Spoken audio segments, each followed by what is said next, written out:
Now, preview time. So let's take a look at what's coming your way.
The Jeff Meacham Network's Multiverse of Media. For over 15 years, the recognized symbol of excellence and the standard bearer in coverage of sports and entertainment.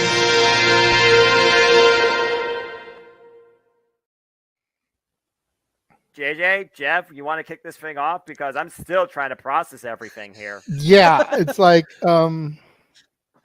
who wants to go first? Yeah, who wants to go first? Well, Come on in. It's open mic night with your host. you could maybe say there's really 4 topics, but it's split into 6. The Renegade, J.J. Williams. The Sammy and Eddie Kingston thing, which one's the better smelling turd? And his panel of co-hosts. I am the founder. Well, call me that for today since we're going with the Jeff Jarrett love theme here this week, according to JJ. The West Coast Professor, Jeff Meacham.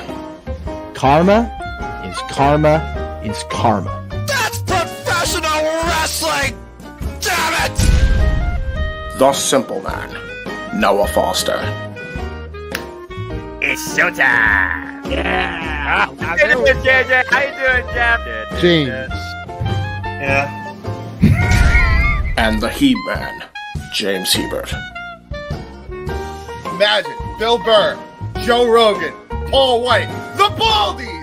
There you go! It sells itself! God. Get in there! Short his ass and shit the bed. He's not Amber Heard. Give it time, JJ, give it time. No, I'm sure Jeff has some stuff that... Dumb move. Just don't pull this bullshit again. You get one. Tony needs to stop caring about the ratings. Bradshaw said as long as the ads are in place, we're not going to lose that third hour. Ring of Honor does not have to be AEW Live. They don't necessarily have to coexist with each other. We kind of saw that tonight to a degree. Along with a panel of guests. He's no longer glorious. Don't you bring that up. You want me to rant about what my NXT used to... No, we are done here for the night. I swear, James. Because you never know who may show up for open mic night. I leave our company in the capable hands of an extraordinary group of superstars, employees, and executives. The first thing that came to my mind was, it's about damn time. Amen! I literally touched everybody in the state's trash. So it's horrible, you guys. Peyton's new thing is Dennis the Menace, but it's funny because she calls it Dentist the Medicine. That's great. When Elliot Taylor came out and did Born for Greatness live, I was popping my pussy, having a great time. I didn't care. I was having so much fun. Sit back, relax, and enjoy the show. Fuck Bill Belichick.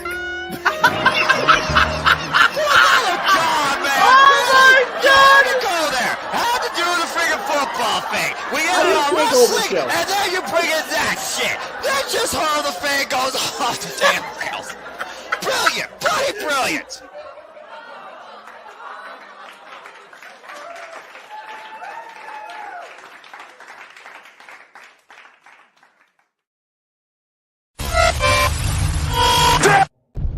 We're here. in what was a turning point for a group of friends out of sheer hilarity and random conversation, and what has culminated to a weekly standard of, per usual, mostly Saturday night shenanigans. I am here once again with you as we celebrate the second anniversary of what has become your weekly standard open mic night, courtesy of the Jeff Meacham Network, Multiverse of Media. That being said, folks, welcome once again to the celebration. So hello once again and welcome to Open Mic Night, your weekly Saturday night shenanigans, where it is I, the simple man of the simple brand and the voice of the Jam Man, forever grateful for TNA's return and professional wrestling in general, damn it.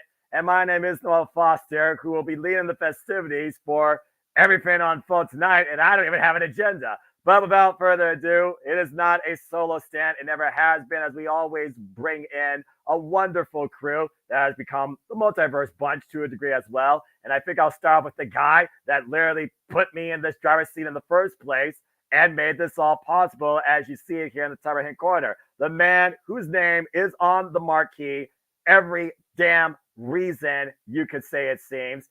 Jeff Mother Beepin, I see the timer. Jeff Meacham. Hey, everybody. Well, we got the wrong background going. Yeah, that's all right. We fixed. It's okay. We fixed. No problem. We take care of it. It's good. Yes, very good. Very good. Jess, it is wonderful to be here after a great night of simulcasting. TNA Wrestling is definitely back. Nick Nemeth is in TNA Wrestling. Laid out Moose, by God. What the hell? With this shit, because now we got open mic night to deal with, and it's not just you two, us two. Nay, no. There are many more to come in, Noah. I know. I love it.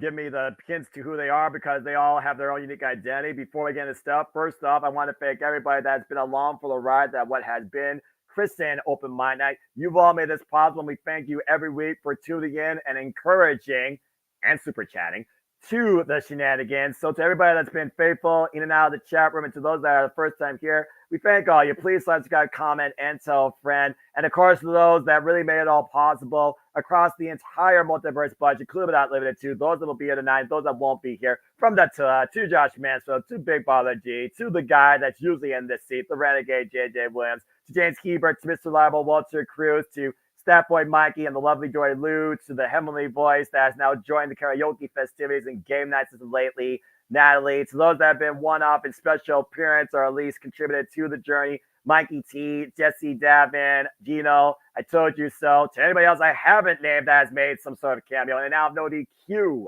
I thank all of you for making this all possible for all of us, and good to see you all right there in the chat. Sam, Matt, Matthew, Safety, Sandy. Again, thank you all for your love and support all the time. And speaking of the fact that you all seem so daggum reliable, Kristen with the name, and he backs it up verbatim, allow me to bring in more of the usual panelists that have become part of these shenanigans, as I am happy to bring in Mr. Reliable. How goes it, guys? How goes it? Coming off the wonderful simulcast. First time ever that the Meacham Network has done this, and successful in my opinion. We'll see what the comments and people say, but I'm looking forward to Open Mic Night. Congratulations on the 2-year anniversary there, Jeff and everyone. So let's just jump right into it.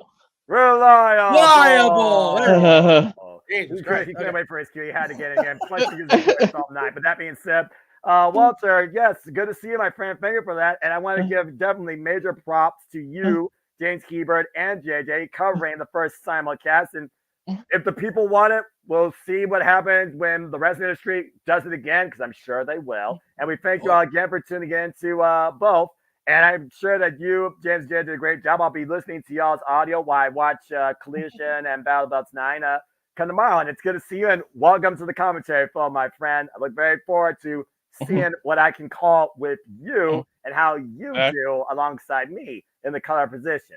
But yeah, man, it's good to see you. And before we get into anything further, Jeff, what up? Well, I just want to make sure we get everybody else in so we can get this party started. So let's bring in the play-by-play man from AEW tonight. Oh, that makes sense, because why he is definitely he's different. He's unique. He's special. He's respected. He is a He is a clip master, and apparently has a special clip package for us tonight. And he's it's always a pleasure to welcome back to the fold my color analyst, usually in all things non-WWE, but took the reins of my seat tonight for AEW, James Hebert. James, how you been? How was the call for you guys? I'll get to the call in a minute, but I only got one question. What? Are you ready? No. Well, you should be, because it's Jimmy Ass Blaster. We are Motor Sped, and we're going to kick your ass. Here we go, folks. Oh, God, what am I going to do tonight? Well, there you know what? You fudge it. It's become a standard. I'll go ahead and say it. That's the hell way to come in, so why not? Evolution is is James, you freaking idiot! What the fuck? What the fuck? Oh boy. Evolution. Okay. And Jeff muted himself. But there you go. I was saying we better get everybody else in here so we can get JD to rein these fools in. Yeah, exactly. I feel like I'm gonna need a tag team tonight. So why don't we get the guy that's usually in the hot seat that's giving me the reins? Why did he do You got those red glasses? Walter, you're not muted. Yep, a sec. Botch. Oh shit! I didn't want to do that either. Botch. Yeah. Let's highlight him. There you go. JJ, why have you done this to me? Speaking of No, that was me. That was me. Okay. Sorry. Well, speaking of which, let's go ahead and bring the man that has really raised the identity of Open Mic Night since its inception the last year plus. You know him usually as the Renegade, your host with the most that leads the shenanigans and endures the chaos. He now gets to be part of the madness, and we'll see how much trouble I get into. Always a pleasure to see him. Welcome back as usual, the Renegade of Wrestling, JJ Williams. Hi, everybody. Hi, JJ Williams. Hello, JJ. Why did you do this to me? But it's good to see you. Well, like I always like to say, Noah, it is good to be seen. Why do we do this to you? Why? Because we like you. We like you. Yes. But in all seriousness, it was you who a little over a year ago brought to our attention the fact that we were coming up on the 1-year anniversary of Open Mic Night. And Jeff and I both felt that since you were the one who was diligent enough to realize the milestone that was upon us, you needed to be the one to take the hot seat and lead us through the insanity that was our first anniversary episode. You did an amazing job, and why not make it an annual tradition? I agree. Let Noah be the host of every anniversary episode. I agree. Couldn't agree more. Y'all nice. And to address the elephant of the flat screen behind me in the room, we're not taking it out of that box until we move. And we're supposed to be moving within the next month and a half or so. Yeah. We're looking for a new place because we don't want to have to try to transport that thing outside of a box. No. Yeah, that's fair. A good idea. I'm just saying. Well, that being said, JJ, I'm humbled by those words. I'm always humbled by everybody on and off the screen here that, of course, has welcomed me into your family, into your ears and eyes as play-by-play guy. And oh, my God, he and froze. Are you fucking ribbon? So, there we go. Again, Colin, good to see you. You froze for like a second. Oh, shit. No, not now. I froze. Oh, well, there we go. Technology. Oh, it's going to be one of those nights. Of course, when I host it, it's going to be one of those nights. Here we go. Well, again, as I was alluding to, it's always a pleasure being a part of this family, then, now, forever, and, of course, being welcomed into your eyes and the ears in what has become the Jeff Multiverse of Media 2, included with gift fools. But I digress. That being said, Jeff is losing his mind. We do have one more person waiting to be brought in. Okay, well, who would that be? That would be my brother from another mother, the man with all the stats who gives them to you every Tuesday at 3 Pacific, 6 Eastern, unless there's an extreme circumstance like might be occurring this Tuesday. But I need to talk to some other people. Well, the numbers The don't stat lie. boy. The numbers don't lie when it comes to Stat Boy Mike. Hello, my internet fan. You guys want to talk about cold and talk about freezing? It may be 44 degrees in Las Vegas. It may be 34 degrees in Sevierville, Tennessee. But right now, with 1 minute and 8 seconds left to go in Kansas City, Missouri, as the Chiefs beat the Dolphins, the temperature is a nice, balmy -9 degrees. I don't want to hear nothing about the cold. And that's the last of the sports talk because this is not Stat Boy Sports Bar. This is open mic night. Whoa, that was not sports talk. That was weather. You That mentioned was the the Chiefs weather. about to defeat the Dolphins. Okay, that was just a little added bonus. I'm not going into a sports rant. I'm just saying it's cold. Bottom line. No. Oh, no. Oh. Now we can't hear you, Jeff. You're muted. Yeah, Jeff, you got something to say regarding the Because weather I was report? coughing up half my goddamn lungs. That's why. What I was saying was, as I said at the end of the TNA stream, that temperature can fuck all the way off. No. That's fair.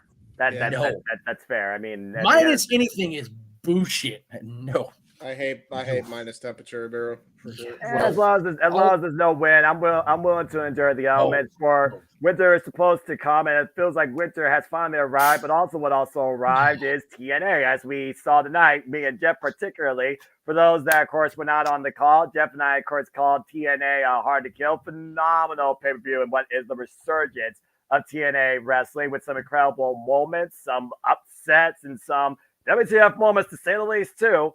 I even had a Don West one, and I'm sure you guys had a phenomenal, fun ride, 3 hours long, with Battle of the Belts 9 and AEW Collision with the in-ring debut, and so much more too.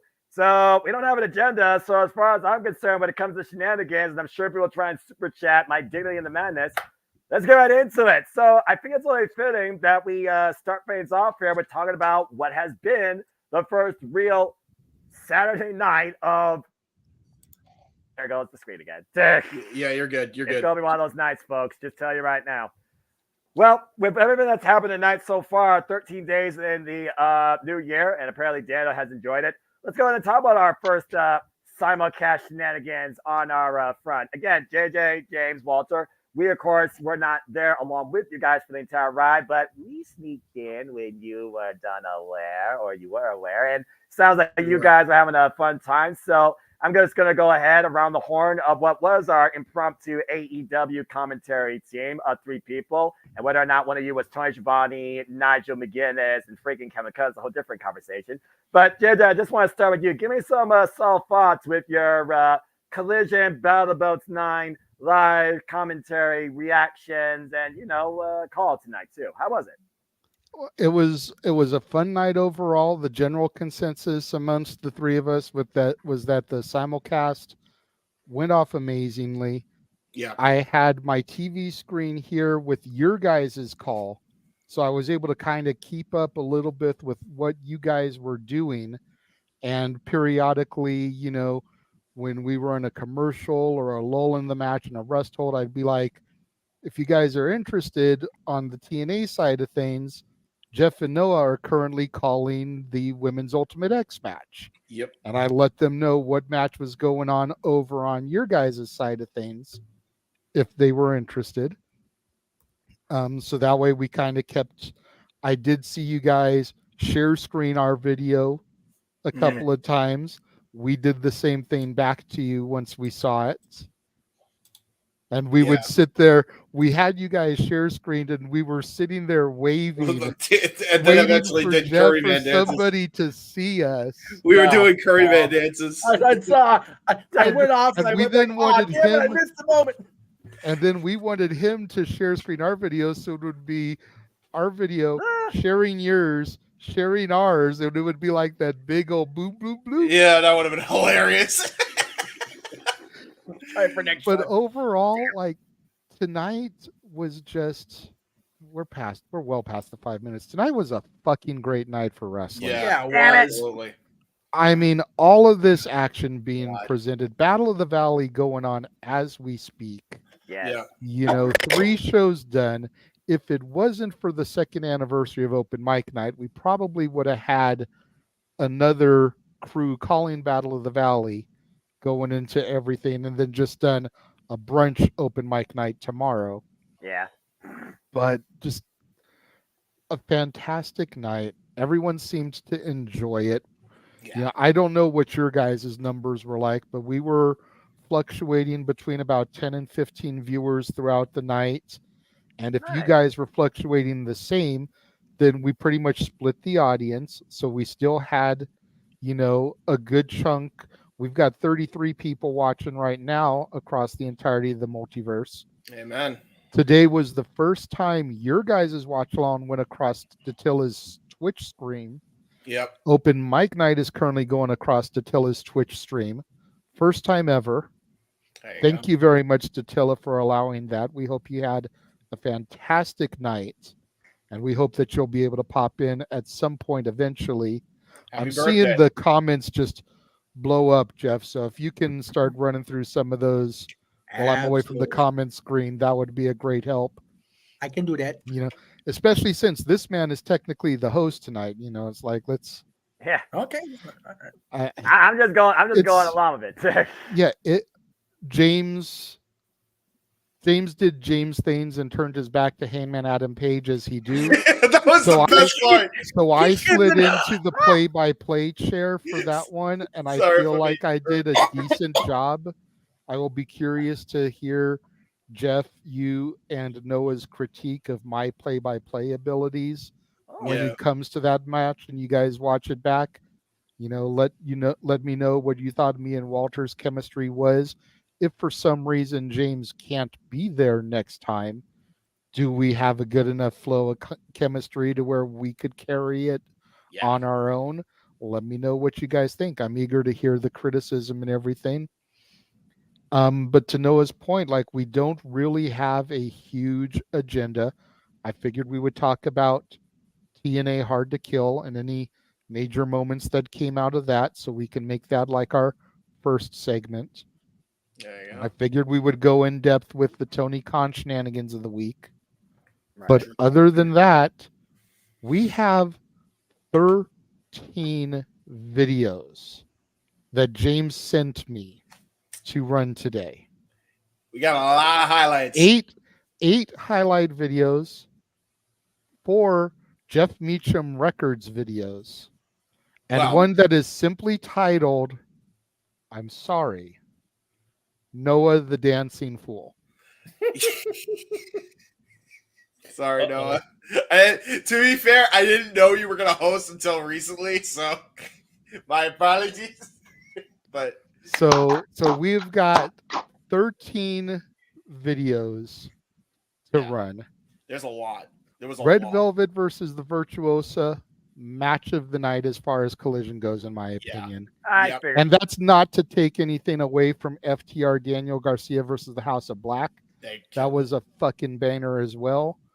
But everybody was on pins and needles to see what Deanna was going to do. And Red Velvet and her put on a nice, good little match there. Yeah, it wasn't even, and it did not go long either, JJ. Like, it went very short, but it was so good. Like, Rey Mysterio angle type vibes. It wasn't like that exactly, but like both the person in defeat in Red Velvet and the person who won in Deanna, brilliant. They look brilliant after the match. Yeah, to make another comparison in that type of scenario, think Undertaker Jeff Hardy ladder match. Yep. Even in defeat, Jeff Hardy came out looking like $1 million with his arm raised by the Undertaker. Deanna and Red Velvet had a great match. The tag title match on Battle of the Belts, I legit thought that Sammy Guevara killed himself. Oh God. He did a Shane O'Mac type of spot. Oh no. And legitimately put himself through the entranceway. Yep. I thought he was dead, but thankfully I could see him breathing still. He should be okay. Hell of a match. So Jericho, you guys are going to enjoy you guys are going to enjoy going back and watching that. And I feel like I have spoken enough.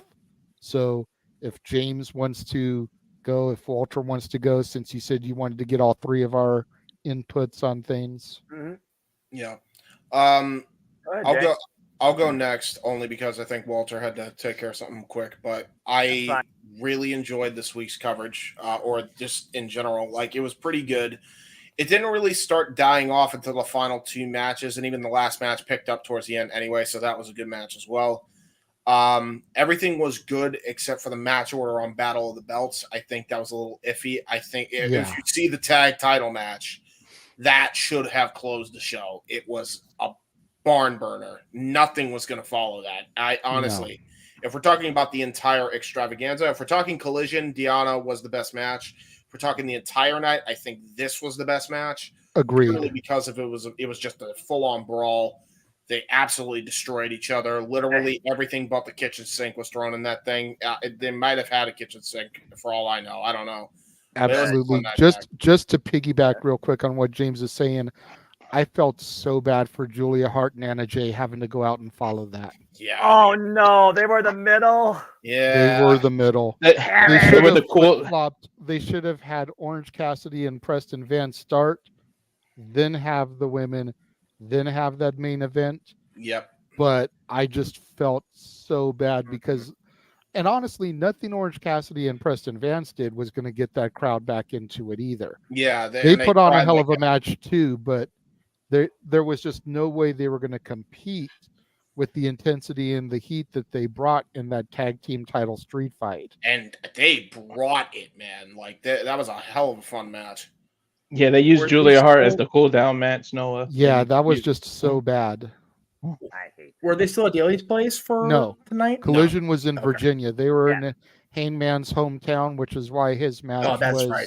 That makes sense. Right. Hangman was part of Collision, even though he wasn't necessarily booked for something at first, according to... but I saw him on the Control Center graphic, so that makes sense. So, okay, I'm glad to know that was done right, and sounds like her opponent was also done right, too. That's women's wrestling done right. Good job on that front.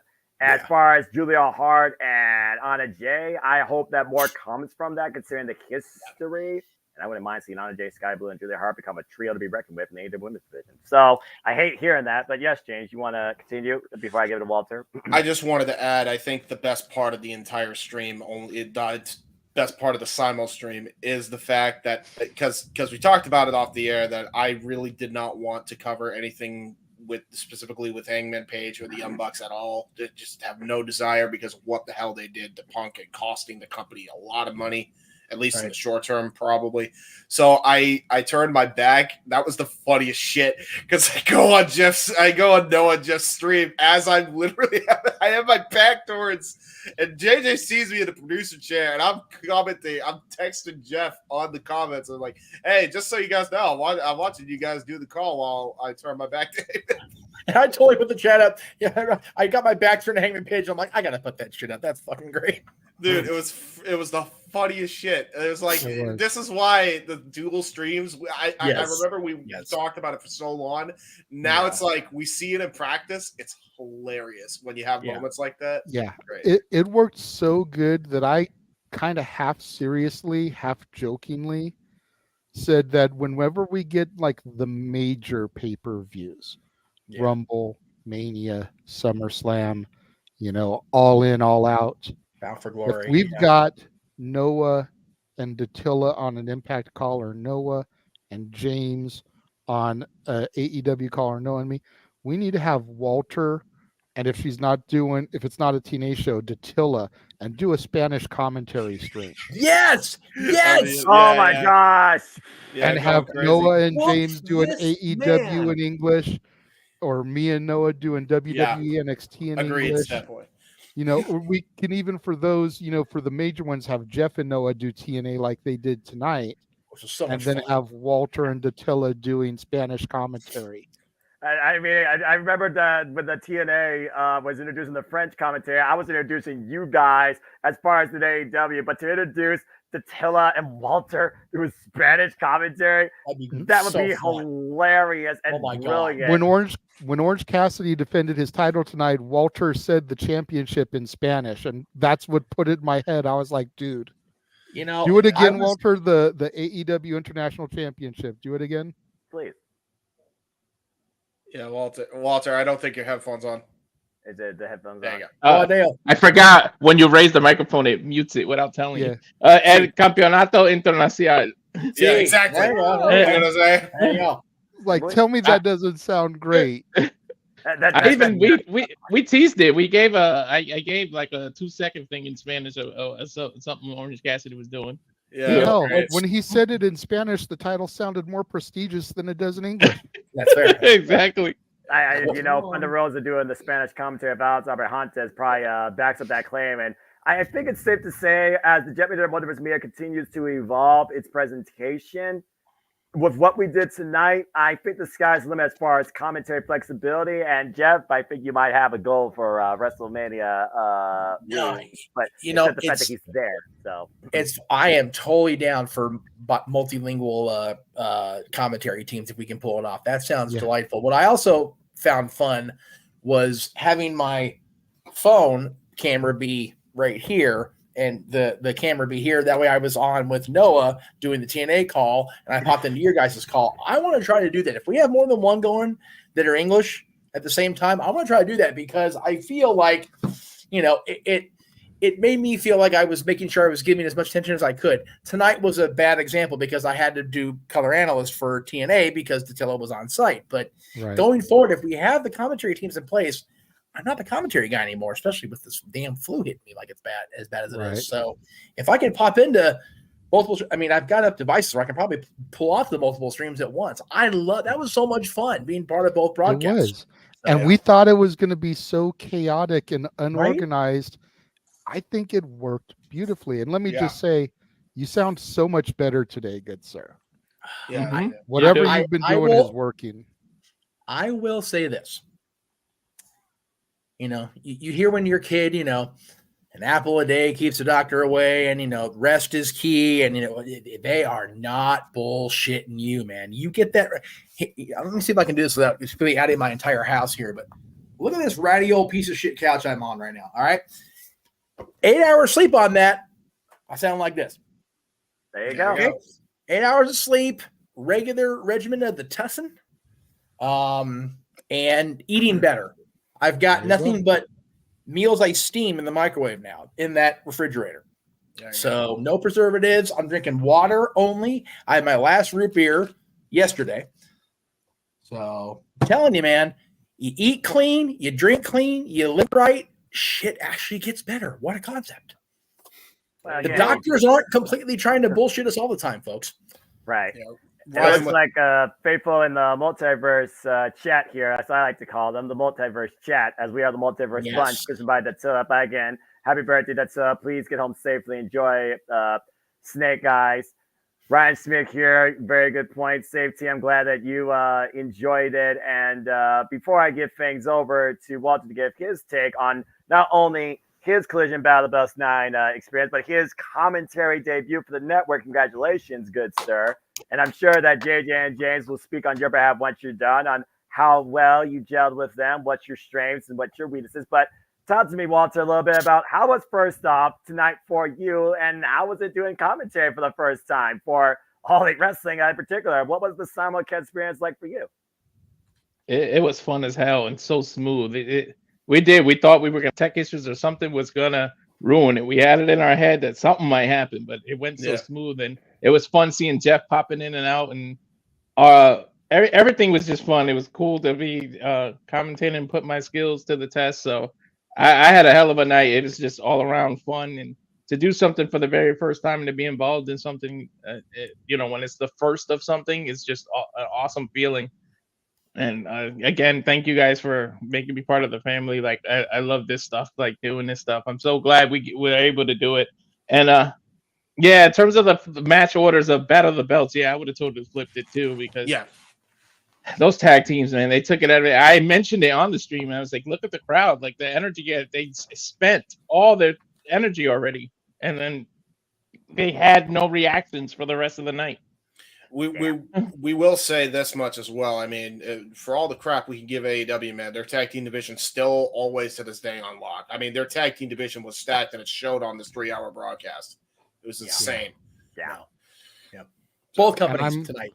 Yeah, and I'm hoping that come Dynamite we have new Ring of Honor Trios champions, as the Mogul Embassy is going to put their titles up against the Bang Bang Gang. Ooh, yeah, a little Bullet Club Gold versus Mogul Embassy matchup. Yeah, love it. Now with the potential merger of the Bang Bang Scissor Gang, if both teams are Trios champions, what a name! Saying. What a name! That sounds like somebody's history in Pornhub. Yeah. That's a joke. Good night, everybody. I was going to know what I had to do a joint face bump, but Walter just took my shit. James clipped it. He got it. It's true. 3630. James, clip that. Yeah, got it. yeah. Thank you for helping me. Appreciate it. Damn it, Walter! That was brilliant. Jeff can't even piggyback off what he wants to say now. He's in tears. You know what? While everybody is cracking up so bad, before we get to the first topic, let's go ahead and run the first highlight video. Yeah. All right, let's run the highlight. Then we'll do the super chat. Also, Chris Harper, prayers to you. I hope everything's okay. What's this about? What the hell is happening already? I don't know. New Year's Eve. We're going to turn you over to the host extraordinaire, the West Coast professor, Jeff motherfucking Meacham. It's New Year's Eve, everybody. Welcome to Open Mic Night. Our simple man with the spectacular voice, the play-by-play man extraordinaire, stealing my shtick and looking better than me. So, Noah Foster's with us, ladies and gentlemen. Joining us, as always, is the man who has, God help us, put together the highlights for Open Mic Night, the Heat Man himself, James. There he is. Okay, hi. I don't have a wheelie chair.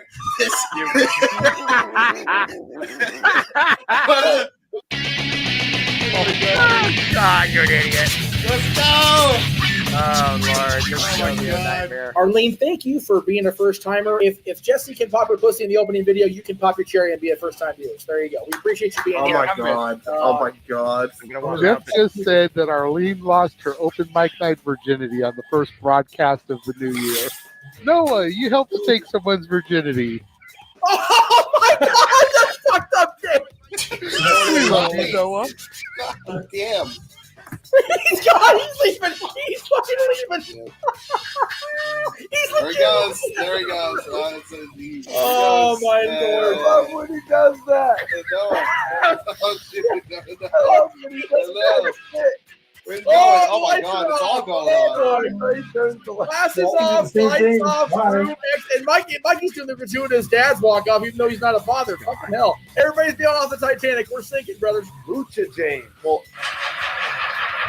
am I able to comment on this first? Because this mask is actually hurting my nose. That's what I was thinking, James. You may want to go first before you pass out or something. Seriously.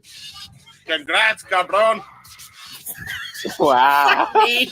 Lucha. 5 championships. That's it. You don't need a trios title, PBS title, a TNT title, digital media, a women's trios title, a digital media title, okay, women's trios only in and I fucked Melina in the car in the parking lot title. You know. No, he just gave Debbie a new idea. Great job. The best promo championship.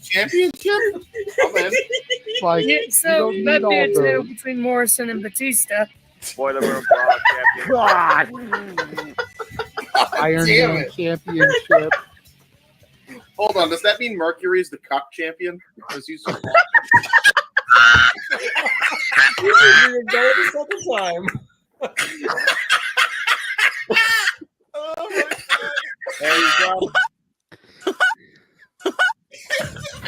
And now we're back with the host Mike Knight. He's gone completely off the rails because we got nothing else to touch today. There you go. Joey, how could you let this happen, brother? Mercury, how could you let So James can't say fuck one week, but he can say cuck, and okay, we'll go with that for the week. Why not? Christ. Oh yeah, that one thing I do on Tuesdays. 15 years, whatever.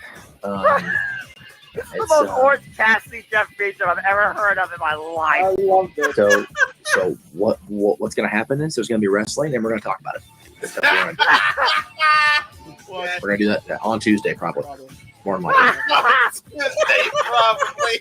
Not even sure. God damn you, Meacham. I'm sitting here. I'm trying. And you're just no selling for me, dude. I was never alive during the territory days. Oh. Like the rest of y'all were. I mean, Way to make us feel old, man. Right? You're already a freaking fetus. I gave you so much praise, Josh. You're being a good boy, and then you want to make that dig, bro? Don't make me go full Russo, bro. Bro. Off, bro. Bro. Oh, fuck that old jabroni piece of shit who doesn't know how to write worth shit.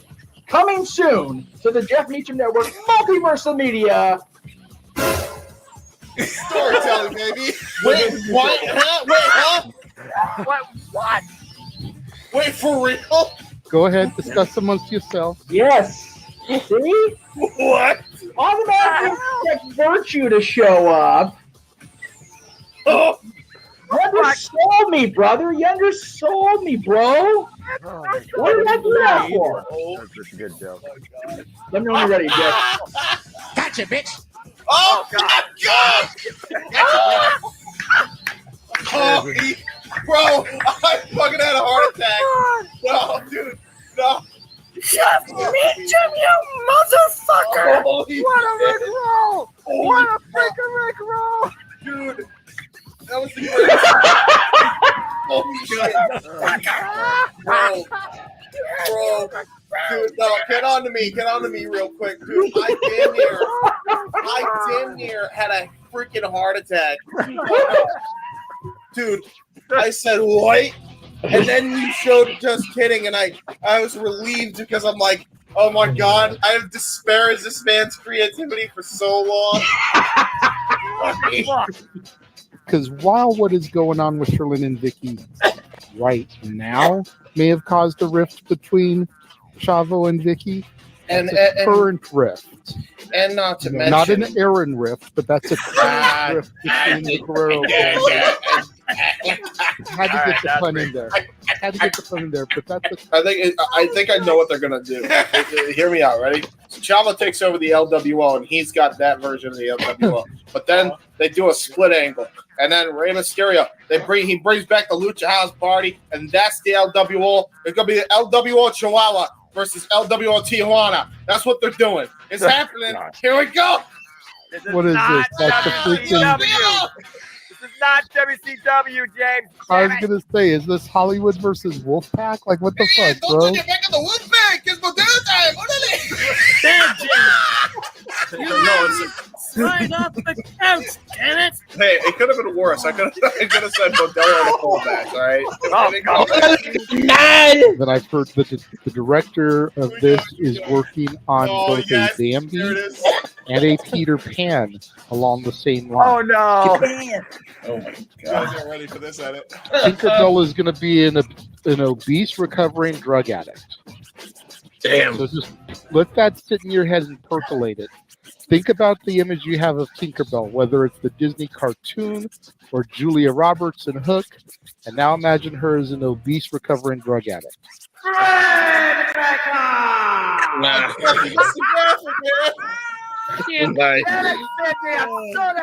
The timing of that.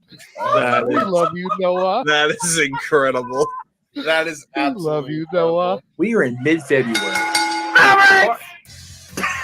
What the fuck do you think you're doing? This is I can't even be mad at it. It's like this isn't E.T. This isn't freaking The Godfather. This isn't Miracle on 34th Street. Where the fuck you going? This is a Marvel movie. Hey! If we're gonna have Noah start scripting, Arlene may need to super chat a little bit more. Shut the fuck up, oh, fuck me! Yeah. Wow, wow. Y'all are wrong. Shut the fuck up. Y'all are Get wrong. Zach in there. Get the DJ music in there. What's happening? He's got no room in that office at all. He's doing this. Additive. Oh my god. Oh yeah. Look at these edits. Oh, look at that. Look at it. Yeah. They're awesome, man. Oh Sorry, Mom. Thank God you're skinny, bro. Oh my god. This Russo got so bad. Oh, this that I motherfucker. Here we go. can't watch it anymore. Do you guys know that he This is the birth of it. sex? Yep.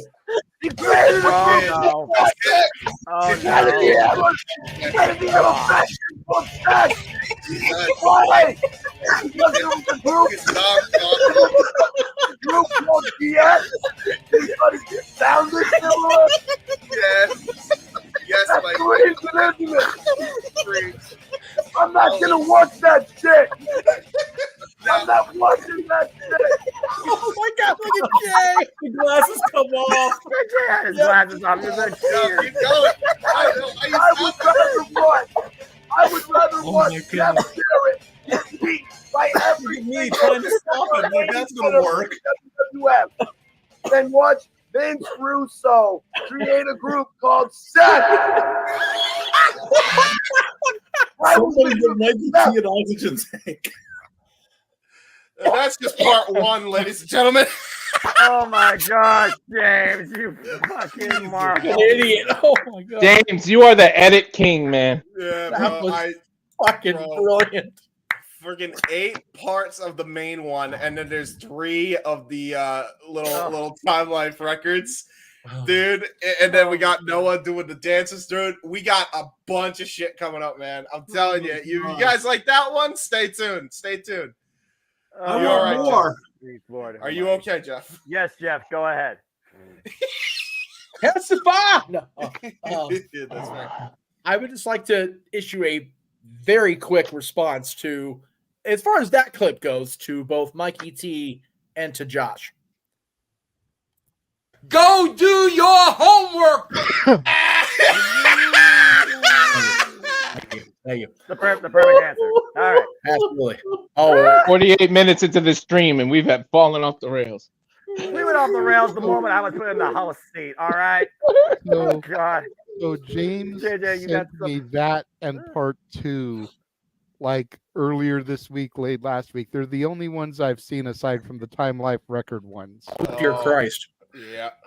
So even you're going in the cold. other, so the other 6 are going to be like completely brand new to me. I messaged him back. I was like, the only thing I would change is if you could somehow put that "Do Your Homework, Bro" clip in there. Well, now when we were doing the Russo thing without jacking up the editing that you already did. But dude, like, And you oh guys my can stay tuned God. for a third compilation of all this madness that you will see throughout the next night, some point across the Multiverse of Media channels in full, I'm sure, just like you did the first go around. So as far as the shenanigans, we've only just begun here on the second anniversary. And let me just say before I give it God. back to our official host for the night, and I do see Mikey and Jeff raising their hands. Yep, then we got If super you chat. guys want to direct the show and call for another clip before we get to a break segment, super chat and ask for it. Yeah, seriously. We will get, because we have so many clips to do.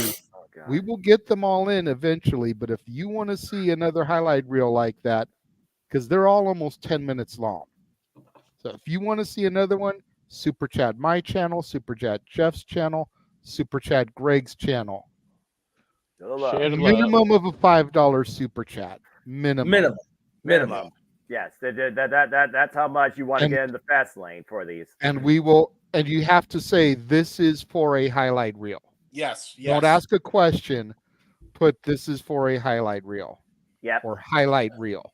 Yeah, Because if you super chat like Dwayne did and ask a question, we're not going to throw a highlight reel up.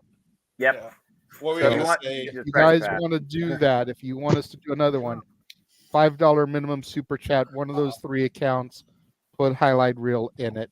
Noah, I'm throwing it back over to you, good Yeah, sir. I appreciate it. At the end of the day, you guys are the ones that are the monetized ones that we're here to help support. Again, the Multiverse chat makes it all possible too. But if they want to get an express pass towards the further shenanigan highlights, that's what they need to do. So I'm glad you did say that.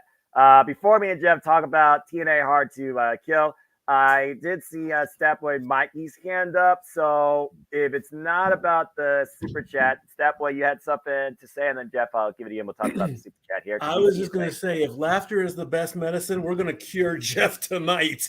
That's fair. Yes. I was about to say, I don't know if it's the best medicine. I might kill him because he's sick and he's laughing like crazy. You're making him cough a lung. No, God. For what it's worth, I was trying to cure my insomnia by watching something to wrestle. They were talking about the Tonka, which I'm a Tatanka fan. Like, don't get hit me in the punchline, James. That's fair. I like Tonka, but like, okay, it'll probably blow me off. Them motherfuckers was going off for a half hour. I had to go to the bathroom twice from not peeing my pants. Damn. So thank you, Bruce and Conrad, for not curing my insomnia last night, this morning. But yeah, now I'm about to go do that again. So luckily we have another super chat for a break, so I go take a leak. Yeah, that's fair. Dwayne Atkinson with the $5 super chat, and it's more of a just a stance here to y'all's point, because I did catch your last 15 seconds. You talked about how in the history of Battle of the Belts, there's been 9 Battle of the Belts since Tony Khan, of course, made this back, and there have been no title changes in the history. Spoiler alert, folks. In Battle of the Belts. So is Tony Khan ever going to have a title change for Battle of the Belts? A surprise would be nice once in a while. Again, the industry, that for those that know it, suspension of disbelief is what you make it. But there are those moments, those shockers, those WTFs, those upsets that do catch you off guard when you least expect it. I always live by the phrase, expect the unexpected. And TNA definitely gave us that and more tonight. So, to the AEW commentary team, do you believe he ever will pull the trigger on it? And if he did, with Battle of the Belts, what title could be the focus of that surprise upset? JD, I'll start with you. It's again that clip you talked about how many titles are in AEW. Well, I appreciate you throwing to me first, and I'm going to go ahead and throw Matthew's comment up because I couldn't remember which one it was, whether it was 2 or 3, but there was that title change when Sammy Guevara defeated Scorpio Sky for the TNT title. Oh, God, I forgot about that. But that was pretty much the only title change. I firmly believed that Jericho and Sammy were going to get the tag titles tonight. Right. I firmly believed it. The other 2 belts, Orange Cassidy wasn't going to lose on a throwaway Battle of the Belts. No. And especially with Roddy supposedly being the one that wants to come after him with the Undisputed Kingdom, he wasn't going to just drop it to Preston Vance randomly. No. Anna Jay, again, wasn't going to defeat Julia Hart. Julia Hart is one of the best things, that has happened to the women's division, especially since Jade's departure.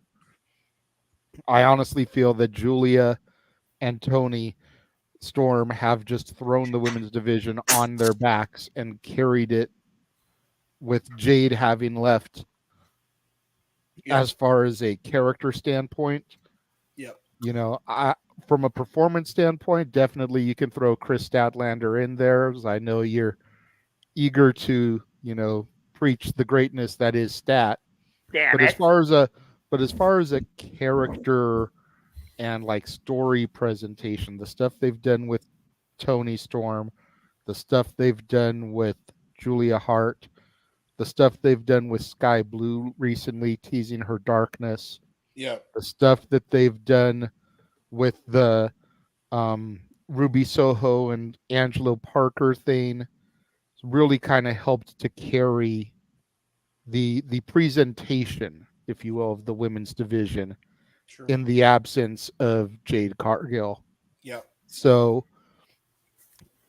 but I really felt that title was going to change hands tonight, and it didn't. And I do wish that we could get at least, a 1 in 10, 1 in 5 title change on these things, because otherwise, why do I care? I mean, I guess right now they are in a 1 in 10. If they get a title change at Battle of the Belts 10, they will be at a 1 in 5 record. But I mean, let's also add to this too, JJ. I mean, the name of the show as well is very misleading because it's like, okay, well, titles have to be on the line, but why? You could just do champion versus champion matches, which is what the Battle of the Belts concept was supposed to be any damn way. So you have two companies you own, Pure Champion versus FTW Champion. You already done. Why not put that on Battle of the Belts? Why not have AEW International Champion versus Ring of Honor World Television Champion? I mean, just an idea. I mean, exactly. The world title never been defended. I mean, it's like you have ideas that you could do about it. If you don't want belts to change hands on the shows, then make it what it is. And it's like, if you're not going to do that, make it belt, champion versus champion matches, Battle of the Belts. Yeah, makes sense. And don't do it so often. Exactly. Yeah, they do like Battle of the Belts. Like, I guess originally the plan was quarterly, but I think they kind of stood away from that for a little while. If you look at the timetable of Battle of the Belts, especially last year when they upped how much content they were pushing out in their cycle. So I do think that Battle of the Belts should be a stage where you do give us a moment at some point. And I don't necessarily always need to be focused on championships defended. Maybe championships presented to James' point. Whatever happened to the whole original concept when it was champion showcase or champion versus champion? You do have Ring of Honor and AEW under the same banner where both titles prospectively have been presented and defended. I think honestly up to this point, the only title that hasn't been defended on Battle of the Belts is the AEW World Championship. Yeah. Yes, Jeff, I know you're winning. Then JJ, I got you. Jeff? JJ, go ahead. Oh, okay. I was just going to bring up the fact that it has been a quarterly thing since its inception in 2022. Okay. There was one in January, April, August, and October of 2022. Okay. And then January, April, July, and October of 2023. Okay. So we've now got January. We'll probably get one in April. Okay. We'll probably get another one in July, August, and then another one in October this year. So at least they do seem to be consistent as far as spacing them out and doing them quarterly. All right. Okay, that's good to know. Again, when you look at so much content, you kind of lose track of time. I'm just saying. I think the old school wrestling fan in me is also put off by it because Battle of the Belts was a major showcase for the Florida territory back in the 80s as part of the NWA. Hell, the second Battle of the Belts, we got the debut of the Big Gold Belt. I mean, that was just a major thing for Flair to walk into that venue with the Big Gold Belt to fight Barry Windham in one of their better matches. It was just such a great moment in history that we kind of, Battle of the Belt, that means something big. And nothing big has really happened at Battle of the Belts. Yes, we had a TNT title change. I think we could all consensus that's not a big deal anymore. And it hasn't been since Cody left or since Sky dropped the title. I will say it would be a bigger deal now because Christian Cage and Adam Copeland have made that belt so prestigious. Yeah. I'll give you that. Now, I will also raise my hand because I know if all three people wanted to do the topic, but ding ding ding, we do have a super chat as roasted. This is for Noah, cursing the day I discovered this channel. You mean in the intro or during the actual show, Arlene? The highlight reel. The highlight reels. That was the first clip. Besides the intro in the beginning. So Arlene did not specify she wanted another highlight clip, so she's just super chatting. We always appreciate that, Arlene. If you are looking for having another highlight clip run, please indicate below. Yes. Yep. Indeed. Again, folks, please indicate. Let's fast track to the next highlight reel, and then we'll put it up before we go into our usual time during a commercial break. But before we go into what probably is close to our first commercial, as I see the hour mark tick, and we try and do these things on hourly breaks, give people a bit of a moment to breathe. Although if they're going to be highlight reels on the breaks, you might not have a chance to breathe. Walter, do you have anything to add regarding Battle of the Belts' perception of titles changing hands? Before we maybe go into, I feel at this point, maybe a good time for a break and another reel. But go ahead. I'm just with you guys. Pretty soon, what's the point of us watching if we know titles aren't going to change hands? Might as well just wait till Dynamite. You're going to know the results anyways. Every champion's going to retain their title. And I'm with JJ. I really thought that they were going to make Jericho and Sammy Guevara transitional champions to get the title eventually to Sting and Darby so that he leaves the company as a champion. And it just didn't go that way. And it's like, I don't get it. Like, what's the watching Battle of the Belts if they're never going to change hands? And then the fact that your world title has never been defended on it, it shows that you don't even feel like it's important because you don't put your main championship on a night where championships need to be defended. You don't put your main championship on the line.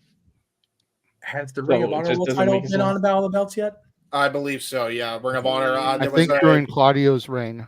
Claudio Castagnoli versus Konosuke Takeshita, which was a banger. Which was a banger. Yeah. You and I called that, James. One of our favorite calls during Konosuke Takeshita's babyface run. Now the Alpha, and we still don't know the full direction of the Don Callis family, which is more of a cluster idea than what Full House used to be. Yeah, and we were talking about how many belts there are. You should make Battle of the Belts its own 2-hour special where literally every title has to be defended, and like even do a storyline where one champion hasn't defended the title in a while, and like that's his mandatory date, and now some new challenger who has momentum that we want to see win a title have to defend it that night. Do something like that. You got to put some effort behind it to make us continue to have interest in it. Hell, Walter, I'm going back and watching the stuff that I really was watching when I was first becoming a fan and adding the WCW clips to it. I just watched a great Clash of Champions, which was on TBS, by the way. Yep. Right. Saying, Clash of Champions would be great. I just honestly want so badly for the entire AEW presentation to feel more important. Yes. Yeah. I feel like, and again, this is not in any way not the IWC's fault as well. I'm not trying to absolve any of us of blame. Let me be clear on that. But I feel like the fixation on the company is much more in here than on my TV screen, than on my PR screens. Yeah. And that it doesn't need to be that way. It's just how long do we lampoon Tony for the, big announcement stuff? It's a freaking meme of itself at this point. Exactly. Right? JJ saved that screen cap of Tony for months and months with him doing that, that angry face with the curly wild hair because it was so easy. We should be sitting here talking about how awesome Samoa Joe's World Championship defense was. We should be sitting here talking about the unbelievable match the Elite had without being a bunch of backstage fuckheads. We should be able to sit here and talk about the quality of the wrestling like Noah and I called the last 3.5 hours. Damn it. Or whatever it was. And instead we're talking about a show which sounds like it was good and sounded like the simulcast went off great, but the in-ring work is not the story. The story is there were no championship changes again at Battle of the Belts. Yep. Right. Because it's predictable. It's easy to see. Hell, you went 3. I'll tell you what. I sure as shit didn't see Dana Brooke coming into TNA, and there she was sitting there ringside during the Knockouts match. I had no idea, and I'm going to get him for this, that Nick Nemeth was in Vegas tonight. I'm like, word of God. But there he was sitting there getting in Moose's face and laying him out in the middle of the ring. Yep. Again, unpredictability in wrestling is what all of us in this room, all of us in this chat room miss, and damn it, TNA gave it to us tonight. The Royal Rumble's always that way. Yeah. So I'm here for that in 2 weeks. AEW's got some catching up to do again. Hell, well, I mean, the freaking King has always the banner. We captured the feeling. That feeling that AEW first Gray Star screens felt like something big, bright, new, different, alternative to the WWE was being bred before us. And for a little bit, it felt like that. But over time, it's almost become, dare I say, at times, WWE lights. So they need to once again remind us what brought us into AEW in the first place. And I think what TNA demonstrated tonight is what TNA has constantly brought, why they were Impact, even during their darkest days. But I don't think those red and yellow letters have looked brighter or stronger before tonight in a long damn time. But speaking of which, great chat all around here. And Arlene, appreciate you. Again, this is just to further add to what she said earlier. And again, I said it during the gratefulness of the freaking Coast to Coast special. I'll say it here. You all, the Multiverse bunch and the Multiverse chat, have brought out a more open, better personality in me, and forever I'm grateful for it. And may it never stop. Let the good times roll, as they always talk about with New Orleans, Mardi Gras, and whatever WWE graces the Superdome. That being said, Superdome, Terry, Superdome. Yeah. We got Walter with his hand. Yeah, don't get me started. Don't get me started on that guy. Gotcha. I just wanted to add one more thing. Like, AEW already ripped us off with 3 major $50 pay-per-views in a row where the main champion did not defend his title. He defended the always tag titles instead of his heavyweight title. You couldn't throw us a bone and give us even if it was just Joe on TV doing a promo with the title around his waist. You couldn't do that. Like, something. Show Joe. Show your main title that you care about it. Or you could have threw us a Joe versus somebody's match. You got Joe versus Hook on a random ass Dynamite. You could have did that on Battle of the Belts. That was done on purpose. That was done because of the temper tantrums. Yeah. So we're not here to go ahead, JJ. To say to Arlene's comments, the super chat was for all the pain that she put Noah through last year. Yeah. Wow. Oh no! Oh no! Oh no! Oh no! In the words of Lesnar, here comes the pain. Fucker. I'm gonna mute my Anyway, my hips don't move like that. My hips still feel fucked up from doing that. Just listen to Daniel Garcia. I ain't doing no woo. I ain't doing that shit. Y'all and your damn stupid TikTok rap artist dance crazes. This fucking idiot becoming a damn sports commentator came and win the Ring of Honor Pure Championship, but he can freaking do some damn Fortnite dance gimmick, some dumb shit like that. Good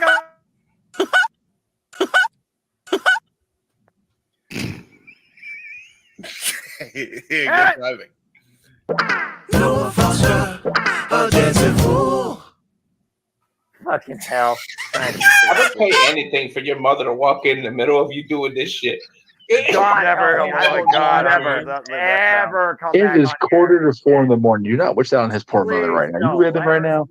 She doesn't need to even know about my embarrassment. There's a reason why she's never on camera. Good. God. The dance is starting. Here we go. Oh my God, this is a great show. The history of our great sport. There wasn't really many edits I had to do with this shit, man. Dance for I forgot about all this shit. And a lifelong fandom. The Rickroll! Fucking hate fucking hell. I ain't standing up and doing this shit. You ain't Oh my God! Oh my God! I'm far too drunk for this shit. I'm drunk And the swerve! I'm pretty fucked up. I'm not gonna lie. Oh my God. Multiple glasses of craft beer. Oh, this is tremendous. How am I doing this sober? Fuck you all. To be I don't fair, understand how, but you're. Noah isn't the only one that had to suffer. Oh remember? no! Too cool! Whatever. The camera can't go. Superman doesn't do this shit. I don't think he does besides this. I have no idea what he does. So I don't know either. I just know the side vein. That's all I know. That's all I know. So I have no I'm idea just what's going to happening. point to you to continue the fake teaching. Dave's having a seizure. Don't mind him. The whole, he does the whole little fucking this shit right here. He does. He tries to be cool and just that somehow. Yeah. There we go. There we go. I don't know. Cut the damn Hold on. Oh my God. You love. Oh no. You love to have fun with anyone. I see you hanging about with anyone. Not unusual to see me cry. I wanna die. All right. That was just a statement towards the end. This was a fucking train wreck.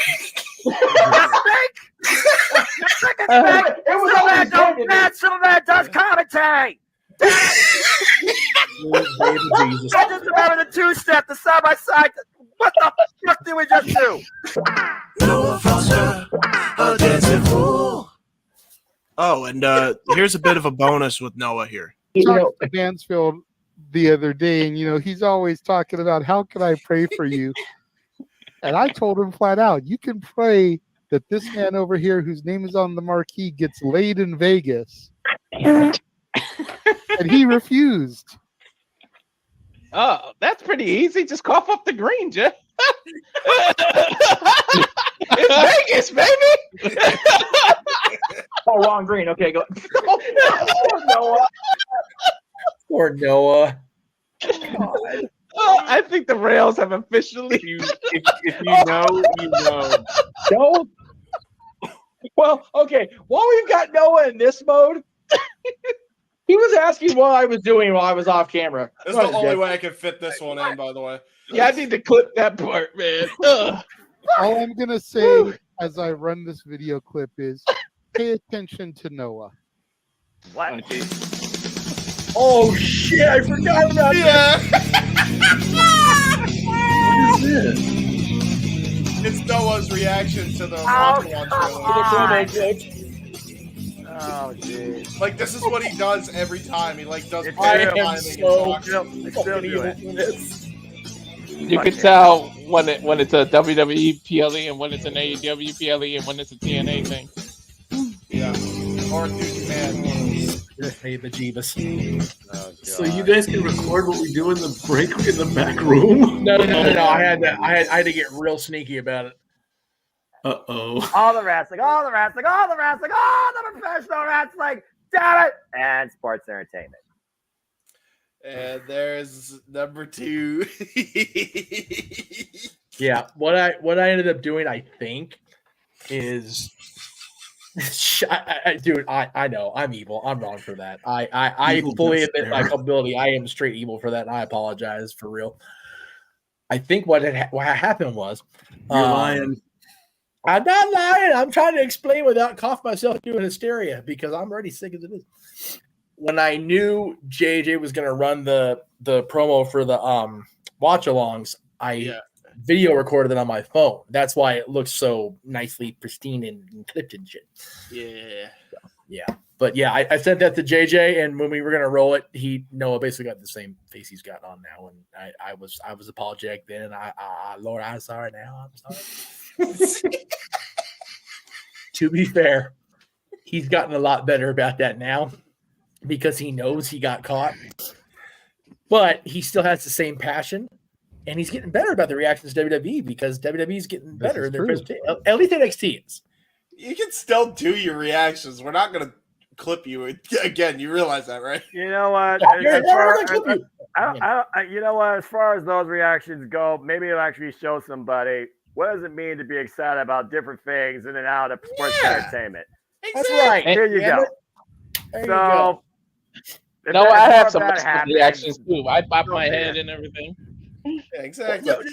We were all doing. We were like, it's so funny. We talk about that, and we talk about during the Greg Cherry show when it was just the brief little 30-second opening. He and I, and then later Maddie and Jude all sit there freaking, just doing stupid ass dancing shit. We kept saying we need to record the dance moves in the green room. Like, how do we do that?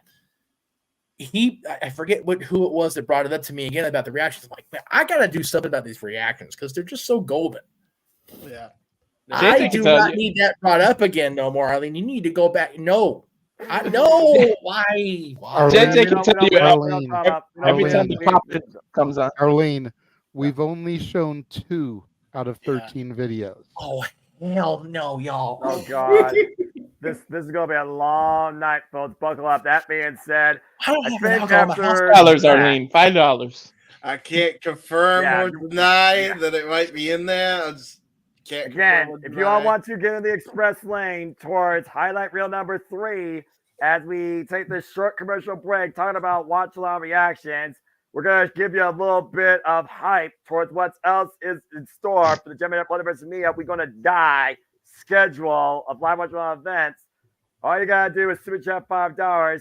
Take me to the fast lane to highlight reel number 3, and we'll do it sooner than expected. But when we come back from this short break, we talked about AEW. We're going to switch gears and talk about the rebirth of TNA, what me and Jeff saw tonight from TNA Hard to Kill. We'll see you on the other side of this first commercial break.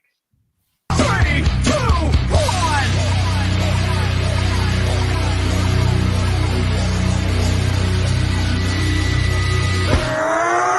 Here we go again! Right now! Let's go! Me and you! Don't show! We can rock!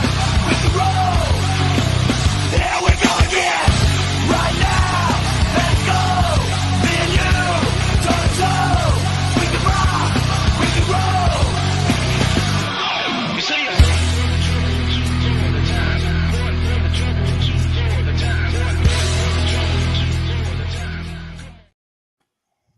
All the wrestling, all the wrestling, all the wrestling, all the wrestling, all the professional wrestling, damn it, and sports entertainment.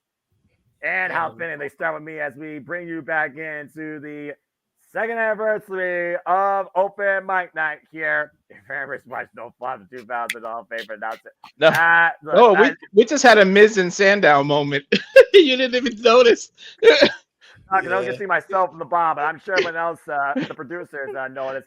That being said, not about me, it's about wrestling, but I appreciate the summit. Anyway, welcome back, everybody, to the second anniversary. That is the weekly Saturday Night Shenanigans that have been established here called Open Mic Night as we reminisce in the past, look towards the future, and before I say another word, say it and it shall happen.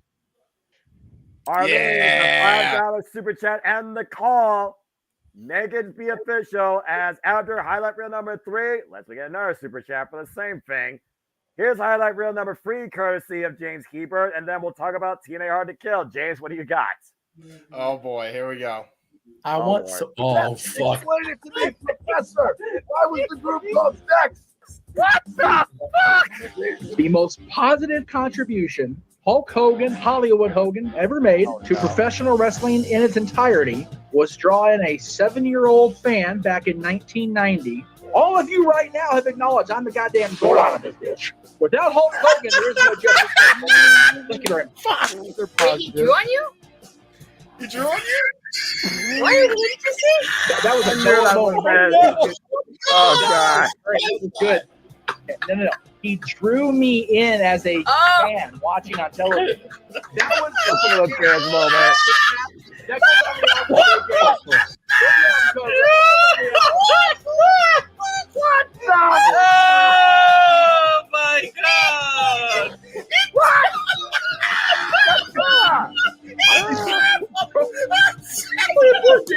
He lost all control.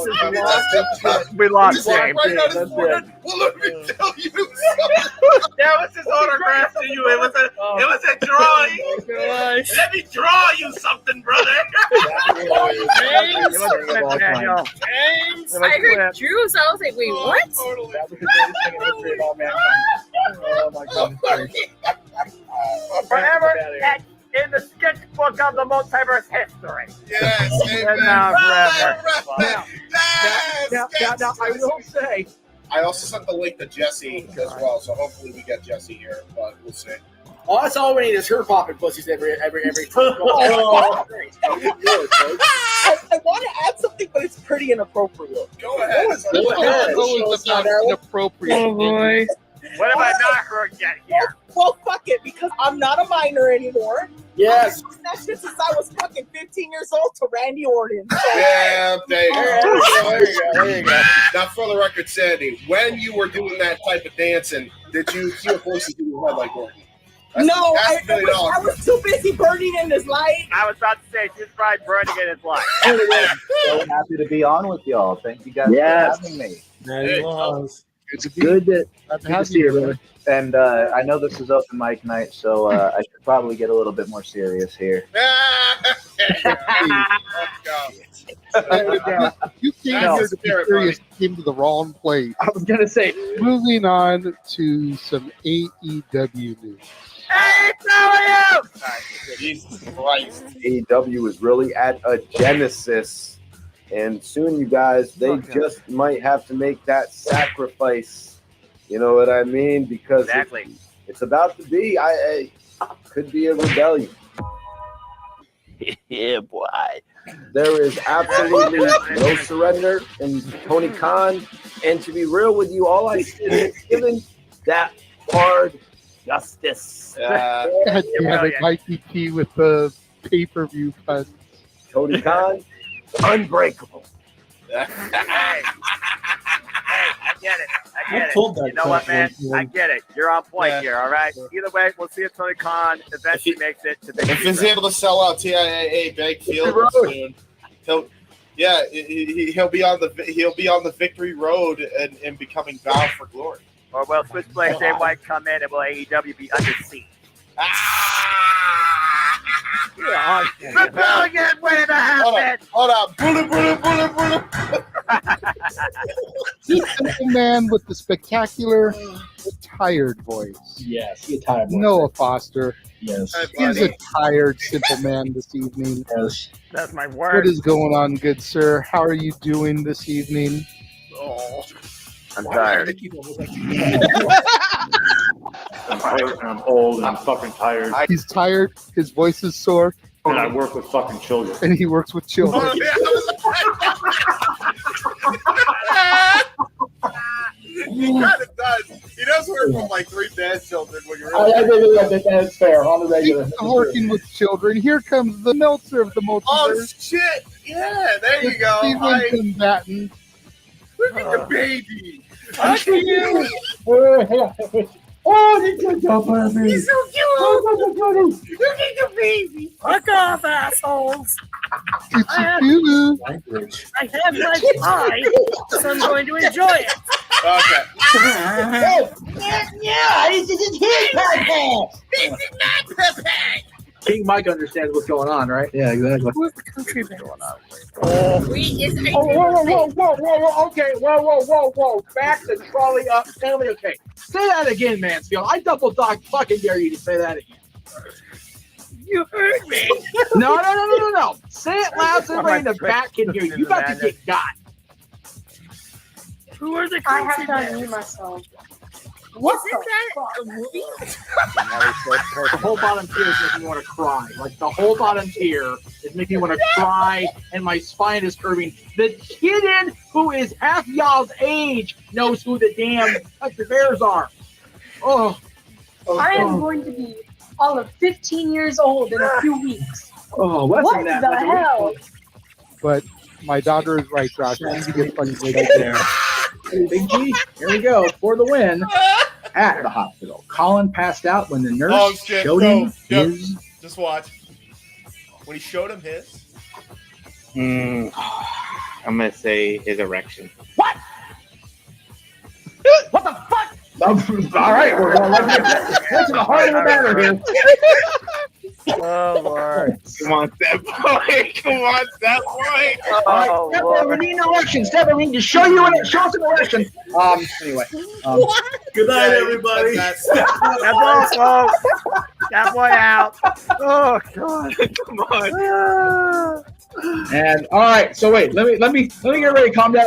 I'll read the question one more time because we need to make sure Step Boy shows an erection before we turn around. Step Boy, how hard is this one for you to match? Oh my God! Oh my God! That's what he said. That is your daughter in the room with your brother. Good Lord. Anyway, phone here. Oh. Happy birthday to you. Happy birthday to you. Happy birthday, dear Jeff. Happy 40th to you. Why? Because I told you so.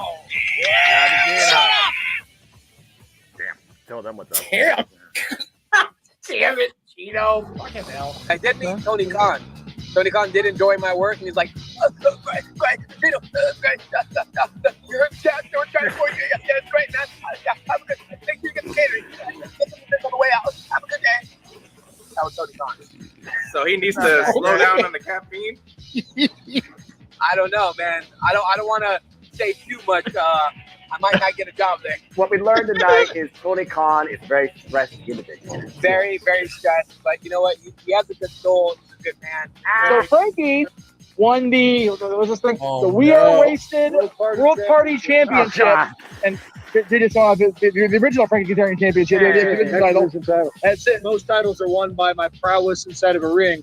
This one was won by the fact that I have a superior liver and the God-given ability to outdrink most mortal men, including the drunks and We Are Wasted. And that's saying something. This is like Lou Thesz beating George Hackenschmidt. Anybody who got that reference, okay? The Undertaker. Okay, cool. Undertaker. Hey. Yeah, Brian Clark. Oh my God. Oh my God. You know what? He does kind of look like him, you know. He kind of does. I didn't even clock that. I didn't even clock that. Oh my gosh. JJ, I love you. But stop being. I'm too gone enough to even think of it.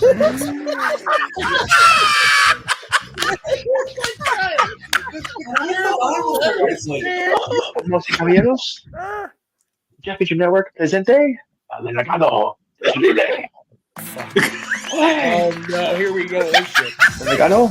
Gracias por joining us tonight. I'm not kidding. Ole.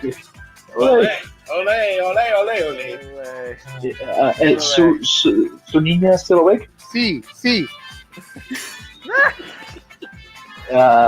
Está loca. ¿Presente? Muy loca. Oh, lo siento. Lo siento. Kidding. Okay. Let's kill the Spanish stick because I don't understand half of it. But okay, we've gone into ludicrous speed. Let's get to the part where we're at the part where it's at that part. What? So. I'm still confused to the day what the fuck that means. What the hell does that mean, Big G? To this part, out of this part, and from that JJ. part. Oh God. JJ, next time you and me got to do the lip sync thing with the indeed with you and the Spanish man. with you. There we go. After all this time, you got your match, Big G. Oh God. Oh God. Erección. Check, please. Sweet baby Jesus. What the fuck is happening? What's the third one? Oh Lord. Straight out. What's his name?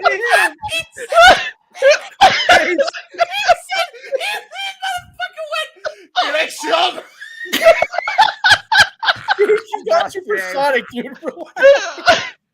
And remember, if y'all want to keep seeing these clips, $5 super chat with the highlight reel. Oh God. Put it in the comments to either my channel, Greg's channel, or Jeff's channel. Minimum $5 super chat. Jeff, are you okay? Highlight reel. Jeff, are you okay? You're turning beet red, man. I can't breathe. I was about supersonic, like fucking poor James down there in the lower left. My God. No, it was you. You started breaking it, and then Walter finished it with erection. Every Saturday, I'm just gonna randomly do something in Spanish. Oh my God, that was incredible. Walter Cruz, Spanish word hey. Oh God. Oh, that was amazing. Sesame Street. Today's Sesame Street brought to you by the word erection. You know what? What's so great about this? This is that, well, yes. Like every year when I was on the Rocky Horror shadow casting, we would have our end of year show. We'd have kind of like we don't like night, just a regular night that was more celebratory. Then we come around to our troops anniversary show a couple weeks after the new year. Same sort of debauchery, same sort of shit. Oh my God, I can't stop laughing. I'm about to pee my pants for real. This is great. I have tears. I honestly have tears. I have tears coming out of my tears, which is I have ridiculous. not laughed this much on the brink of self-destruction since that Looney Tunes cartoon Silent with Daffy Duck in the white zone. Oh my God. The best part about all this is that we're an hour and a half into the show. Yeah. Haven't talked fuck all really about wrestling, and no one seems to give a shit. No. Even Noah, God bless him, man. The wrestling guy, he roll Noah, with the who's punches, usually as like, he "Can did, we brother." talk about wrestling now? Damn it!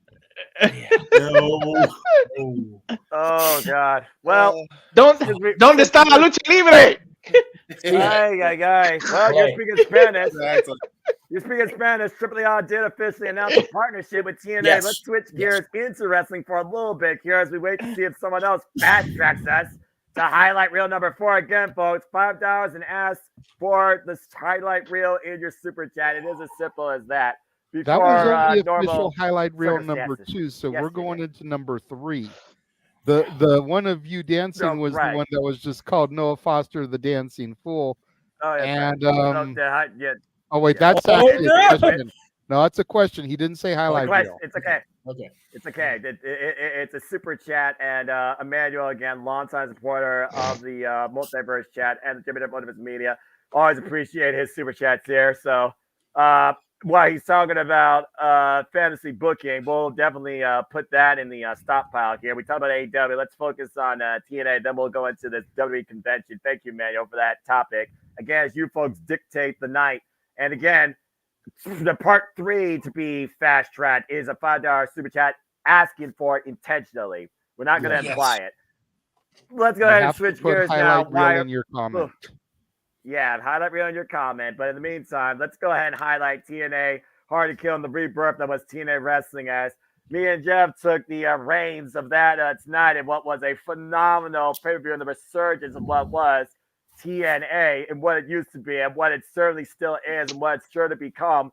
Again, moments, championship, upsets, returns, surprise, first-time show-ups and show-offs. Yeah. And overall, just the presentation felt even a little bit different, but still had that subtle throwback feel. I mean, again, I'm the guy that called it verbatim, but Jeff, again, you've been there since the inception. We talked about and highlighted it, and we discussed its rebirth right into tonight, from the countdown to Ultimate X towards Dana Brooke, apparently now more elegant. Why don't you go ahead, Jeff, and give us your thoughts on the TNA's reset tonight? How was TNA Hard to Kill for you? Okay. Price check on Depends. Thank you. Alexa, put it in the cart. Anyway, go ahead, Jeff. Something. I loved every bit of the show. I loved getting to call it. First of all, I was happy. Thank you, Step Boy. I loved getting to call it. I love getting to do commentary when I can. It's just I've realized I'm not as good at it as I once wanted to be or what I used to be. So the fact that I got to, because Attila was there, was a unique experience. I enjoyed it. Again, every title changing hands except for the tag and X Division titles was cool. New Knockouts World Tag Team Champions. Spoiler alerts, everybody. Spoiler alerts. This talk is definitely your proverbial recap shows. It's wrestling time here. It's Attila. I hope that's safely back in our hotel room, getting some rest. As she sends a picture, me and the time split afterwards. Pretty cool stuff. And again, she'll be part of Snake Eyes. So if you see Attila in some of that shirt that Jeff's wearing, give her hello. That being said, Jeff, continue. So yes, MK Ultra dropped the tag titles to Decay. Rosemary and Havoc were back together and won the tag titles in the first match on the main card. Tommy Dreamer also dropped the Digital Media Championship during the pre-show to Crazy Steve with all the force you could think he could pack in a bag. Yes, and on top of that, during the segment with DJ Woo Kid and AJ Francis, we saw the return of Joe Hendry to TNA. So it was cool to see Joe Hendry on the countdown, and I got to play Noah Attila's video for Noah again because somebody said his name and he appeared. So by God, I played the video. Another instant classic by Joe Hendry. So there you go. And once Jeff's done with his little retort, we have officially been put into the fast lane for the next highlight reel. Thank you, Emmanuel, for that. And Stoplight believes in Joe Hendry. Damn it! Anyway, JJ, you will believe. Continue, Jeff. JJ, do you yet believe? I mean, he believes in Noah and Attila, by God. Do you Yo believe creo. You I have to say it. I need to watch the weekly product and see if I become a believer. Yes. There you go. Fair enough. Come on, Fair come on, enough. JJ. Yo creo and Joe Hendry. There you go. There you go. Yeah. That's it. Anyway, continue. All Jeff. right. So yeah, I just enjoyed the show from top to bottom. I thought every match hit on the point it needed to hit on. It was great to see give me their team name again from NXT UK, because only you can say it better than anybody else. Oh, wait, you're talking about the two that, that's right. He is Liverpool's number one, Zach Gibson. He is James Drake. Together, they are the grizzled young veterans and soon to be recognized as TNA's number one. Continue. Yes. So the great schism. seeing them The back dyad. on my television screens. Fuck that crappy gimmick, locking them in prison. I agree. As I said during the match and after the match, with all respect to Joe Gacy and the daughter of the soon-to-be head of the table, I said what I said. I don't give a shit. It's great to see Gibson and Drake back out of the dyad. It was so cool to see the gliz of the young veterans back in their element in tag team wrestling. Tag team wrestling had a hell of a night from what I'm hearing on AEW side too, with FTR and Daniel against the House of Black. They were really good matches, with the World Tag Title match, with our tag team presentations we had on both genders, by the way. So good stuff across the board for tag team wrestling. Bravo to both companies. And I'm sure Battle of Valley's having some good shit going on up there too. Even if it's San Jose. It's not their fault, they're San Jose. Apparently, Battle of the Valley has had a major moment, and there's already a clip going around on Twitter. It is 2 seconds. Just take a look at this. Okay. What? If it's what I think it is. Oh my God! Yep. What's that? Yep. Jack Perry? Ripping up his AEW contract. Yeah. That would lead me to believe that he was fired. Quietly. Well, wow. I will say this. Okay. And then I'll go back into TNA before we get to some making me laugh again, because I can't wait for the highlight reel. Oh, Lord. Yeah. If Jack's back and he's in New Japan, I hope for his sake that he refocuses on what's important, which is the professional wrestling. And that if he doesn't, that he comes up against David Finlay and the War Dogs and just gets obliterated. That'd be great. Yeah. I wouldn't. I'm not usually on the War Dog side usually, but I'll be in this case. For all you know, Jack Perry might become a new War Dog, because you guys got to keep in mind Gabe Kidd's contract is coming out too, and he is a War Dog. That's fair. Well, I know now that I gotta just not. I'll have to turn my back on him too if I ever go to Japan. Let's give him at least the opportunity to redeem himself. The Elite has had that chance and they've blown it many times. Yeah, that's fair. Adam Page as well. Like I said, the Elite, Bucks, Page, Omega. I think Omega's redeemed himself more than enough at this point right now. Anyway, let's get away from Noah. Okay, back to TNA wrestling. Yeah, TNA. I think really there was a couple of comments throughout the stream and throughout tonight. Our presentation right now. TNA took a huge step in making a case for them being number 2 again, if they sustain. That's the key. One night does not a company make. Okay? Right. If they can sustain the momentum they built tonight and have a hell of a taping tomorrow that we're going to see on Thursday that somebody's going to review, then I'm here for it. Yep. In his case, they have till no surrender. But I'm here to watch TNA for the foreseeable future, because I I believe in Joe Hendry, and I believe in TNA Wrestling. Let's do it, guys. Bring it to me, guys. There it is. There you go. For the love of wrestling, we'll bring you reviews of TNA Total Nonstop Wrestling Impact starting this week, Friday, usual time, as of course it is the day after. So please stay tuned for the Renegade. Maybe Attila will join him as well, because it probably will be Cam based on their timing as well. Yes, JJ. You know how we get those so-and-so or all elite graphics after a monumental match? Yeah. See. Well, hey! Congratulations! TNA has officially signed Zaya Brookside, and after her tremendous performance in the Ultimate X match, well deserved. Another great name added to the ever-growing Knockouts division. Oh, wait. Ooh, good point. Mikey, just go ahead and talk. Just put your hand up. I think he's got a new gimmick. I think he wants to be signed guy stat point. Yeah, I'm like he was already Little Mike Deadly.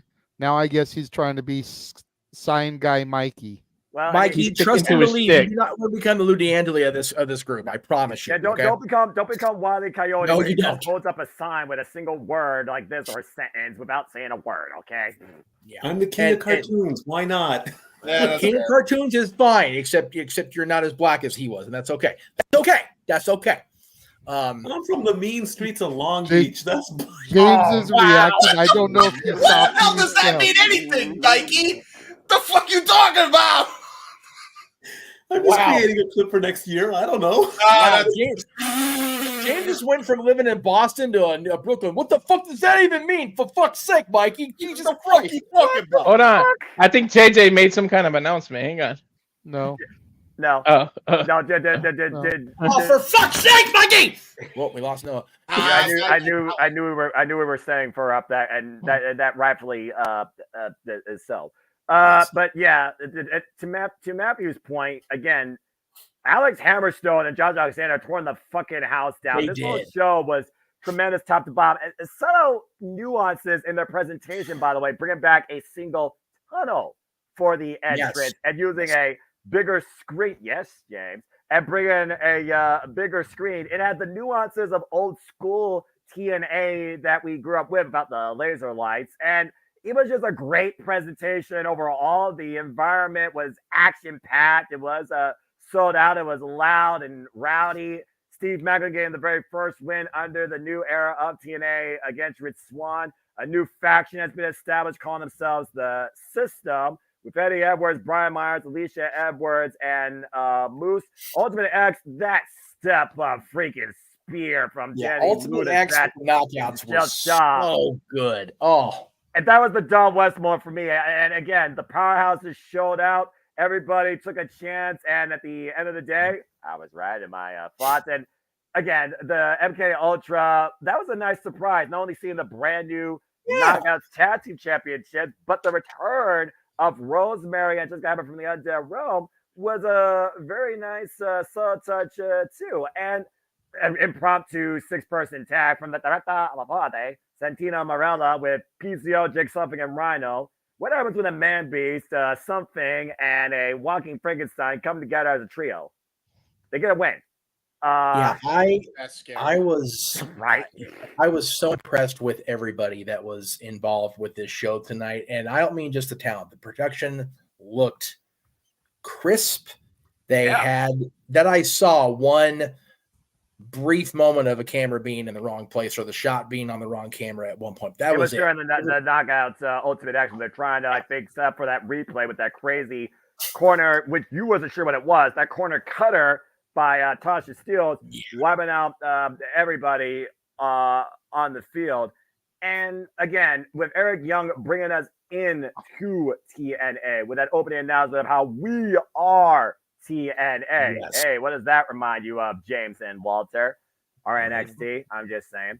And then, again, Scott D'Amore announcing partnerships based on mental health, community outreach, and officially signing the contract as a partnership with AAA with the head of AAA there himself.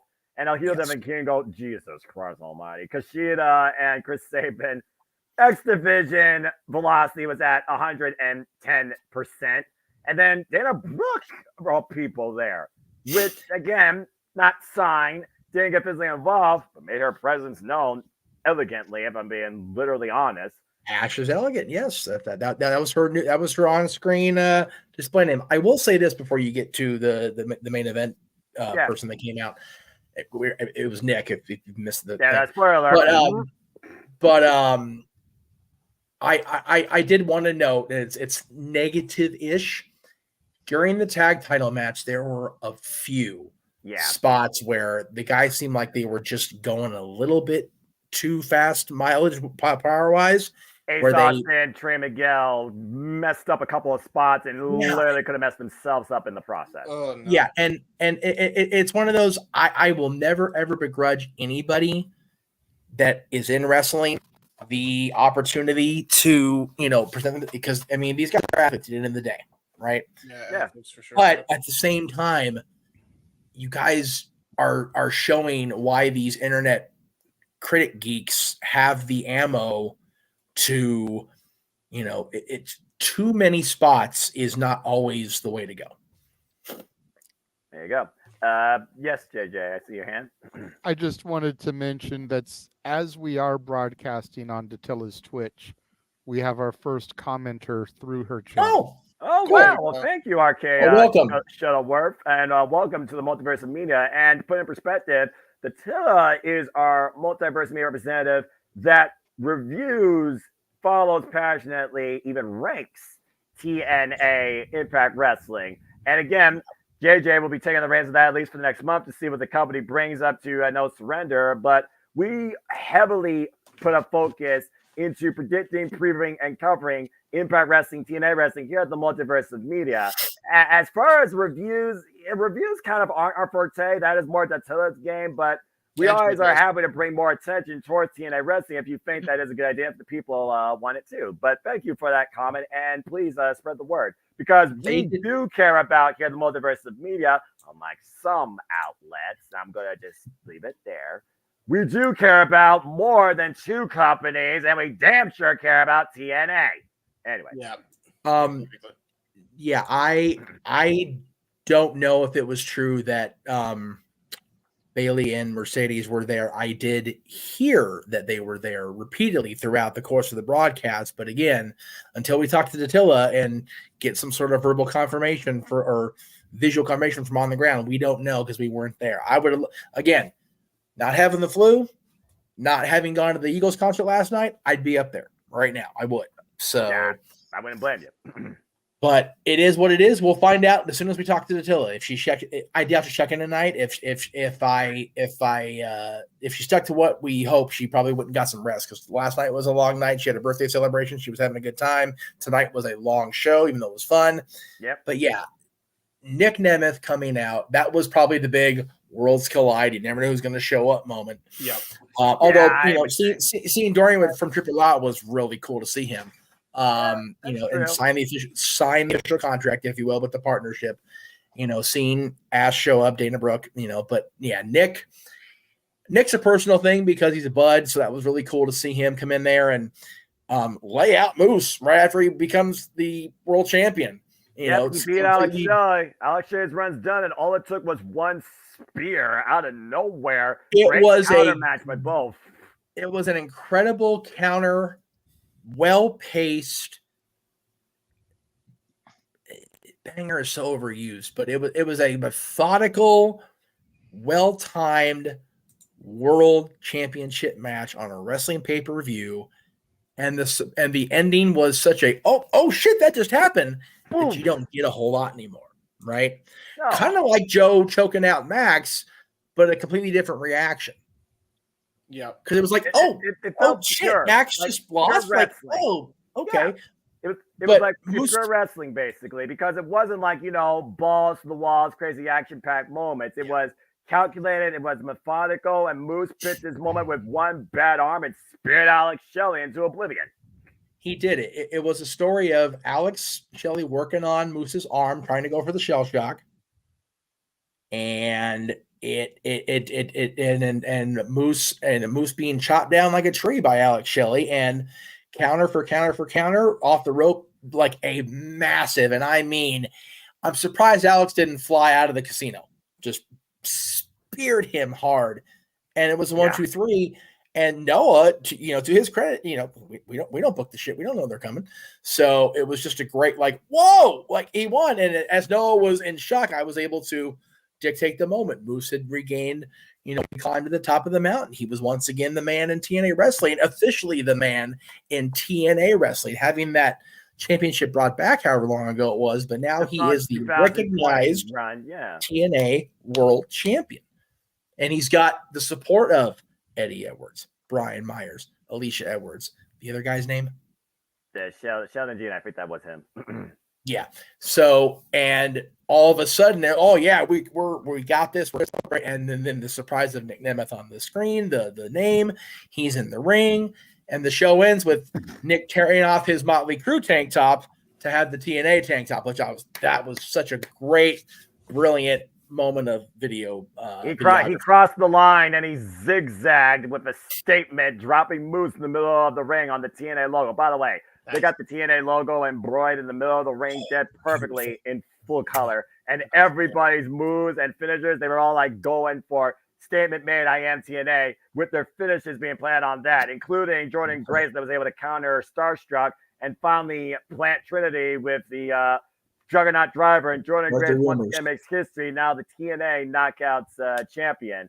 And it's very possible because, again, Trinity, we don't know for sure what the future is. We see a press release and seeing is believing. But again, she lost the title, had her first singles defeat, and seeing is believing. She is no longer the champion. So we will see if she stays the longevity of TNA, or did she prove enough to herself that she feels she can go back to the WWE? Again, only time will tell. And I'm sure someone will try and bring something out regarding that if they want to shed more light to that, because we still know where Mercedes Moné lands in the industry. That's a whole different question. Oh, well, there you go. I'll be damned. And again, longtime friends of Trinity, Bailey and Mercedes Moné, friends for life. So seeing is believing. So I guess it's true. I have a thought, but JJ had his hand up for quite a while. Yes, so JJ, go ahead. I just wanted to direct towards this. That was all. Oh, okay. Okay. Oh, yeah. I will say this. The fact that they're both there, right? Yeah. Charlotte's hurt. Let's just keep that in mind. Yes. I mean, out for a year in likelihood. Maybe 9 months if Ashley's rehab goes well. Yeah. Damn. Becky's healthy, involved in the pay-per-view in 2 weeks. Or premium event. We gotta get used to that name now that we got two companies doing it. Jesus Christ. Yeah, I'm about to say it because they're both in the same umbrella. There you go. What if Trinity is going to be part of this group that saves Bailey from the Damage Control betrayal? Seems to be teasing it. Dakota, I've been saying it for the longest time. Dakota Kai, the mastermind, just saying. And for the longest time, Bailey's been, deserving a WrestleMania moment. And if you're going to push her for the title and put her back as babyface as the hugger, subtly but surely, this is the way of going about it. So, I mean, again, I think the seeds are falling into place. And again, Mercedes, when they choose to go back, then you got your trios match. The next 2 weeks are going to be very interesting in the world of professional wrestling. Yeah, and I'm glad we've got a great team in place to cover it all. And yes, the TNA championships across the board are the best I've seen. And I said during the broadcast, the TNA X Division Championship, other than the original one that JJ has a replica of, that was NWA centric TNA. Mm-hmm. I think of the TNA only era, so 2007 to now, X Division's the best one for sure. Yes. Bar none. And Chris Sabin has held every inauguration of this title in his career. And JJ, he fucking did it again. He found a way to counter Kushida Horrible Log and planted with the cradle shot. Chris Sabin is still the X Division champion. He did it again. I was keeping tabs. I was, like I said, I had you guys on my screen. You guys were turned down to like a 2-3 on my volume, so you guys were very minimal. I heard you yelling about Nick Nemeth. Story of my life. I'm just saying that is how into it y'all were. I could hear y'all screaming at a volume level 2 or 3. Yeah. And I'm he mentioned way that. over He here. meant- My TV is on that wall. I know where it is. Yeah, I Despite, know. despite what Yeah. this box sits. Yeah. I'm illustrating for everyone else. Yes, My right. TV's on the complete other wall. He And I definitely can still mentioned it hear on our y'all. stream. He definitely mentioned that on our stream. He I said, figured. "Yeah, I can hear Noah." I am just like I said. I hope he's still available and not booked in 2 weeks and is at the Fair Ass Kitty show because he's getting some shit. Yeah. And Matthew, again, we remembered you bring up that up. And I even said Yes. myself, IWGP version 4 heavyweight championship, Golden Wing Eagle title, now the brand new TNA World Championship. Probably the top 3 belts I've ever seen in this business. Yeah, man. Those I belts will.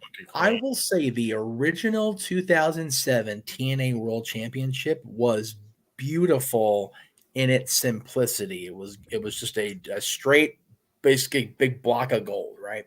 Yeah. But I can't even argue with that. The TNA championships now across the board are the best I've seen in at least a generation. They all look so fantastic. And each one with their own unique, distinct identity. And the fact they brought the knockout strap back to the original white form, I love that beyond all belief. Because again, the knockouts are the premier showcase, foundation, roster, presentation, representation of well-defined, respected women's professional wrestling. Damn it. Both tag titles having the red straps, throwing back to the knockouts tag titles of old. I've said for years, I don't think any belt has looked really bad with a red strap, except for the 10 pounds of gold. God damn, was that version ugly? Holy hell! With all respect to the guys that had to hold it while they were champion with the red leather. God damn, that was a ugly Some stuff just presentation of that doesn't title. work. I'm just saying. Still want it. Still completionist guy. Still want a replica of it. But yeah, it was an ugly. I'm glad they went back to black. That was anyway. Yeah. We had what feels like forever ago another interruption. Yeah, we did. And we're almost at another break too, so we might just do a two as we literally did impromptu. So that being said, here's some more highlights from what has been the last year's shenanigans from Open Mic Night. Go ahead. Oh no. Bruce just invented a talking scale. When his 300-pound wife gets on it, it yells, "Get off!" Oh, jeez. Okay, all right. Subtle. Oh boy. Subtle All answer. right. Good answer. Once again, we're going to her father first with this answer because that's just the way that the show laid out.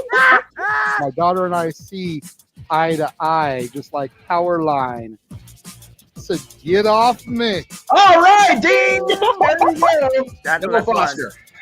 You mean, when you're really putting that much weight on something, even an AI has to have a sense of emotion to really let you know how it feels.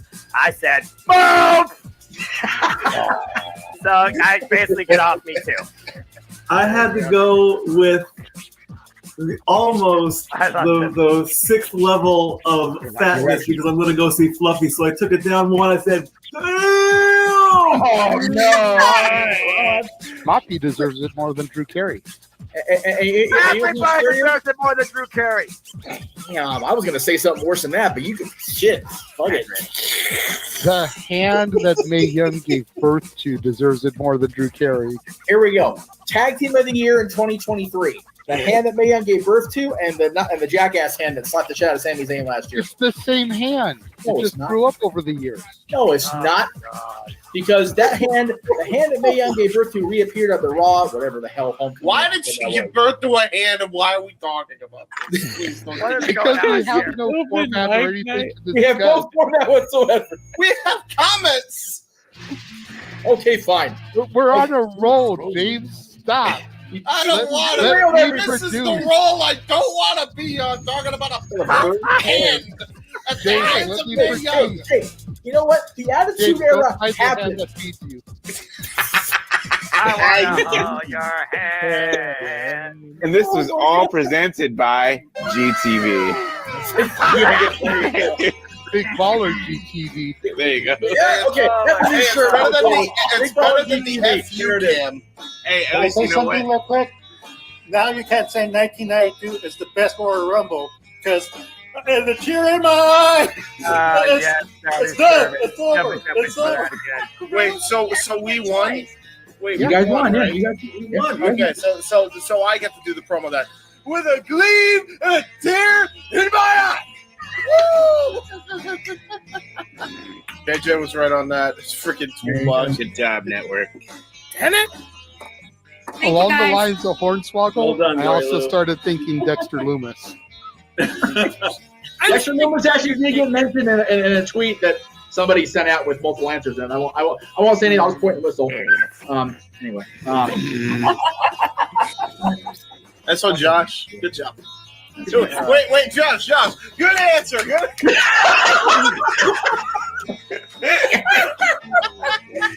Oh my God.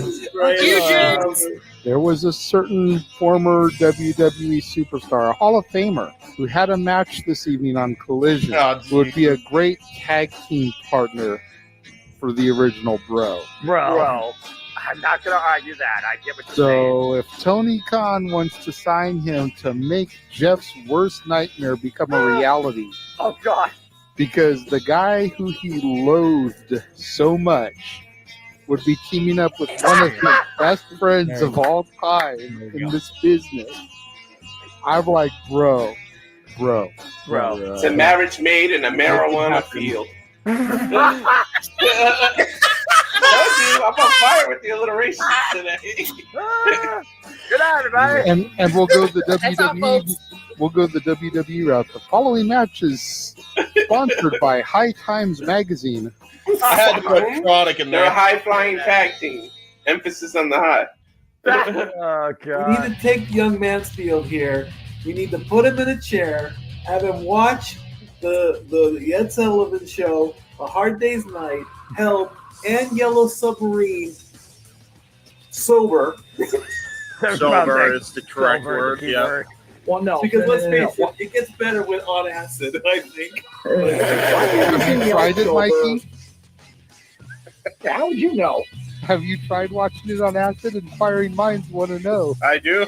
This is very curious. There's Very only curious. been one day in the casa where a lot of our family members had some substances. What would be No acid. What the hell would be Nobody in the Angola? casa ever did acid. Yeah. So. What is going on right They now? may have engaged in some of that sticky, icky, but never any acid. Never anything Look at that, harder Jeff. than Knock it off. Was the sticky icky like tainted or something? Was it not like I don't know.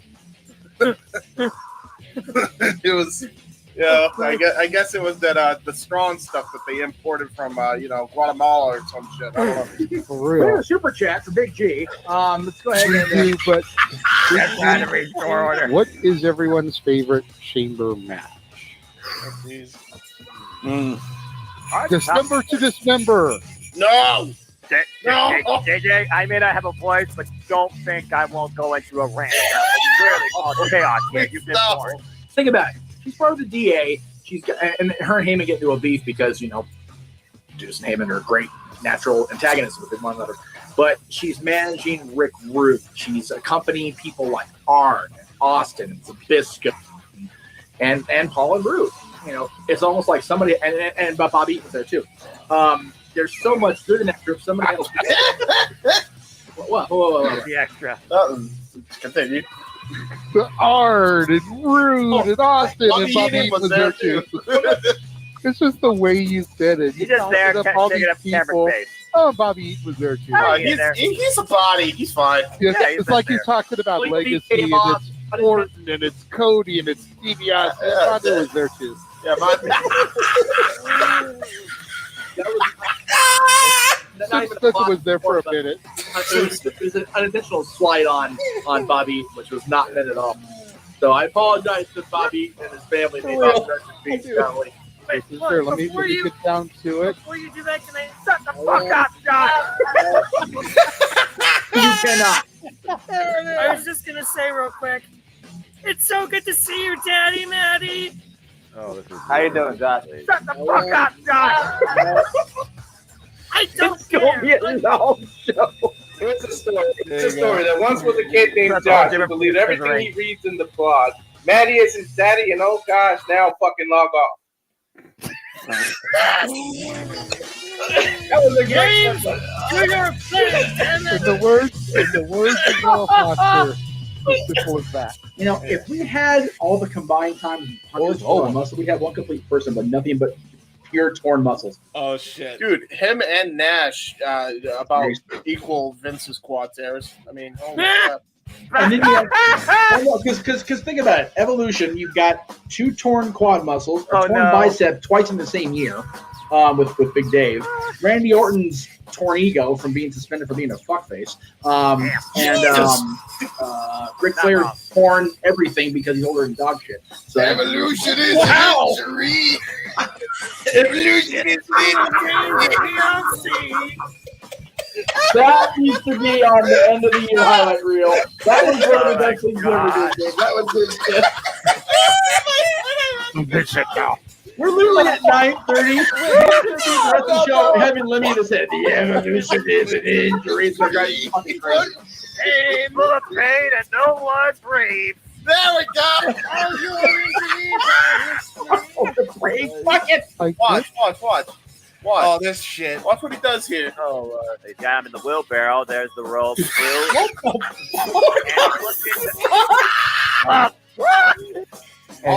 If Russo had booked it, it would have been a Roddy Strong on a pole match.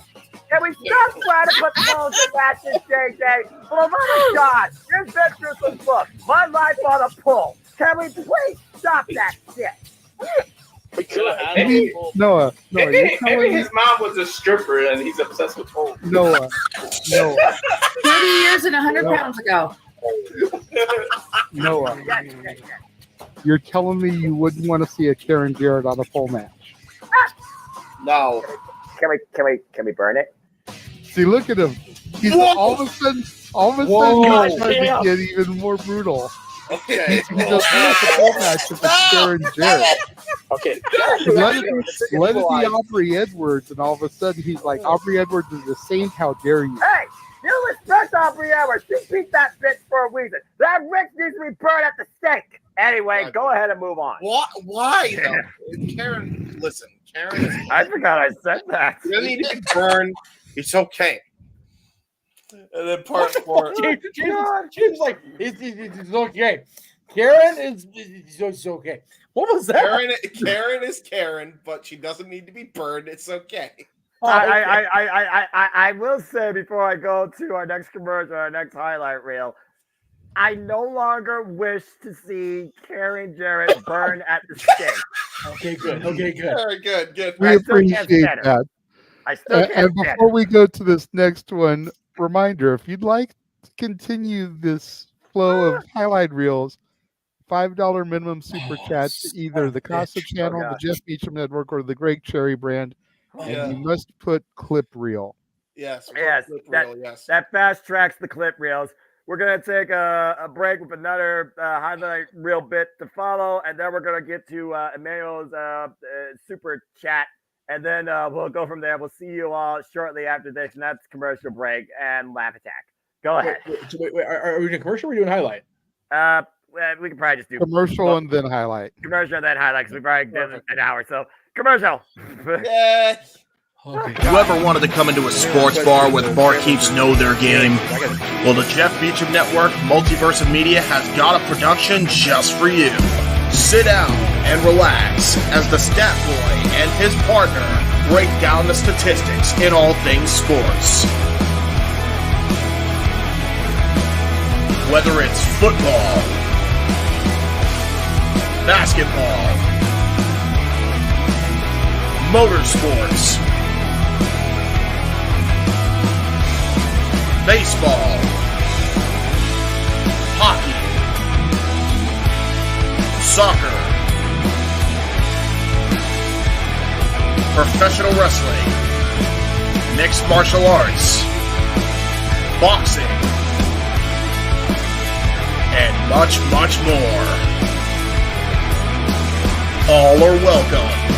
Your barkeeps here keep you up to date and in the know of everything going on in sports, while also having a pleasant conversation about it all. Your host and owner of the bar, Stat Boy Mike.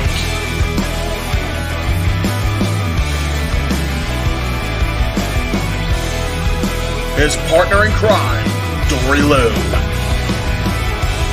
and a host of other guests coming in. The food's hot, the seats are warm, the drinks are ice cold, and the sports talk is plentiful. Casa de 18 Studios presents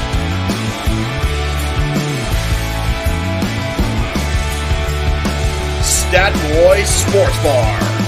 Take a bar stool and enjoy the show.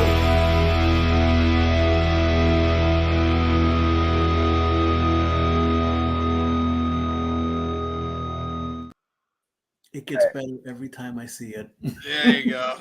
There you go. So, since we're gonna wait for Jeff to come back before we throw it to the next clip. Oh, he's here. Okay. I just wanted to show you something, Noah, that I found on Twitter while all the other shenanigans are going on.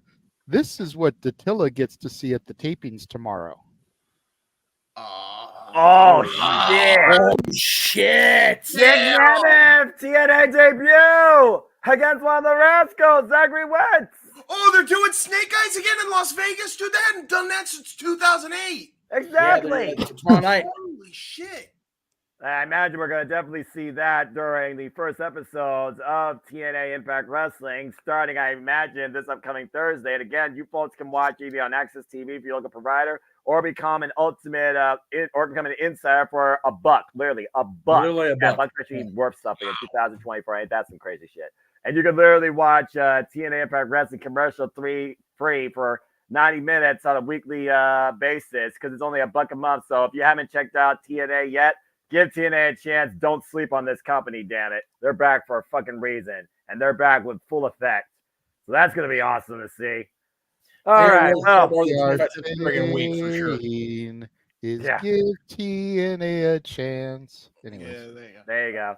Then Sandy, and good, get some rest. Let's go ahead and move on to our next highlight. Oh, you. No, I'm glad I came back and sat down. By the way, you have to play the. Hi, Anthony. What? Say it again. You have to play. That's what I call wrestling edit with this. There's a reason because it leads right into that one. Okay.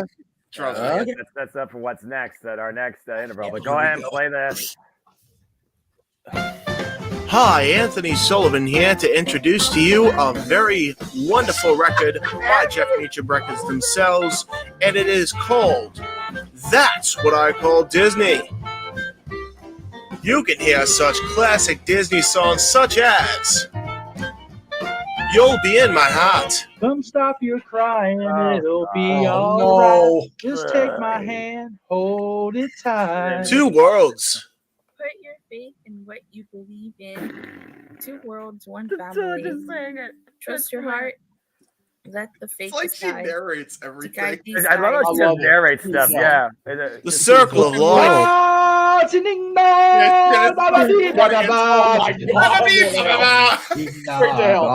Nice African chant. To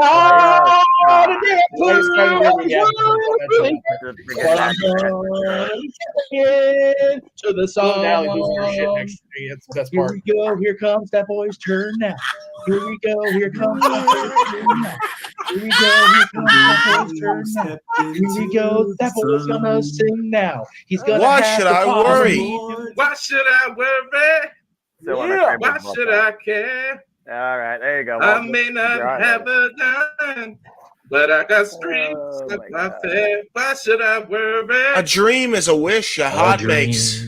Is a wish your heart makes when you're fast asleep. I don't know why they're laughing. Mother knows best. Mother knows best. Listen to your Yeah. mother. It's a scary world out there. Yeah. Mother knows best. One way or another, something will go wrong, I swear. Chippendale Rescue Rangers. Some love her. crimes go slipping through the cracks, but these two gumshoes are picking up the slack. There's no case too big, no case too small. Oh, when you need help, just call Chippendale Rescue Rangers. Chippendale when there's danger. He's a tramp. He's a tramp, but I love him. Breaks a new heart every day. Once upon a time in Now New it's York always City. Once upon a time in New York City. I had to go short for some It's of a them big because old, bad old, otherwise. tough old town. It's true. Beauty and the Beast. Tale as old as time. True as it can be. Barely even friends. Then somebody bends unexpectedly. A whole new world. No one to tell us no, or where to go, or say we're Lovely only father-daughter dreaming. moment. A whole new world, a dazzling place I never knew. But when I'm way up here, it's crystal clear that now I'm in a whole new world with you. The mob song. Set to sacrifice our children to its monstrous appetite. We'll wreak havoc on our village if we let them wander. So it's time to take some action, boys. It's time to follow me. It's heart of your I world. want to be where the people are. I want to see them dancing, walking around on those, what do you call them? Oh, feet. Flipping your fins, you don't get too far. Legs are required for jumping, dancing, strolling along down a, what's that word again? Street. Up where they walk, up where they run, up where they stay all day in the sun. Wandering free, wish I could be part of that world. Colors of the You wind. think you own whatever land you land on. The earth is just that thing you can claim. But I know every rock and tree and creature has a life, has a spirit, has a The name. bare necessities. Now it's like this, little britches. All you gotta do is look for the bare necessities, the simple bare necessities. Bella Norte. Oh, this is the night. It's a beautiful night. And they call it Bella Notte. Tailspin. Oh, yeah, tailspin. Oh, tailspin. Fair warning, I may have Reflection. Look I at may have butchered me. I Udalile. will never pass Udalile, for you're a good. perfect Yeah. bride or a perfect No, I'm staying in this daughter. edit. I think Can I it be? I'm not meant to play this part. Udilile. Robin Hood and Little John walking through the forest, jumping fences, I was dodging bound to trees, and fuck up trying to get somewhere. away. Someone's waiting for you. Someone's waiting for you. Yeah, just straight up. Cry, little one. There be a smile where a frown used to be. Do you want to build a snowman? Do you want to build a snowman? Come on, let's go and play. Immortals. They say we are what we are, but we don't have to be. I'm bad behavior, but I do it in the best way. I'll be the watcher of the internal flame. I'll be the guard dog of all your fever dreams. Ooh, I am the sun in the bottom of the hourglass. The beautiful briny sea. Bobbing along on the bottom of the beautiful briny sea. The Ballad of Davy Crockett. Davy Crockett, king of the wild frontier. A spoonful of sugar. And every task you undertake becomes a piece of cake, a lark, a spring. It's very clear to see. Under the lovely London When the sky. early morning hours have come and gone, through the misty morning showers, I greet the dawn, for when its light has hit the ground, there's lots of treasures to be found underneath the lovely London sky. The kidding you. Somebody call my sister, tell her how much I miss her, and tell my brother to come on too. Amplifiers humming, That drummer is drumming, singing a song for you. Surface pressure. Indestructible surface. Diamonds and platinum. Find them with platinum. Take what I'm saying, didn't break what this my man did, but I did the perfect. I feel the berserker in the 3 rings. Second star to the right. The second star to the right shines in the night for you, to tell you that the dreams you plan really can come true. Hakuna Matata. Hakuna Matata. What a wonderful phrase. Hakuna Matata. That still Ain't is like no a passing narration craze. a little It bit. means no worries for the rest of your days. It's our problem-free philosophy. Kiss the girl. And you don't know why, near the but end you now, by the try way. and try. You wanna kiss the girl. Lava. A long, long time ago, there was a volcano living all alone in the middle of the sea. He sat high above his bay, watching all the couples play and wishing that he had someone to Go the distance. I can go the distance.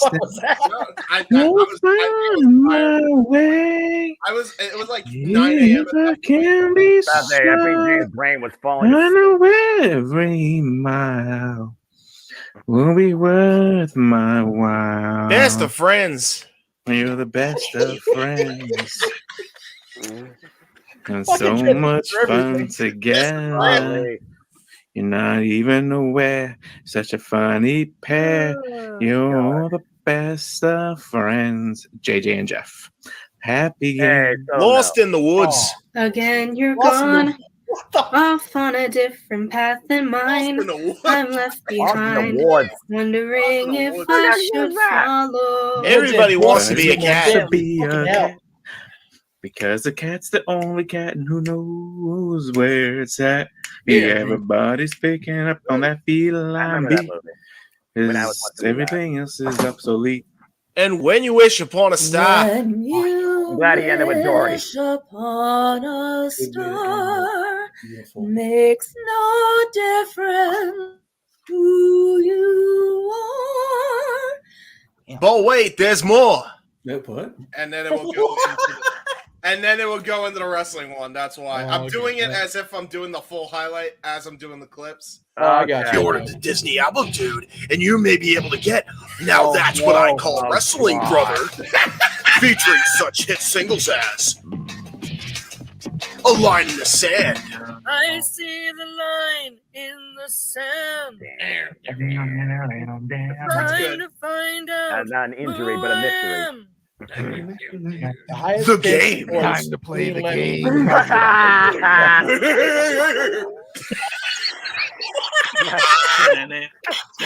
The King of Kings. Behold the king. The King of Kings. I love it. On your knees, dog. Yeah, we gotta have R.I.P. Lenny. On your hands. Bow down to The Bella Twins. But you can't There it touch. is. Oh You keep screaming on the stars above. I'm scared. I I'm can scared. see No. Crime time, dude. You were saying, Arlene? Bringing the hood to you. Bringing it. Yeah, that's how we do. Hey, yo, no more Hollywood. This is Hollywood, and it's crime time. Be scared, you probably 3 should. count. Get up on your feet. Put your hands together. Sing along with 3 count. We'll party on forever. What's up? People over there, what's up? What's up? If you feel me, stand up and say what's up. What's up? What's up? What's up? What's up? So What's up? What's up?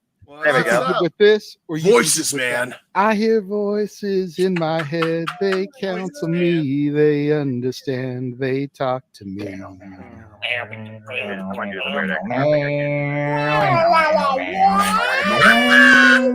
Got the rules in your religion, all designed to keep you safe. No fear. No fear.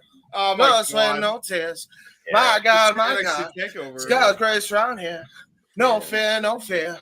Blood, sweat, no tears. My God, my God. I remember that from Hope I Brooklyn. make it through the year. Yes. Man in the box.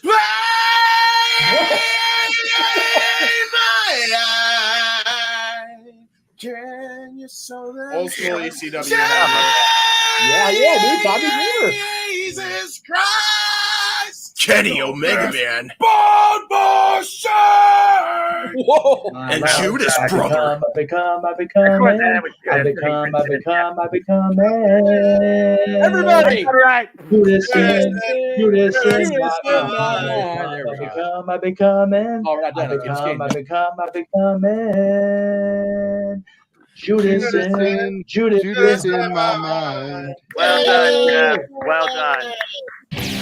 You can get both of these albums now, or maybe not, brother. Available for a limited time.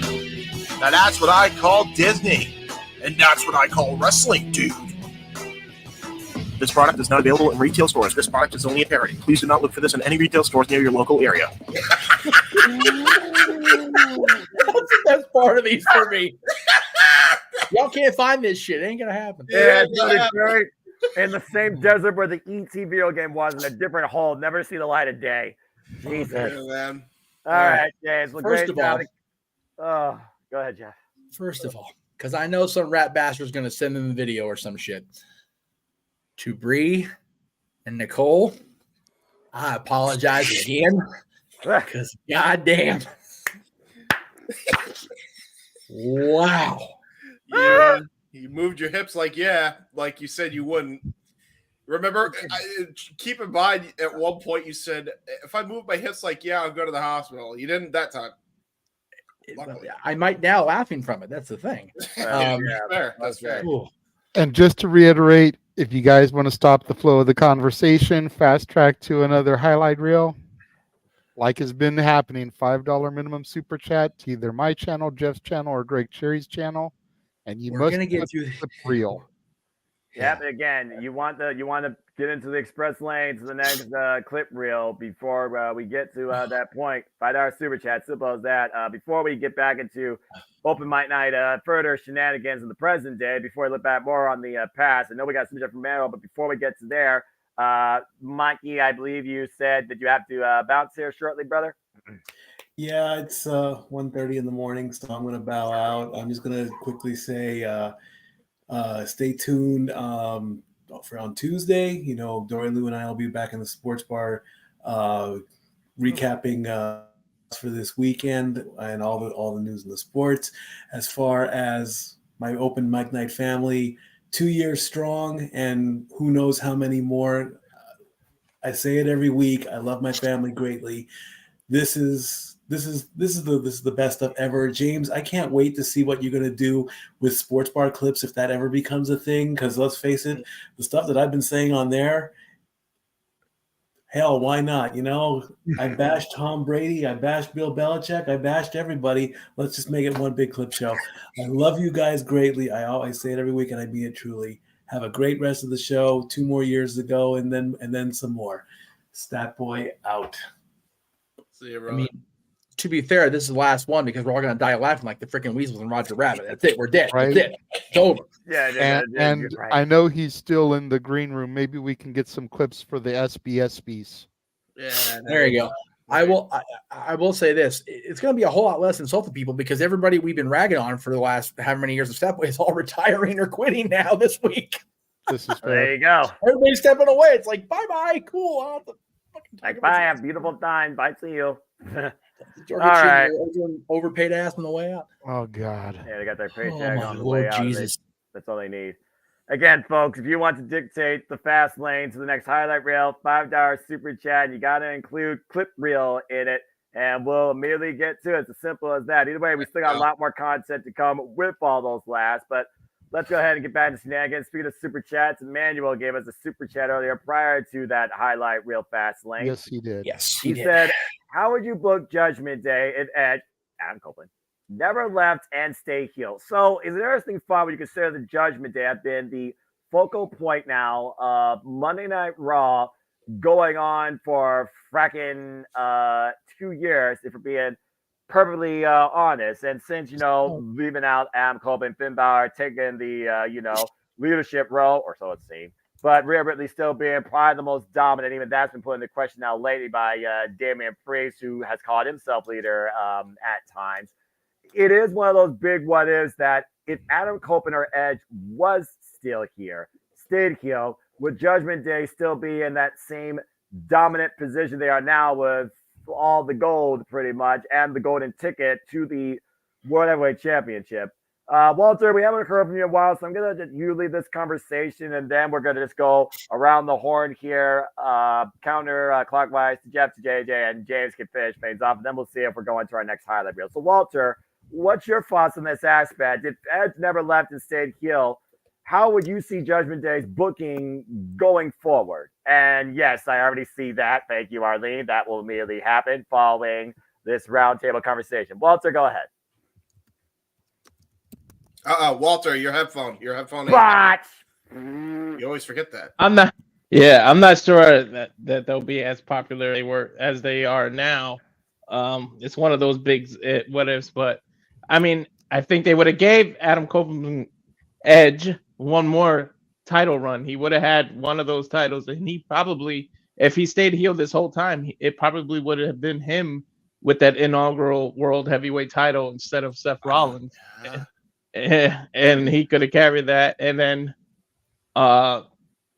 maybe Finn Balor still joins, but he could be IC title, and then you would have had the still tag team champions. You still would have had a dominant heel faction, but I don't know if Rio would have been as big now. Actually is now. I mean, it's hard to say, but I think it would have fast tracked them all to at least one big championship run. I don't think Damian Priest would have been the Money in the Bank holder, though. I think that would have went to someone else.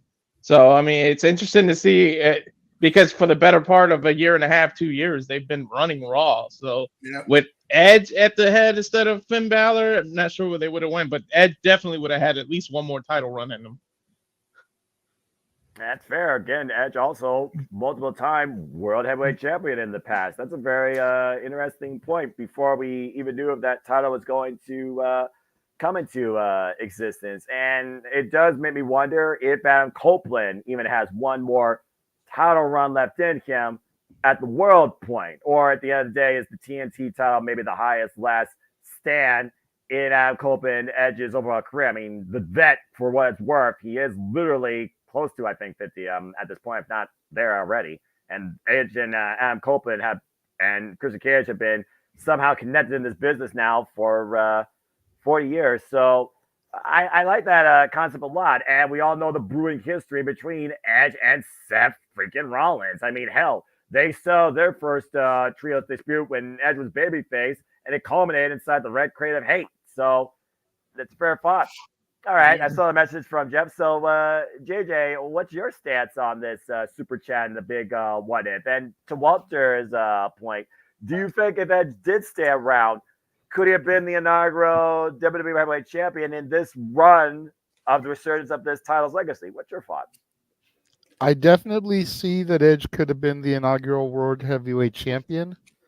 The biggest thing that I think would be different is I don't think Dominic Mysterio would have had his rise to prominence. Yeah. I don't think Dom would have joined the Judgment Day. No. If Edge had still been the leader. Yeah. Because Edge had already been excommunicated and was trying to team with Ray and Dom to take on the Judgment Day. If Edge had still been in charge, I don't know if we would have seen Dom join Judgment Day. And I don't know if we would have had two-time North American champion Dominic Mysterio, the MVP of WWE in 2023.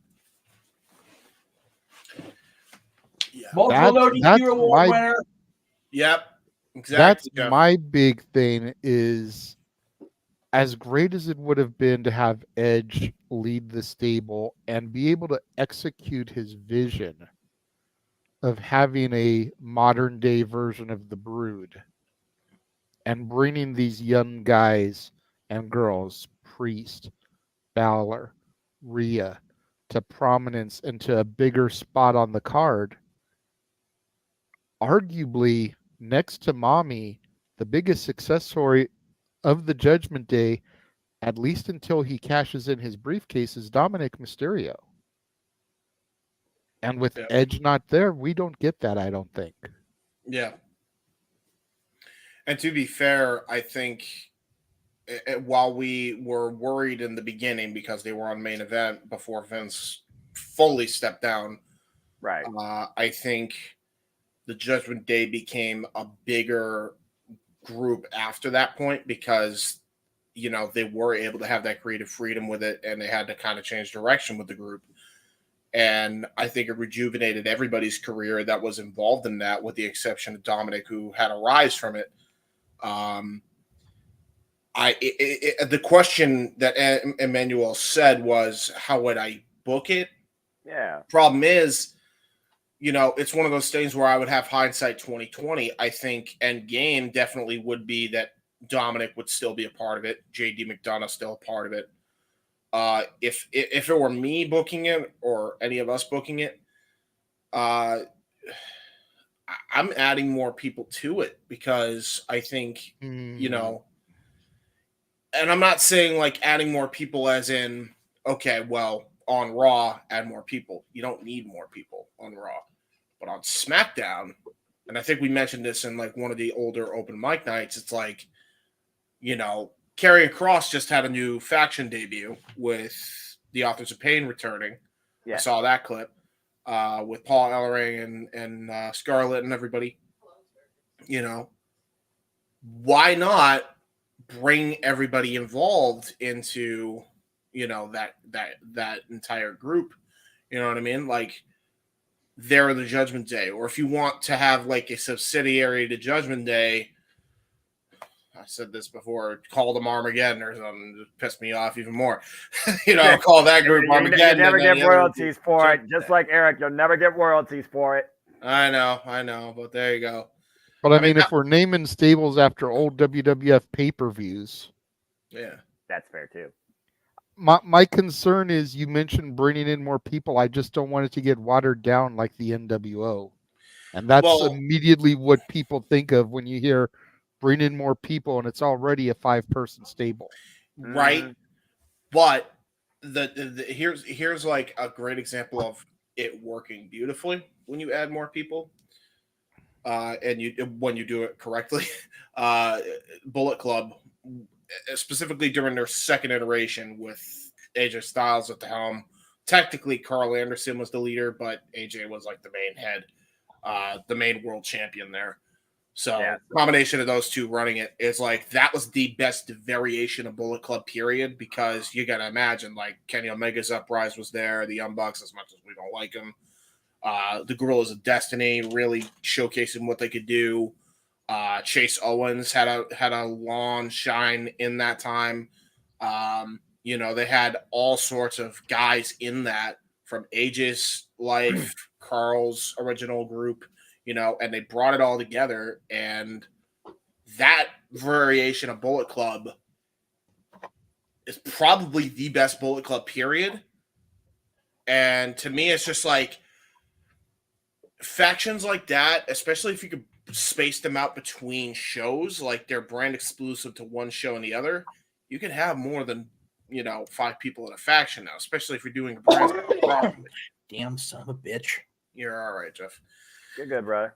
But anyway, yeah, that would be what I'd do if I was booking it. Quite frankly, I would be like, you know what, you had success with it on Raw, why not try to replicate that success on SmackDown somehow, little bit by little bit? You know, it doesn't have to be overnight success, especially when you consider the Bloodline is running SmackDown right now. But I'll say, but I mean, SmackDown's got their own dominant faction. The only one that doesn't have a dominant faction at this point is JJ's NXT. Yes, JJ, I see your hand.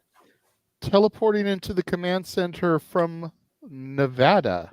Oh my darn! Attila is in the house. Hi. Hey, you guys. How are you guys?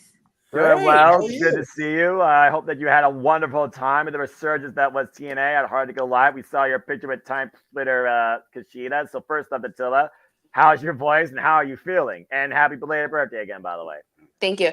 So Hard to Kill was a lot of fun. My voice is okay. I can see that. Yeah. Did you guys see me at Odd on the plenty of show? time. We saw you plenty of times, pal. Yeah, I was second row behind in the hard cam side. Yes, that's awesome. It was awesome. That's awesome. Yeah, it was a lot of fun, and like I my favorite match. Well, my two favorite matches had to have been Josh Alexander versus Alex Hammerstone, and the X Division title match. Oh, okay. Okay. What was your thoughts on the Knockouts tag surprise? Seeing MK Ultra defend the newly minted Knockouts tag strap that we never even got to see presented prior to Hard to Kill like the other titles, and the return of Decay of Rosemary and Jessica Havoc. I was surprised to see them back as DK. You know, this might be an unpopular opinion, but I actually like them as Courtney Rush and Jessica with the K because she's sick. You know, they reminded me of a female Bill and Ted. I don't know if anyone's ever seen that movie. Oh, you definitely got some filibuster that's seeing it. Nice. And James, you can kiss your favorite theme you never learned the name of goodbye because Decay is back. Anyway, continue. Oh. My old roommate was born in San Dimas, so I'm very familiar with Bill and Ted and their most excellent adventures through time. What about their bogus journey through hell? And them facing the music. Yeah. There you go. Because strange things are afoot at the Circle K. And if y'all want to get more about those, go check out the Renegade of Wrestling, JJ Williams, at Renegade's Reviews for more takes on Bill and Ted's adventures and so much more too. Right here on YouTube. Become a member today. You know, you want to know what's like so, I don't want to say funny, but like, I don't know what's the word I'm looking for. I was at Bound for Glory 2021 and I saw Moose become Impact World Champion. And tonight I got to see him become TNA World Champion. Officially. Now he's officially recognized with those letters behind his name as champion. And what a match that was, too. Again, you witnessed a lot of incredible history. The Knockouts Ultimate X, the Knockouts taking Sarah Stage, that ridiculous step-up spear by the Shell Shot and Jody Fred off Danny Luna's back. Don West moment for me tonight. Jesus. Oh my God, just so Shaw hitting Tasha Skills and Danny Luna with the X was hilarious. You put some great video clips on Twitter that you were from your seats. They turned out really good on screen display. You did good. Oh, you guys showed them on the street? No. I'm saying when I saw them on my screen, they turned out really well. They presented well. Oh, thank you. Let me ask you about this, Datilla, because I do have 3 images. Do you know anything about this? Were you able to see them from where you were sitting? I actually was not able to see them from where I was sitting. It seems like they were on the commentator side, like where the announce booths were. Right. High up above the crowd in the Zaya Brooke, I heard about that. Signed. Yep, Zaya Brookside got signed to TNA. And you will get to see tomorrow. That is so cool. I just to be there up close to get a picture of Nick Nemeth in the crowd, it was freaking epic. Oh, so you saw Nick Nemeth literally storming his way into the building. Mm-hmm. That's awesome. That's awesome. That boy owes me a drink or two. Right? I'll tell you what, 2 weeks. I don't give a shit. Dana Brooke was there too. I didn't catch what the name is. She Ash by Elegance? Ash with Elegance. Okay. Does she have what does that whole thing mean? I guess we'll find out later. It's a whole new presentation. I'm just gonna leave it at that. You need to see it for yourself to believe it. I got a clear shot of Jordan Grace defeating Trinity. That's awesome. Again, incredible match, by the way, by both those. The Knockouts ruled Ultimate X tag and the freaking title. You saw that heavyweight classic with Josh Alexander, Alex Hammerstone. You saw Heel Devin Kingo was one of the best ever, but Chris Samon's still the leader of the X division. I mean, and you saw what now is being called the System. So give me your thoughts on TNA's presentation. What do you think about the set, the nuances with the tunnel entrance and the big Titantron? Like, What do you think about, let's just call it improvement in their production? I don't know how it came across on TV, but I actually really liked it. It looked really bright in there. I don't know. Again, I don't know how it looked on TV, but it looked really bright in there. I really liked the presentation. Was top notch. There you go. There you are. Mm-hmm. And then also too, like I really, those were the only moments I was there for. I got to see Joe Henry. Yes. Yeah, that must have been really cool. That was awesome. You got to see Joe Henry. Looks like Brian R was there live as well. So, yeah. Oh, and awesome, Brian R. Yeah, I got to see Joe Henry. I'm a little jealous to see that. him get hit with the Cheez-Its. That's amazing. Nice. I have a picture of him laying on the Cheez-Its. Oh no! I still think Ritz Bits are better than Cheez-Its, but that's I prefer Ritz. I prefer Ritz over Cheez-Its. I don't like Cheez-Its. See, Attila are the people that lead the TNA conversation.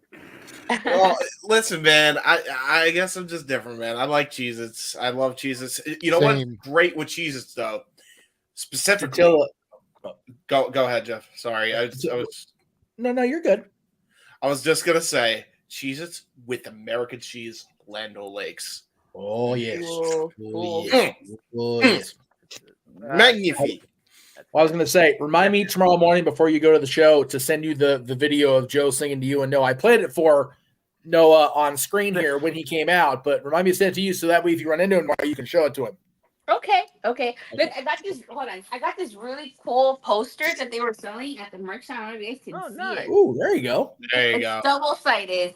Nice. Give me 1 second until I'll give you a solo shot. Yeah, we'll give you a bigger shot. I saw the front had, of course, our TNA knockouts. I got this one. Nice. It's double-sided. There you go. And of course, the headliners of tonight's show that define the new era of TNA, with both championships changing hands. Did not expect that tonight, if I'm being perfectly Oh my God, honest. you guys! Like, I saw so many wrestlers walking out at the Palms, but I didn't want to be that fan, you know. No, so I let them be. Chris Sabin, I didn't realize because like I was eating my food and I was just like chilling, and I was like on my phone, and then like I glanced to my left, and he's at the table next to me on his phone waiting for his food. And I was like, oh my God. Small world after all. Yeah, and then earlier in the day, I was ordering food, and Lance Storm was in front of me. I was like, oh my. Lance Storm was there in town. Yeah. All right. Yeah, I was marking out. I was marking out on the inside. There you go. There you Super chat here from Josh Management, $2. This is the one I went to go tap on. He saw Gigi Dolan there. Oh, wow. Because she's with Zach Wentz. Oh yeah, That's right. That makes sense. Supporting her man. That makes perfect sense. And of course, we saw from my NXT, the grizzled young veterans nearly winning the titles, but not getting pinned, which leads me to believe there is room for that feud to brew. And I think the Rascals are finally in the back seats of the TNA Tag Team Champions, which I'm happy to see. I honestly kind of agree with you, Noah, because if you saw at the end of the match, Chris Bay was like rubbing the title in front of their face. Yes. That's funny. Give me this match. Give me this traditional match. Oh, good deal. And I imagine they dismissed everybody shortly after the show was over, but then you did some meet and greets afterwards. You met Kushida. Was there anybody else part of the meet and greets post or before? I met El Hijo de Manquingo, and he put the Triple A Mega Campeón championship on top, like on my shoulder. I was like, oh my God. Oh, that's epic. Awesome. That's correct. That's cool. That's awesome. Yeah. Oh, actually, I didn't know that this was going to be a meet and greet. I didn't know this was going to be a meet and greet because, like, literally, it was not advertised. But Nick Nesmith, Dana Brooke, and did meet and greets too. Yep, that's usually how it goes, man. They surprise they do surprise that they do surprise meet and greets more for TNA than they do for any other company I can think of. Yeah, I'm gonna try to get Okada and Will Ospreay tomorrow. There you go. Lucky. So lucky. I am so damn jealous. I mean, again, the freaking Red Mecca taking on taking on Will Ospreay, of course, at Battle in the Valley. And I have a couple of headlines regarding what's to come following New Japan Pro Wrestling's Battle in the Valley. Already some matches announced for Windy City Riot, so stay tuned for more on that. But that's it. Is there anything else you want to give us following your TNA live experience ahead of Snake Eyes, which is tomorrow, right? Yeah, tomorrow's Snake Eyes. Is that just a one-day thing or a two-day thing? It's a one-day thing. It's just tomorrow. Okay, and then afterwards you'll be getting back home to California, safe and sound. So I'm good going back. Non-copyright, damn it, non-copyright. Non-copyright. All right. I'm not leaving tomorrow per se, just because like I wasn't sure what time we would get out, so I'm leaving Monday. Yeah, I'm about to say it's probably better to leave, after the weekend concludes. And all right, well, good deal. Is there anything else you want to share regarding your Hard to Kill experience tonight before we change gears back to our super chat topic? We still have yet to hear Jeff regarding it, but we could also get your words on it too. Anything else regarding TNA Hard to Kill and the atmosphere, the mood, this compared to an Impact Wrestling show? Anything else in your mind? The atmosphere was fucking great, and like Eric Young said at the beginning, time to stop sleeping on TNA. Goddamn right! Awesome. Amen. It was a Sean Spears perfect 10 out of 10 show, top to bottom. I was entertained. There you go. That's what makes like professional wrestling. Damn it. But let me ask you guys something. How was Deonna Purrazzo's in-ring debut? It was very good. Amazing. Yeah, it was very good. Very no good. surprise. I mean, she's a virtuoso. long may she fucking reign. The standard bearer for fucking 3 years. Long may she reign. A new era awaits in AEW. And I can't wait till she brings that title back in full color. I said what I said. Yeah, I mentioned you on the commentary because at first I did the whole long may she reign, and I was like, no. Let's do it Attila style. Long may she fucking reign. Amen. Right. Amen to that. All right. That's awesome. All right. Well, let's go ahead and thank you, Big G, for that. Appreciate you and Brian R. If you're there tomorrow, have a great time as well. And again, folks, don't fucking sleep on TNA Wrestling. They're People back. better wake up. Damn it. What the I'm fuck awake. like Evanescence? Anyway. I'm awake. Anyway. Jeff for so again, it's now that you're part of the fray here, as we are celebrating the anniversary of Open Mic Night, we've been discussing a little bit of a super chat what if here. Now, you've been following Raw, of course, for a duration lately, and we know the biggest thing on Raw is the Judgment Day. So here's a bit of a what if. If Adam Copeland, Edge, was still part of Judgment Day, how would you book him if he never left and stayed here? Would you have seen him become like a champion, maybe the World Heavyweight champion? Would you see the Judgment Day Foundation laid out differently? Would Dominic Mysterio be in the position that he is in now, or would he still be on the outside? What would be your take if Adam Copeland, Edge, was still part of Judgment Day, never left, and was healed? What's your thoughts on this? Oh, that is a good what if, Yeah. I guess it's hard to say. I don't think Dominic would have joined Judgment Day if Ed just stayed in. JJ said that as well, yeah. I don't think he would have joined. Because the whole catalyst for him joining Judgment Day was that he turned on Edge. Turned on Edge and Ray, yeah. Yeah. Their friendship. Mm-hmm. You care about your friend more than your own son. He's not a friend. Bang, bang, bang, bang, bang. Continue. Yeah. So I don't think Dominic would have joined. I don't think we would have had a whole mommy thing either. I feel like Dom really helped Rhea and Rhea helped him. Yeah. Really helped the presentation. That's a very fair point. It was Rhea, I think, that catapulted the idea of Finn Balor getting into the Judgment Day in the first place. I think Rhea Ripley's been the true leader the whole time, but that's a different conversation. Continue. Mm-hmm. So Edge, if Edge was still stayed at Judgment Day, I don't think they would have gotten to the heights that they would have achieved. I think that they still would have been a top faction, but they probably wouldn't be at the level that they're at. Do you get what I'm saying? Yeah. True. Yeah.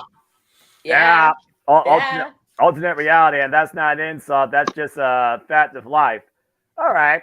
Well, before we get into what has definitely been the cornerstone presentations of tonight's second-year celebration, the highlight reel. We still have Jeff's thoughts on this, but James, you have a quick thing? Or I was just gonna say we still got Jeff. I'm about to say thank you for the assist. So Jeff, what's your thoughts on the Judgment Day retrospective? What if Adam Copeland never left and Edge remained heel? Would he be the champion? Would Don Mysterio and Rhea Ripley be in the prominence that they are? Would Judgment Day be completely changed in its entirety? What would be your take on this? What if? Well, first of all, I was watching the perspective Tatilla had at Nick Nemeth's departure into the crowd. She was like right there, so that's fucking cool. That's awesome. Well, as You far can as share that if you want. Sorry. I probably will here in a second. I'm just trying to answer the questions. I'm trying to keep it serious. I had the benefit of listening and watching Adam's interview with Sam Roberts a couple days ago. I actually plugged it on Twitter because it was one of those rare things outside of the multiverse I will plug, because it was such a fun conversation to listen to and watch, and just listen to Adam, just Adam and Sam shoot the shit, kind of like we do here. It was wonderful. Adam made a very good point about him leaving Judgment Day. There were two things. One, there was the almost the unnecessary element of the supernatural that he was kind of like, not so much. The big thing was Cody got hurt almost right away. Yep. As did Randy Orton. So they were hurting for baby faces to come back the Judgment Day. Yep. They almost had to bring somebody, out of the dark side. And Adam always, saw this run as a utility player, right, when he was on his last run as Edge. So it's okay, well, I got you. So I don't know if he had left, a lot of great points made. So I don't really want to, piggyback off. Sound like a broken record. Sound like a broken record. I got you.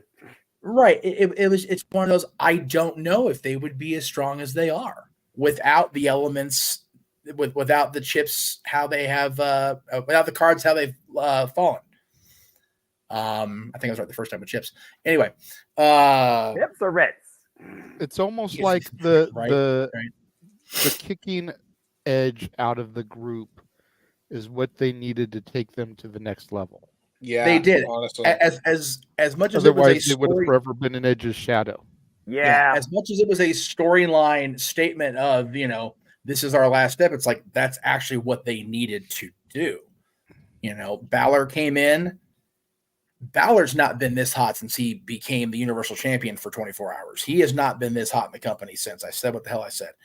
Priest, what about that run in NXT? Not even NXT. As far as okay, main roster. We'll go main. Yeah, roster. I'm about to say that the main roster versus NXT return versus debut. Three totally different stories. NXT. My NXT. That was NXT. Damn it. That's it.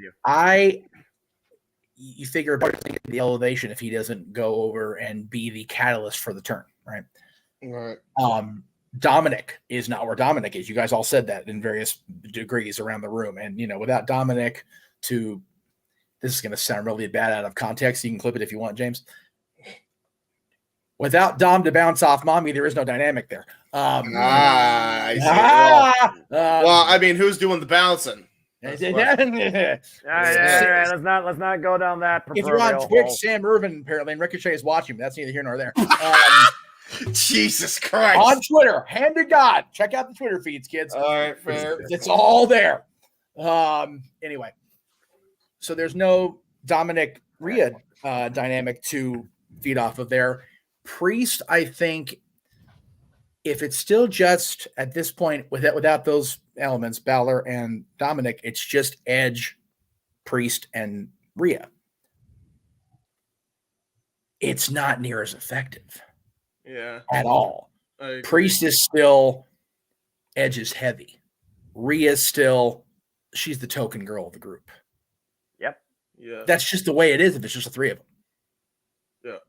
So that Edge Edge leaving the group is exactly what the group was designed by Edge to do.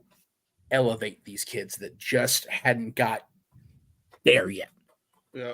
They're all there now. Yeah. The bloodline, forgive me, may my niece forgive me for the next sentence that comes out of my mouth. The bloodline is an afterthought at this point. Yeah. The Judgment Day is the faction in WWE. I acknowledge that.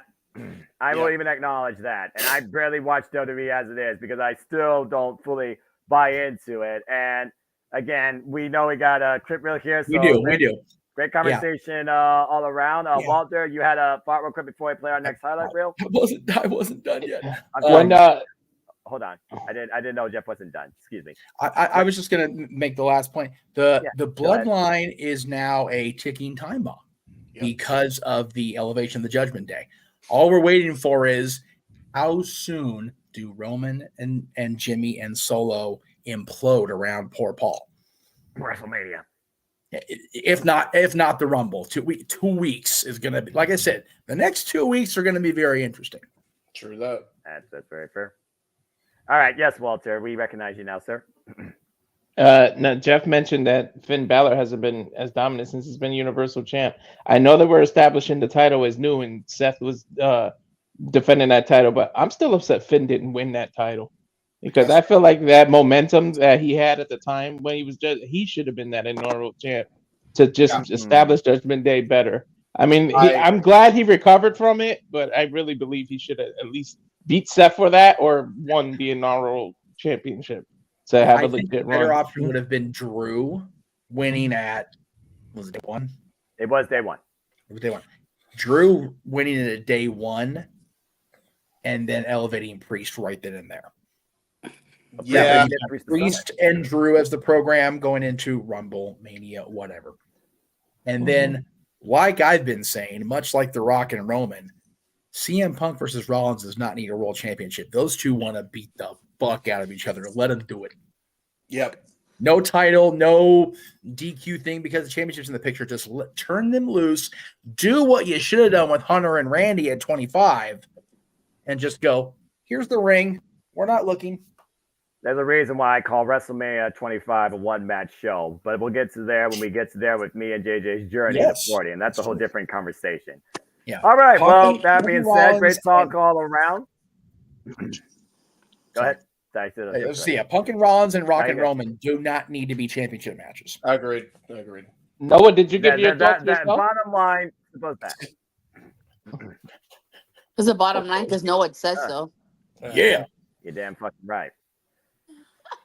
And I'm going to die on that mountain. And Damian Priest, I think you've already blown your chance to be like, oh, he's finally cashing in. Why should I care? Seriously. God bless it, man. Put the damn briefcase into play. That's a whole different conversation every day. All right, well, let's begin our Super Chat topic. I know that we got highlight reels, and we did get a Super Chat earlier from Wine and Datsila.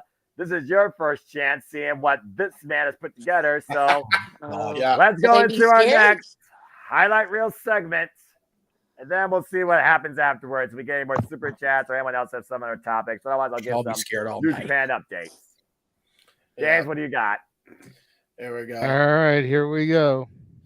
And for the record, this is going to be funny. By the way. We were doing so good on staying on pace, and then we brought up the Jarretts and Aubrey. And he did it. He started it. I know. Are we good? Yeah. Did we dot our I's and cross our T's and put it on a poll, bro? Stop it! I just had a date. or don't. With open mic day. Sable going in there was kind of a no-brainer. Really got to love Sable. You know what I mean? She was dope as a face. She was cool as a heel when she was wearing that little boxing attire. It was like, damn, Sable in that boxing gear. All right. But anyways, we'll move on to my headline. I didn't know you get down and dirty like that, Mikey. Damn. Hey, Mikey gets down on Saturday. Can I say, she was looking right. She was looking right. James, you have no room to talk the way you were drooling over Natalia earlier this evening. Hey, listen. Listen. Natalia Valkyra is my new favorite. That's all you need to know. But James, I'm just gonna say this right now. Trying to really wake you up. You want to see more Natalia Bakova, don't you? Oh yes, yeah. Flashback. I will say, Natalia is very, very nice. Natalia. Throw myself out of the bus. Hell, what a shock. Anyway. Oh my God. Oh, Natalia. Oh my God. Yeah, going together, man. We're just starting. Oh no. And yes, James did a split. Well, anyway. Oh my God.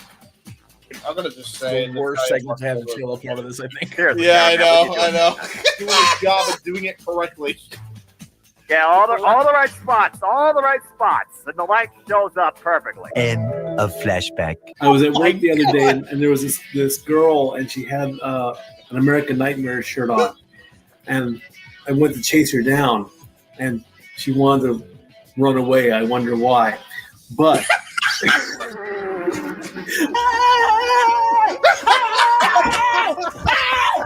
Why are you running?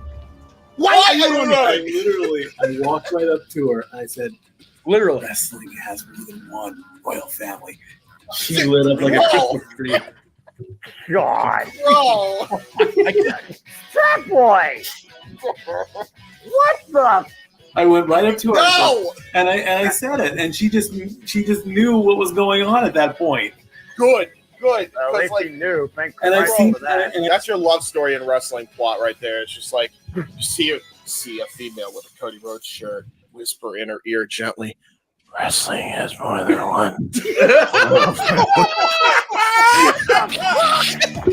Oh my God! I am the royal family. And James is trying to rewrite 50 Shades of Grey to 3 bells in the ring. Oh God! Jesus, as sexy as Scarlett is, as much as I will like looking at Scarlett, whatever she isn't wearing. Jesus! Let's be real, Noah. Yes. How little of outfits does she wear? Sorry to tell you that this had to be the highlight you walked into. Yeah, right. This is part of the highlight. Right? I think Maria Kanellis and Scarlett Bordeaux is just a match your way happen on a different level. I simp for Jade the way you go off for the buddy. Okay, so don't act like you don't have people. Who seriously came up with simp? Is that an Urban Dictionary thing? Like seriously, what the fuck is wrong with picking up American You know what? The first time why people not grammatically correct and can't for their lives in such a sentence. James took that random Noah on Simpy and put it together with what he did last night. Flashback. That was not me. That was not me at all. You're welcome. Jesus you all need to freaking roll the F up. Bro, it's taking this freaking part of me way out of context. I'm not taking you that out of context. Bro, I know you're a simp for the bunnies. I know you're not that much of a simp. Don't fucking point the finger at me here. This boy's the simp for Russian beauties. This boy's the simp for Australians. And I have no idea what sort of simp you are, Eric. And JJ's a simp for the biggest bitch in the industry. And who the hell came up with the term simp anyway? Learn how to read a damn dictionary. This is part of the reason why everybody communicates with fucking emojis and freaking letters for a paragraph. Because you all can't write a damn paper for your life. This is why America is losing in the world. End of flashback. But anyway, I was legit in my dad's tribe. I will send this still thing fucking off legit, the rails this is to dark forest. Shut up. I still don't fucking understand what that word means. What jackass came up with that bullshit. Okay, first of all, I co-sign with Noah because the first time I heard it was out of your daughter's mouth too, and I still don't understand what the fuck. Like, just say what you mean. This damn teenager thing drives me ape shit. It does. So, does Trish go WrestleMania 20? If that means she's making out lead off the ramp, yeah, absolutely. Why not? I was going to say, who's she making out with up the ramp? I will come down from the cheap seats and I will intercept. Jesus, that's more crazy than Nikki. Oh my God! Jeff trying to get that touchdown, if you know what I mean. Hey, infatuation with Trish Stratus, like I have an infatuation with Natalia Malkova. Oh, I guess I have an infatuation with Dr. Britt Baker, DMD, then, don't I? See that or Jeff Jarrett, one or the other. Anyway, I'm a terrible person. Wow. You are. three-way dance. Yo, you got Hey, you know what though? We got Double J and Big G having a good time with DMD. I'm okay with that. Good for you guys. Do your thing, brother. Are you saying Big Baller G wants to stroke that guitar? Is that what you're saying? Oh God! Damn it, poor Jeff. Jesus. We've lost Noah for the night. At least for now. This next part. Oh, damn, funny into it. No, not easy. funny. No, Aaron. No. I can't, but I know it's jump scare. Off the rails it goes, JJ. There it goes. See, there it goes. Off the rails. There it goes. She got her gimmick stolen from her by Rhea Ripley, mommy. What did she call her? Rhea Ripley. Was a big What the fuck, Mikey? All I right? thought that was awesome, but they just snatched the gimmick right off of her for Rhea Ripley. Hey. To be fair, though, Rhea Ripley works the mommy, and I will gladly call Rhea mommy any day of the week. I agree, number one. And number two, that you could still have on your mommy, which is Rhea's thing, and Big Mommy Cool and Raquel's thing. I don't see the problem. Hey, the more mommies, the better. Am I right? Absolutely. Kelly was never a favorite of mine to watch. She's packing twins in the oven. Hopefully everything goes smoothly, healthy for her. I definitely get the sentiment, but like the way, I don't know, something about that just, the way you said that, she's got two twins in the oven, like that just didn't sound right at all, man. I don't know. I've never heard that. You've heard of bun in the oven, James. Come on now, be real here. No, I haven't. Really? You've never heard that expression, a bun in the oven? I've heard of shit in the oven. I'm fat. I've heard a lot of things in the oven, but I've never heard of the baby in the oven. So every weird freaking Urban Dictionary defines definition of expression, but doesn't know an obvious pregnancy impression? What the fuck? No. That's obvious? Yeah. That's obvious. Really? Bro, they've been saying a bun in the oven since like the 50s. I think they said it on I Love Lucy. I get certain things, man, I guess, about, I don't know, but I guess that one flew over my head. Doesn't matter. I am absolutely shocked. We're going to get all scientific here and keep hunting the baby. Oh, no, you don't need to. I get once how. the sperm fertilizes the egg, I understand. it sits there and it kind of cooks in an I'm well aware. I understand. for 9 months before it comes out. So there is a bun cooking in the oven. I understand sexual education, JJ. I asked a question about a phrase I didn't know. I know I'm explaining the logic behind the phrase. It sounds like you're explaining the process. I know the process. This has been How to Date. Or Don't. With Open Mic Night. Oh my god. That's the first time I've ever seen those clips. Yeah. Sorry about that. JJ's explanation of how bread is made. It's hilarious. Yeah, dude, that was the best part of that whole thing. Hey, to tell it to be fair, boys will be boys. I mean, it's just is what it is. I'm tired. I host this shit one night a year, and I'm stuck with children. So here's the deal. The best part, I don't think, was JJ's explaining the process was like 1A, right? But 1 was when the phrase was uttered and James's reaction, he just like it, you know he's thinking like the wrongest thing ever. Yeah. My mind went to. I couldn't include it in the highlight reel because it would have been too long. But I thought. Wait, you're putting a baby in an oven? That's bad. Don't do that. That's horrible. My autistic ass went to the fucking literal version of it. And I'm like, hey, you're putting a baby in the oven. This is fucked. We ain't on this ain't all Hitler shit. What the hell's going on here? Well, on behalf of the parents in the room, I'd like to state that Jeff Meacham Network does not advocate putting babies or any other human beings inside ovens. Please don't. For the record, I agree. Oh my god! From the birds and the bees to the proverbial bakery. What the fuck?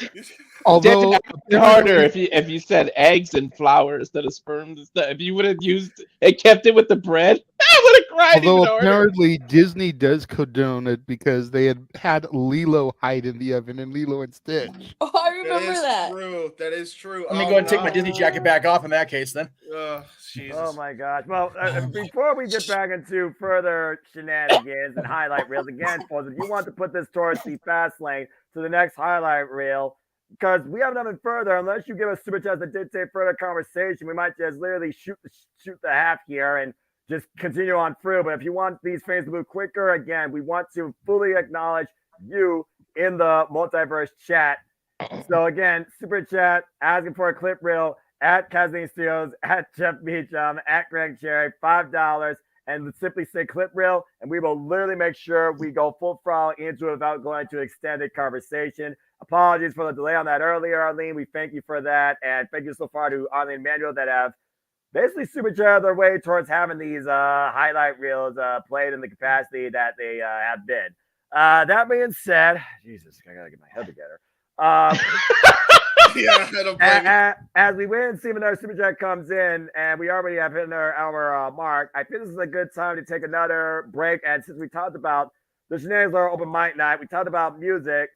Here are the special theme nights coming up for Open Mic Night. And when we come back, we'll talk a little bit about what happened down at Battle in the Valley and some announcements. And if we don't get any further super chats dictating conversation, fuck it. We might just literally speed right into the next highlight reel. So we'll see you on the other side of this little hype vid for the special premium live event Open Mic Nights to come here this year in the We Gonna Die schedule here at the Jeff Meacham Multiverse of Media. Producer.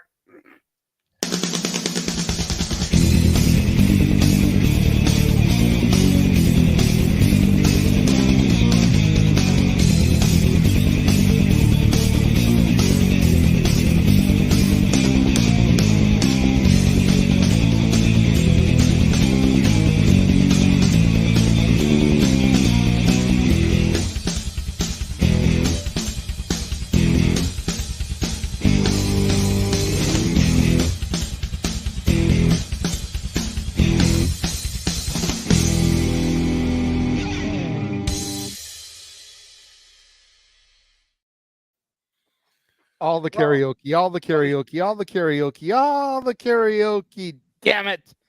And some game nights too. Yeah, true. Fuck me. Welcome back to Open Mic Night, second anniversary, folks. And yes, that is our premier premium events we have here where the entire multiverse bunch come together at your entertainment and what you put into it. Bringing about karaoke, sing-along classics, one-of-a-kind moments, and also the subtle game show competition. So there you have it with so much to come here, and who knows what else is in store as we continue our way through 2024. Daniel might be right there. Daniel with the super sticker. We appreciate you for that and your constant support. Amen. All right. Well, guess what, folks? We don't have any more topics. I'm just going to simply give you some updates regarding Battle in the Valley, and then I think we're just going to go right into highlight reel, maybe another highlight reel. But first, before I say anything else, JJ, what's up? We did have one other topic, and that was the TK Twitter meltdown from earlier this week. All right. Well, I think, you know. I know you probably didn't want to get on to something that's really a downer topic with everything we're going on, but at least we have all of these clips that is to make us bounce back and laugh afterwards. But the drama match from the smile to the sadness. That's fair. Before we talk into that, unless we get a super chat to fast lane us to the next highlight reel, a couple of things about Battle in the Valley. Congratulations to Julia that retained the NJW Strong Women's Championship against Trish Adora. Tremendous match. John Moxley and Shingo Takagi tore the effing house down. We already talked about the appearance of Jack Perry, who ripped up his AEW contract. We'll see what's ahead following that. And also, as the main event, I believe, is still going on, a couple of matches have been made official for their next stop here in America at Windy City Riot in Chicago, Illinois, Friday, April 12th. Mustafa Ali has challenged Ticking Time Bomb Hiromu Takahashi and that crazy son of a bitch John Moxley will go one-on-one for the first time ever with the IWG Pre-World Heavyweight Champion, Tetsuya Naito. Okay. Chicago, Illinois gets another wrestling event. That's hey, you know what? It's New Japan, though. I'm okay with it this time. And they got a bigger building this time. They're in the Wintrust Arena. So stay tuned for more on that and whether or not we cover it, date time, possibly to be made official per these two based on timing and everyone's availability. So we'll see more about that. Jeff, I saw you get your hand up, so then I see Dattila down there, and I saw Dattila's name. I was trying to bring attention to Dattila, yeah, just because she like I said before she came in, she tired, she go mimis. Yeah, I'm about to say, God bless you for not going to bed right now, young lady, because I know you still have a fun day ahead of you, and thank you for dropping by. So please feel free to plug up your content, your review of your TNA Hard to Kill experience, and where can people find you? They can follow me on Twitter at @Dattila_. I live tweet. I was actually posting videos for my seat on Twitter. If you want to check those out, I uploaded to my YouTube channel, and I'm still gonna upload a few more videos tonight. Nice. I uploaded the moment Moose defeated Alex Shelley to become a TNA World Champion on there. So if you want to check that out, feel free to. Like I said, there's still some more clips I'm gonna upload. I'm just tired right now, so I don't blame you. I hope the highlight reel didn't make you more tired. My apologies for. No, it was funny. It was funny. There you go. Good God Almighty. Yeah. Los engaños de sábado, Dattila. Los engaños? Yeah. Yeah. Oh yeah, that's how close she was. That's so dope, man. Look there at he is, Nick right Nemeth, there, man. the TNA Wrestling Tank Top. That's how close I was. That's Had I known you were going to be that close and he was going to be right there, I would have handed you a note and say, "Hey, fucker, where's my drink?" I didn't know he was going to do that. No one did. Obviously, no one did, man. I am Scott just D'Amore did. so fucking jazzed. Nick is there. Yeah, and you wonder how long this was planned, because let's not forget, Nick Nemeth is going to challenge David Finlay for his NJPW Global Heavyweight Championship next month at the New Beginning. Yeah, I know. And look at this, man. Look, he's got back the blonde hair. He looks like he's in the best shape of his life. It's Dolph Ziggler role, man. I'm telling you guys, he has as much as he ha-has about WWE or wrestling, not being the passion. I call bull fucking shit right here. I don't. Yeah, man. Seriously, that man is into it. He is in it to win it.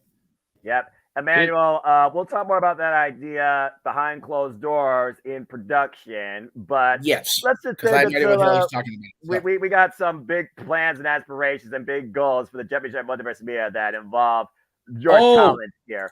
But we'll talk about that later. That being said, that's again, folks, follow her, Rangers of Wrestling, where it's always wrestling time, whether it's AEW, WWE, and now Impact TNA. You can find her on YouTube at Rangers of Wrestling. That being said, Dattila, you already look like you're about to power down. So make it official, my friend. Have a good night. I'm going to power down. Bye, you guys. See you next week. Bye, Dattila. Bye.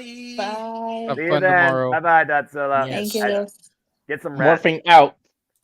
Power down. Power down. That's what it is. And then for the record, that was actually JJ's idea to have the Spanish simulcast, not mine. Actually, Walter's. I think no, it was JJ's because it was JJ.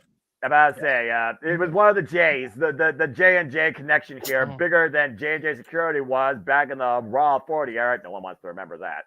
So, I mean, again, we'll see if that becomes official. But to JJ's point, he is right.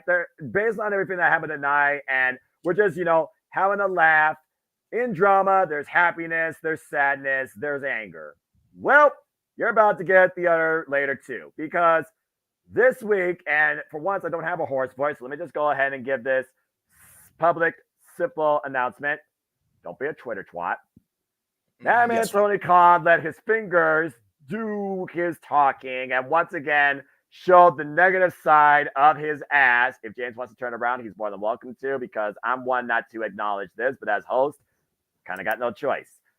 So as we saw this week, again, we are only 13 days into New Year, folks. I'm just setting this up because I'm obviously going to let JJ start this thing off because he spoke verbatim about this man and his Twitter behavior versus his choices and morals.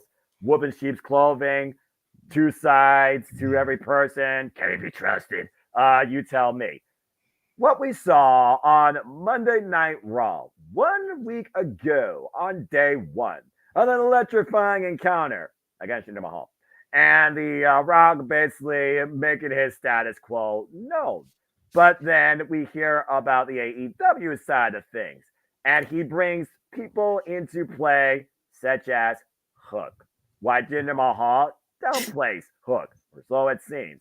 Tony Khan was having none of it. Talking this whole double stare nonsense about WWE did this, blah, blah, blah, blah, blah, blah, blah, blah, blah. Again, I don't follow it, but I am made aware of it. Courtesy of these gents and our chat sometimes that I can't seem to avoid finding this nonsense. Simply put, don't be a Twitter twat. Tony Khan's done it now for the second time in less than a year, and that's all I have to say about that. This conversation is about Twitter etiquette as well as company outlook in what you are supposed to represent and lead by example. And you sure as fuck don't lead it by showing your ass through the freedom you abuse for typing anything you goddamn well wish on social media. Lord forgive my French. Yeah. JJ, go ahead and tag whoever you want to go off of you. Your thoughts on Madman Tony Khan's Twitter meltdown. What did it really bring to perspective for you? And folks, believe it or not, it's not just us saying this. It's also the AEW locker room. JJ, go ahead. All right, so this past week on Raw, Seth Rollins in the ring, Jinder Mahal came out. It was made official. This coming week on Raw was going to be Jinder Mahal versus Seth Rollins for the world title. Yep. And Tony Khan took exception to that because supposedly the IWC had issue when Hook came out and issued a challenge to Joe in a video package on Collision. I didn't see the hatred, but supposedly it was there. Yeah. And TK pointing out the fact that, Jinder Mahal lost every match for a year, gets a title shot, but Hook here, who's 28-1, whatever, supposedly doesn't deserve one. And on the surface, if all we're going by is win-loss records, I can kind of see Tony's point. Yep. However,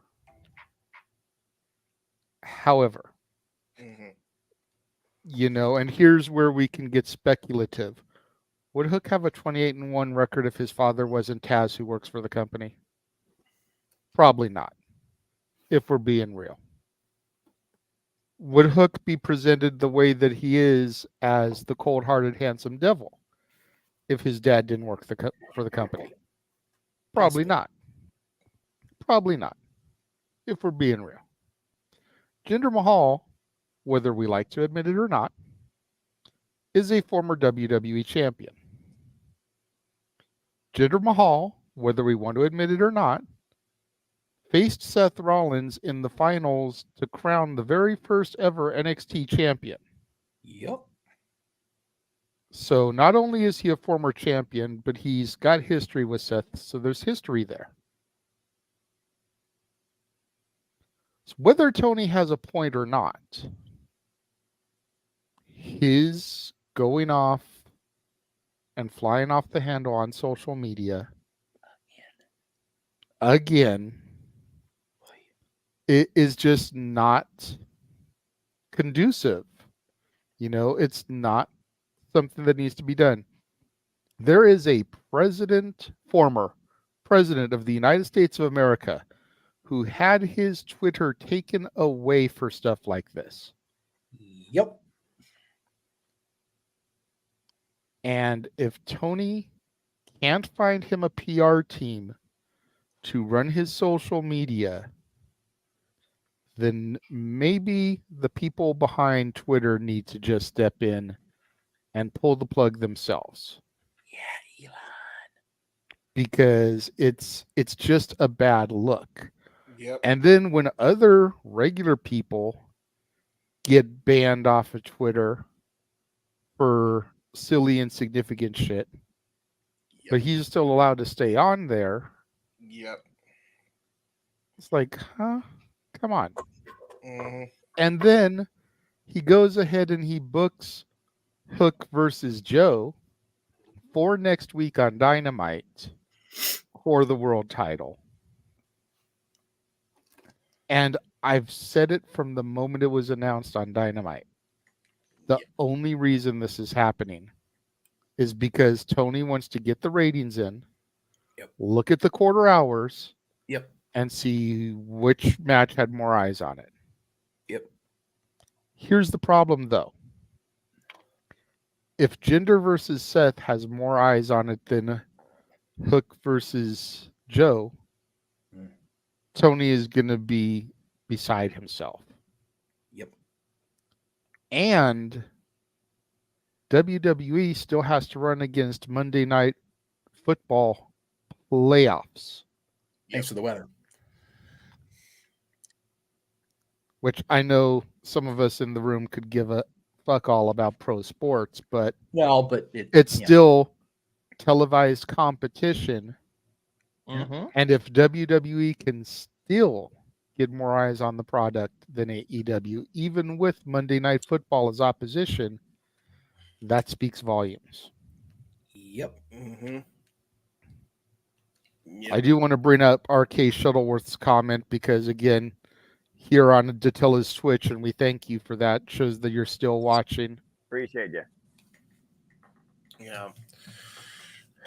I don't agree that they should pull the plug on all wrestling marks. Yeah. Because at the end of the day, all of us on this panel are wrestling marks. Yeah.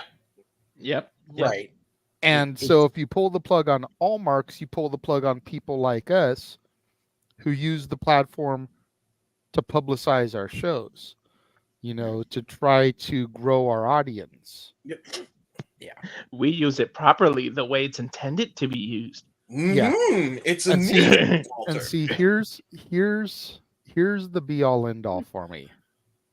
And the name I'm gonna bring up is a very toxic YouTuber, so forgive me in advance. Right. But I, on a whim, because he just happened to be live streaming when all this was going on, I watched a video from JD from NY. Ugh. On purpose. Hang on, James. The guy that was with him, Andrew, I forget his last name, forgive me, brought up a very relevant point here in all of this that really got me to think. Because he claims Tony Khan isn't as stupid as we think that he is. Tony Khan brought all this up on Tuesday night because nobody was talking about Dynamite. Nobody was talking about the AEW product. AEW was going home to Daly's place. Steen was going to be in action. Edge was going to be on the show. Nobody is talking about this. Right. Tony Khan goes to social media. Granted, not the way I would have handled it, but his tweet prior to that had like 300,000 interactions. Good Lord. That tweet and the ones that followed had like 5, 6, 7 million interactions. Not all publicity is bad publicity. In just a couple of tweets, he got people to start talking about AEW and Dynamite again. Mm-hmm. Now, again, is it the way I would have handled it? Nope. No. Is it the way any of us on this panel would have handled it? More than likely not. Nope. Can't say no flat out, but more than likely not. But if that was his end game, mission accomplished. Right. Like you said, Noah, he's been pretty quiet, so I'm going to go to Walter next. And then Walter can throw to who he wants to go to next, either James or Jeff. Yep, Walter, you throw the mic wherever you wish. Give your thoughts on this. And to JJ's point, keyword there, publicity. In this day and age of connective social media engagement and publicity, if you're getting talked about, is it always a good thing? You're drawing attention, but also are you drawing more backlash than profit? Are they losing more than they are gaining? Or are they still sitting right in the middle of all this madness? Clowns to the left of me, jokers to the right. Here I am stuck in the middle with you. Insert Tony Khan here. Your thoughts, Walter? Yeah, not all publicity, but I can say 4 words to Tony Khan. Grow the fuck up. Like, please, like you're running what you want to be a $1 billion company to compete with WWE, and then you do child shit like this. Now, I got a duplicate stream of because I just want to show Tony how easy this is. Watch this. Yeah. Good one. Great one. I love that. That was. See what I did? I logged the hell off. Yeah. Get off of Twitter. Get off of the shit. Stay away from things. But if he did do it as a publicity stunt, like JJ said, mission accomplished. You did well. But you see how easy it is to just shut social media off and shut it off? I did that in 2 seconds. That's all you got to do, Tony. Grow the fuck up and get off of it, because you're acting like you're 10, like you're doing child rants. And then we said it on the stream before when I was me, Jeff, Jay, we were all talking about it. It was like, then you keep interacting and keep replying to the fans. They keep trolling you. They're not going to stop because they know they're riling you up. It's like, I got 3 kids, and when I tell you the little kid keeps getting triggered by the bigger kid, and I'm like, because you keep reacting, he's not going to stop. Stop reacting, and then he's got nothing to do.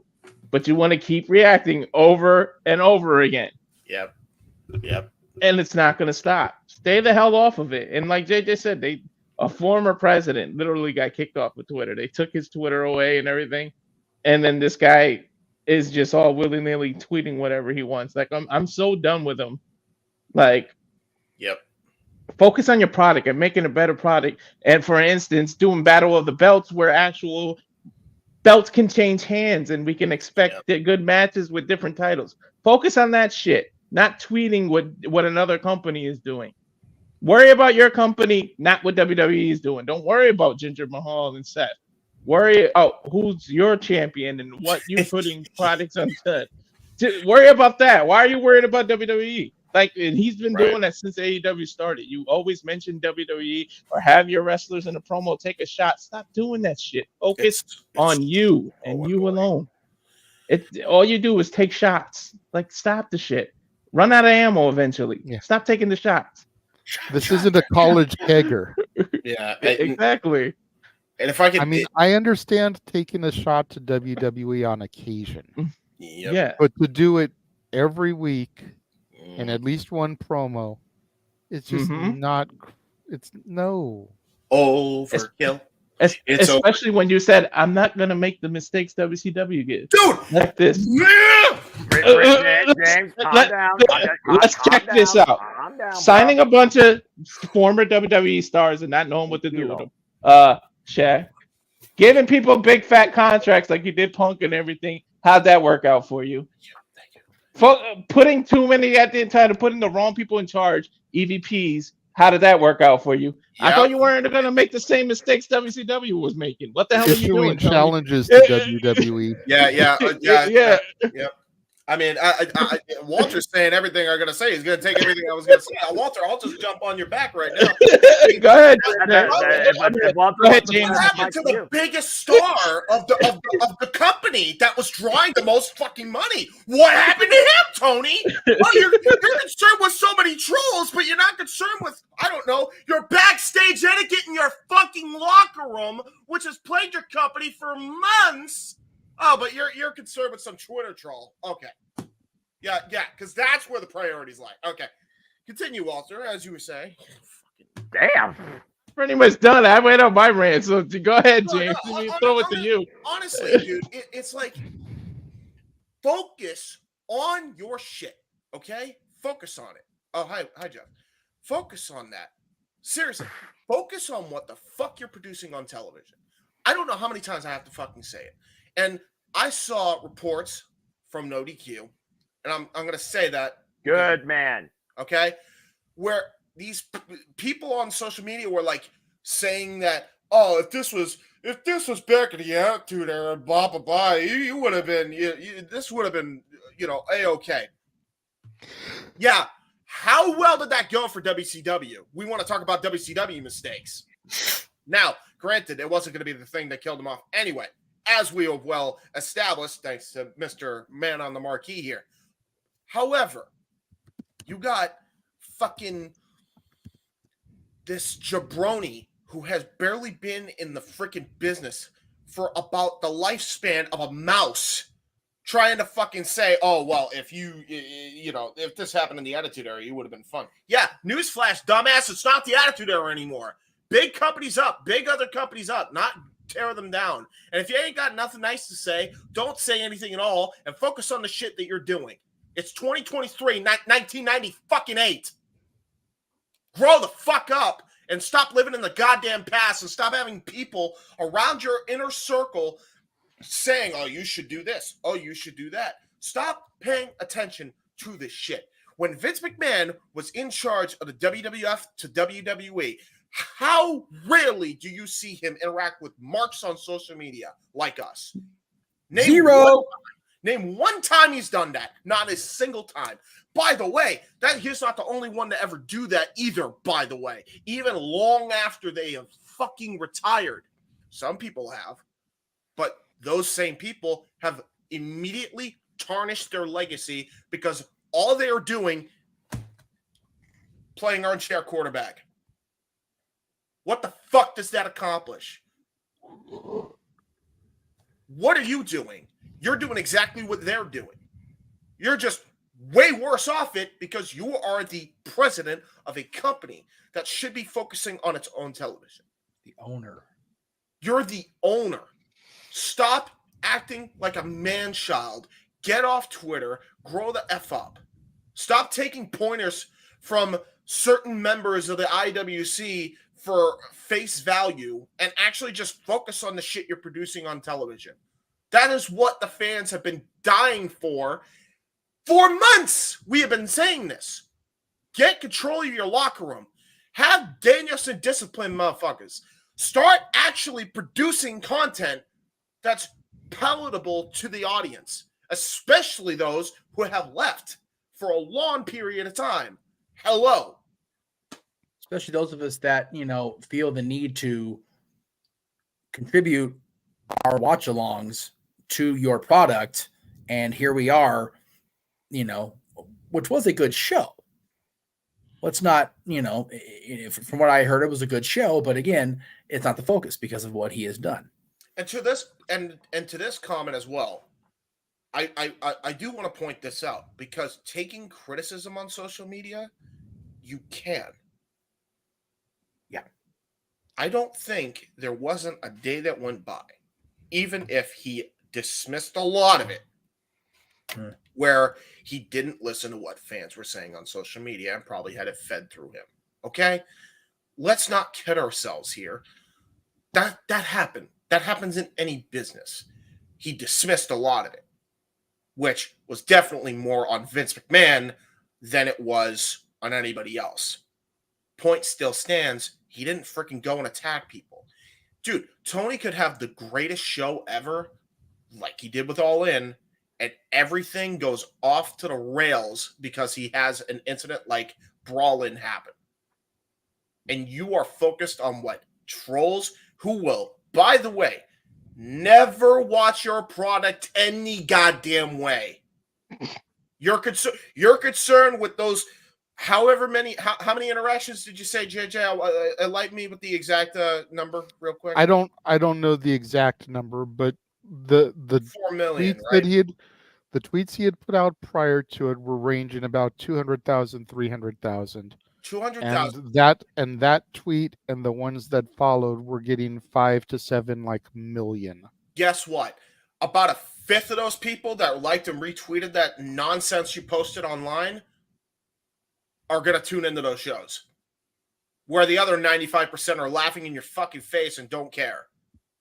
Stop giving these people attention.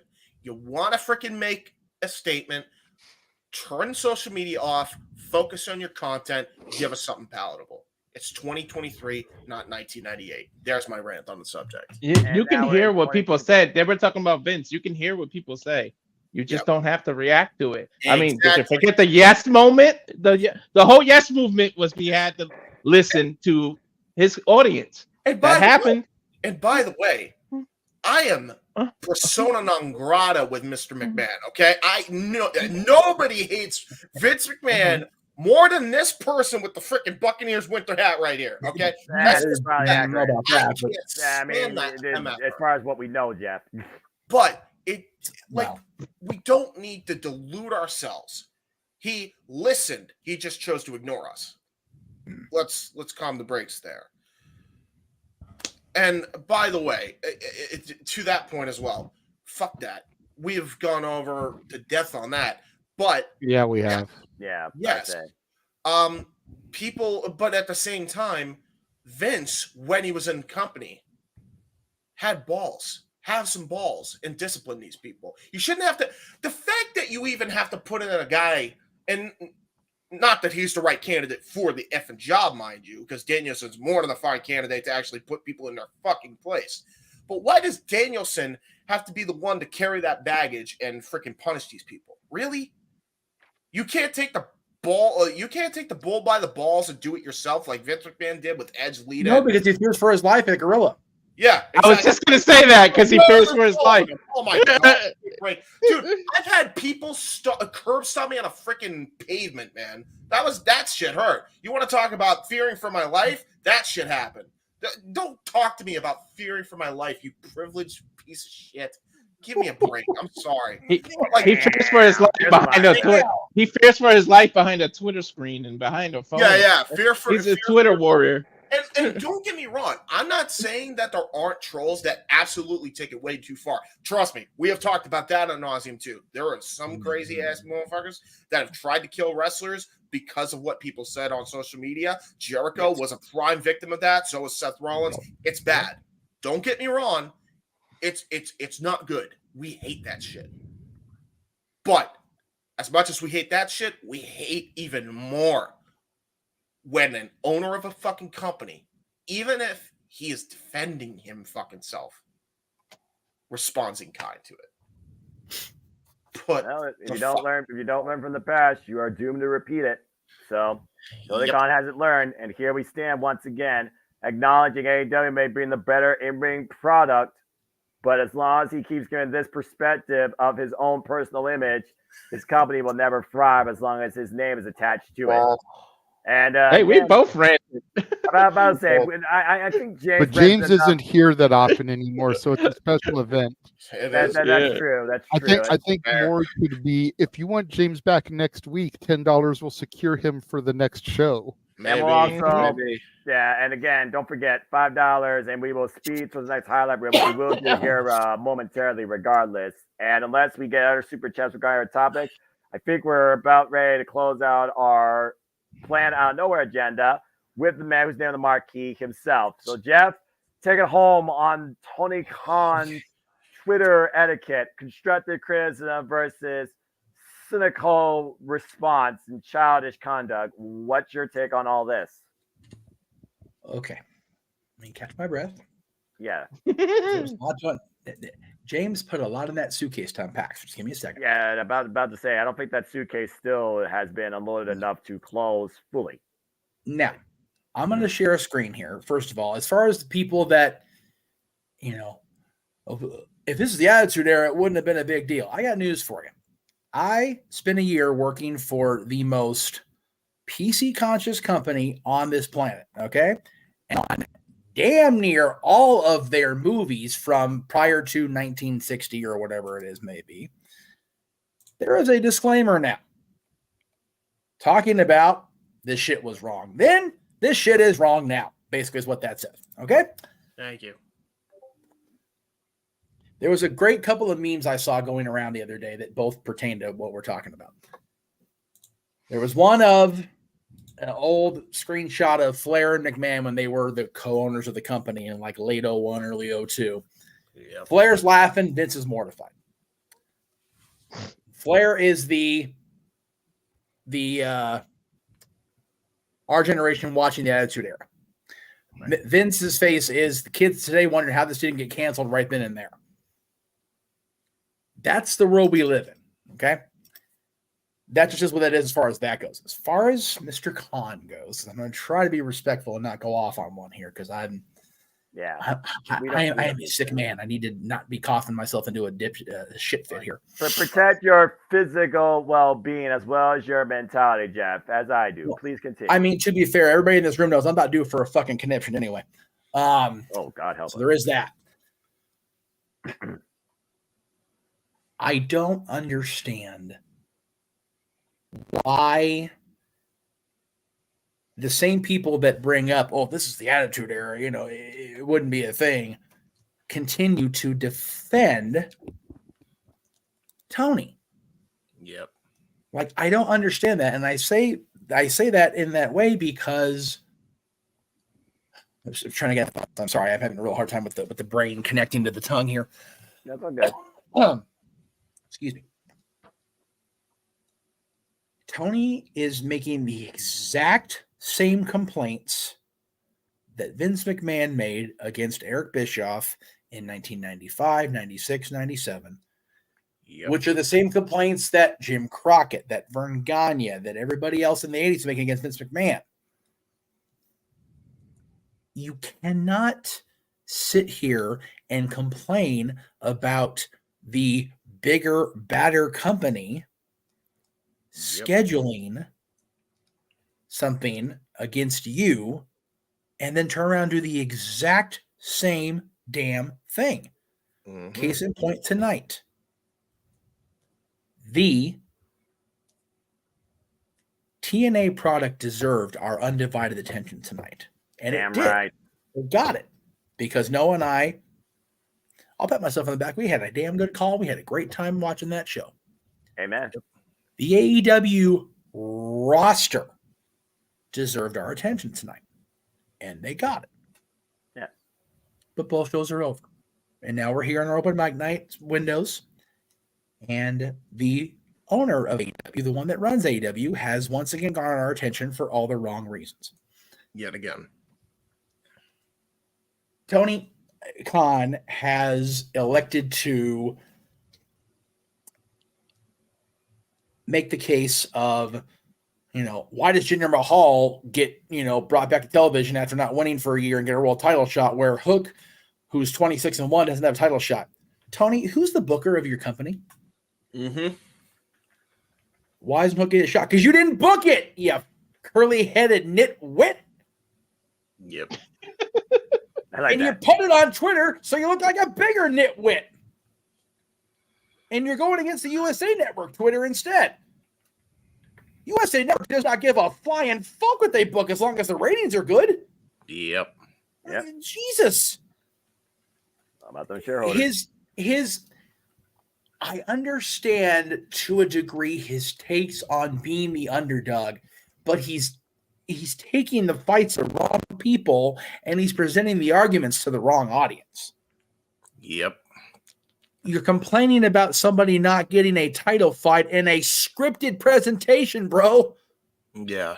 I know I just Russo'd. Forgive me, everybody, that I've been harping on Russo for 20 years. Whatever. God damn.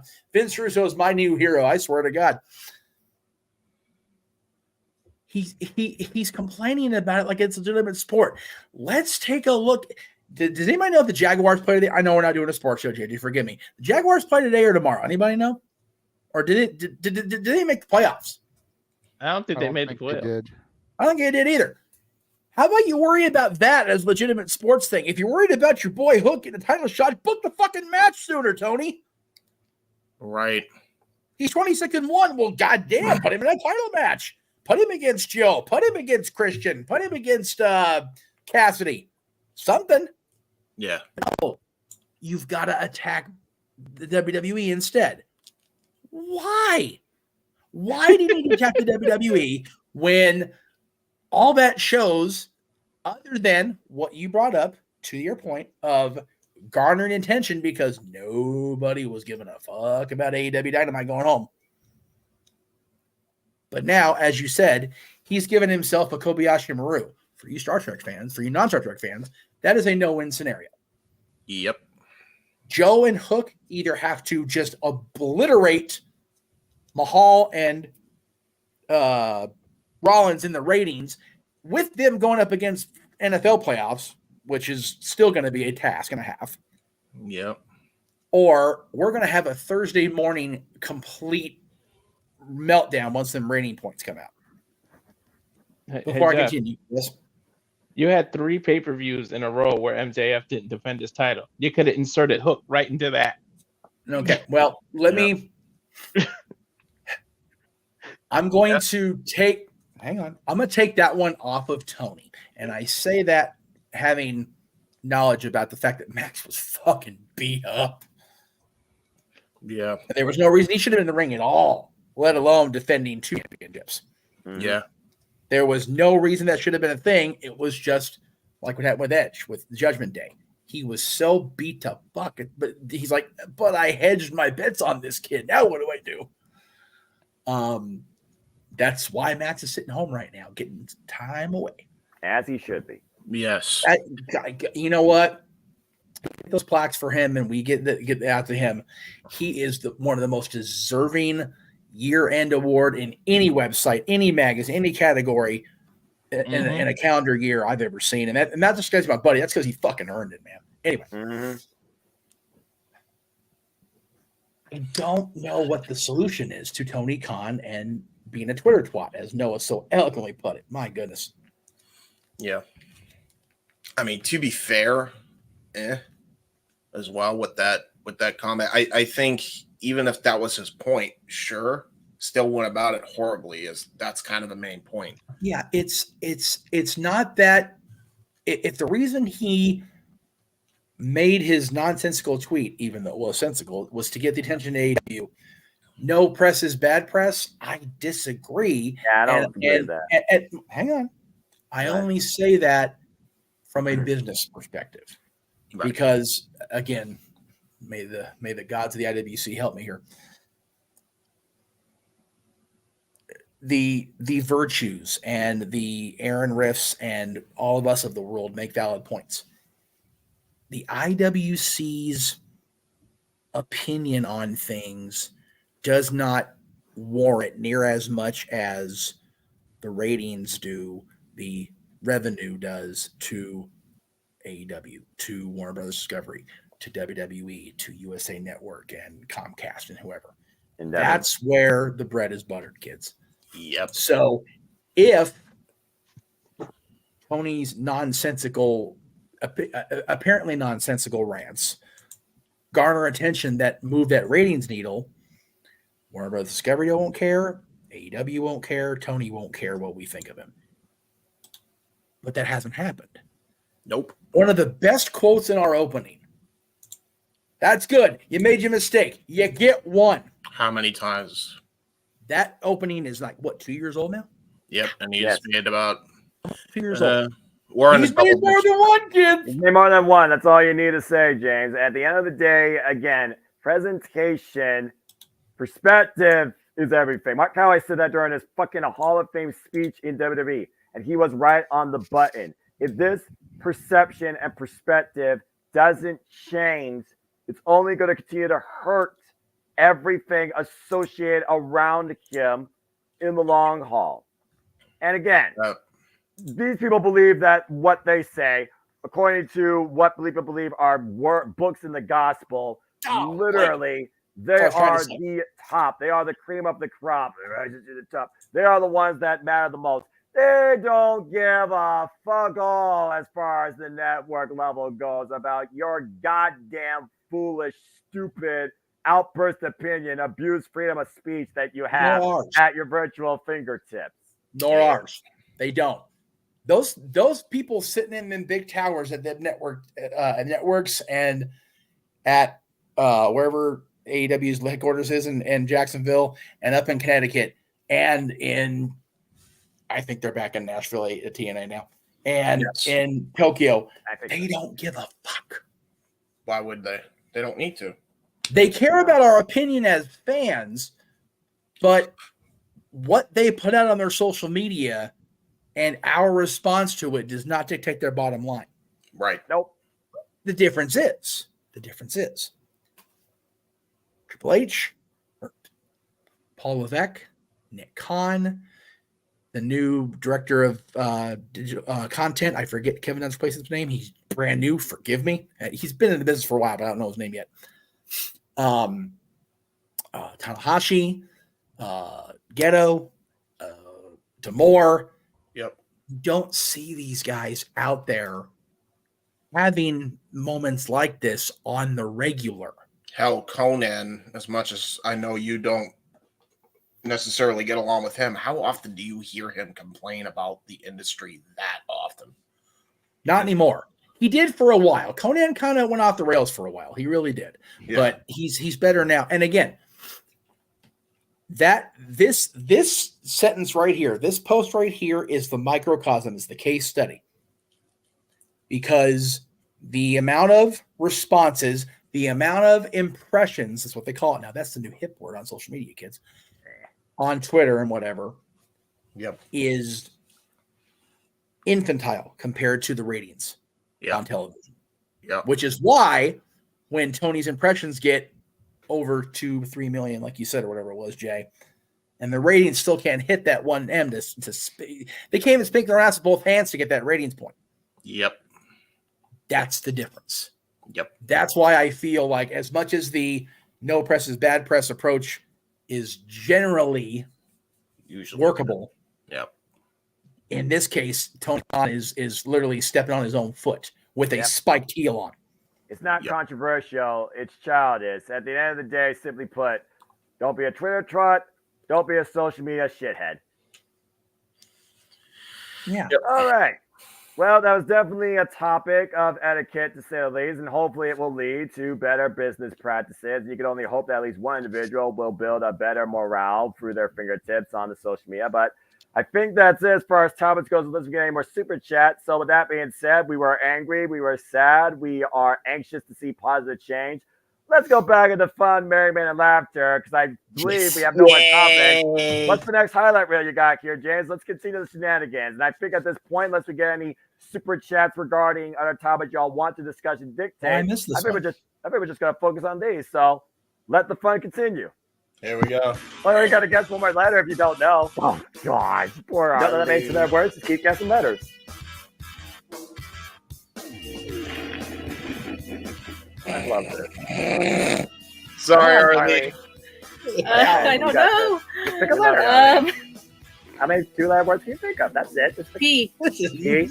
mean. Damn. I have no idea. I'm going to give it to my brother. Trying to help her. You're just going to give up? You're just going to hang up? I'm going to give up. All right. Emmanuel, you get a free guess at the phrase. What's the phrase? Let me talk to you. Yeah. Okay. Nice. Yeah. We were handing that to you. I was doing the LA Knight taunt. Arlene, you have to take the praise from John Cena and never give up. Don't give him the. Don't give it. You had it. I got the ones I'm good at. I was going to take off my microphone and say, why can't you get this?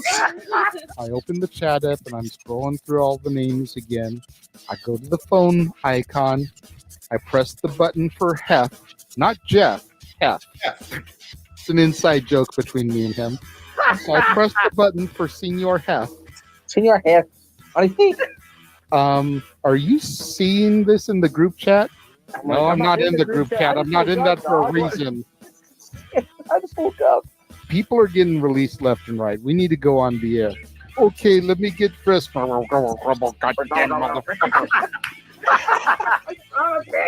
Mustafa Ali, Emma, Rick Foods, Aaliyah, Elias. I wonder if Ezekiel got cut too.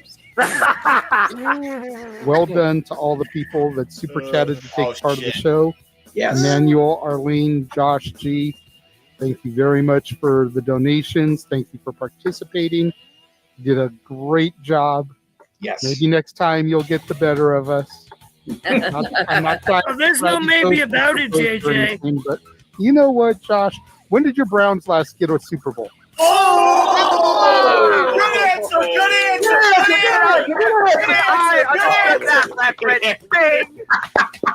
Here's what's better.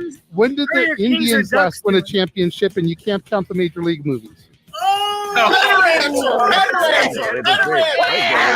is happening here? This is a freaking sports bird all of a talk sudden. shit, Mansfield. I'll talk shit back. If you enjoyed Family Feud or Saturday Skirmish, it was brought to you by Noah and myself. If you didn't enjoy it, it was brought to you by Josh and JJ.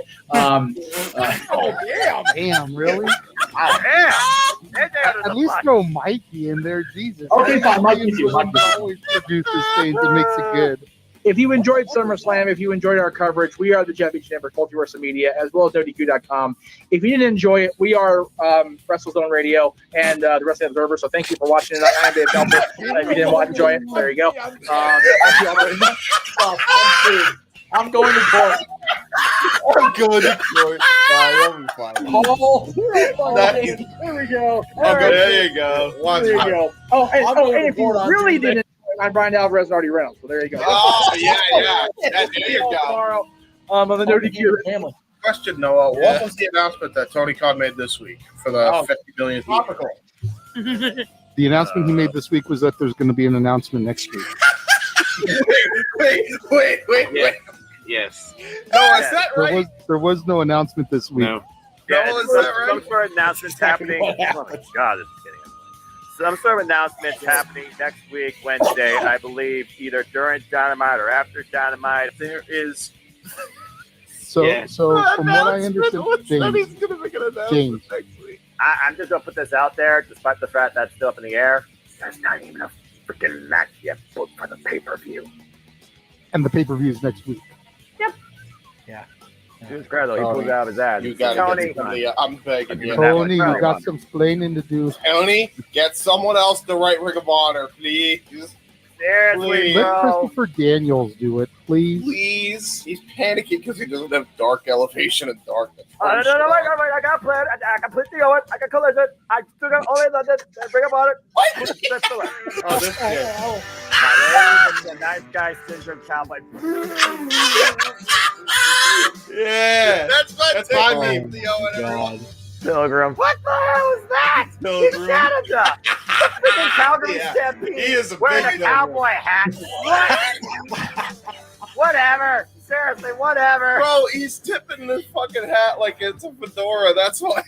You know, WWE officials no longer believe that Corbin has top star potential after so many failed gimmicks, and they realize that he hasn't made any real progress after having every chance to succeed. They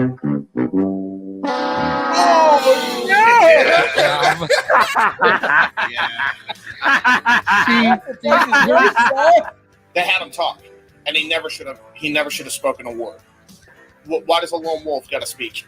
Bingo. You know what I mean? Like, why does he got to talk? I mean, it's the same thing that killed Goldberg in WCW. When all they had him say was "Who's next?" then there was that intrigue. Yeah. But when he started cutting promos, it was like, okay, change the channel. Click, click. What's WWF doing right now? Triple H is in the ring cutting a promo. Well, shit. I am the game. Because I am the game. I wanted Baron Corbin to work, but he couldn't do a Hurricane Rana 630 from the top. He's no Sheamus. He couldn't do a bro kick. He's too small. even though it was the Hogan Bischoff administration, still would have gone. Right. And you figure Bound for Glory that year was 10-10-10. That was a big one. Oh, that was the turning point. As a Hogan fan, I'd have been like, oh, shit, what is going on? And you as a Hardy fan, we'd have been like sitting there going, are we supposed to like this? Let's go with it for now. Yay! No, God! No, God, please, no! No! That No! was my reaction. No! I have a very important announcement that requires share screen and audio real quick. I want to play it. What, James? Okay, here it is. It's very important. Ready?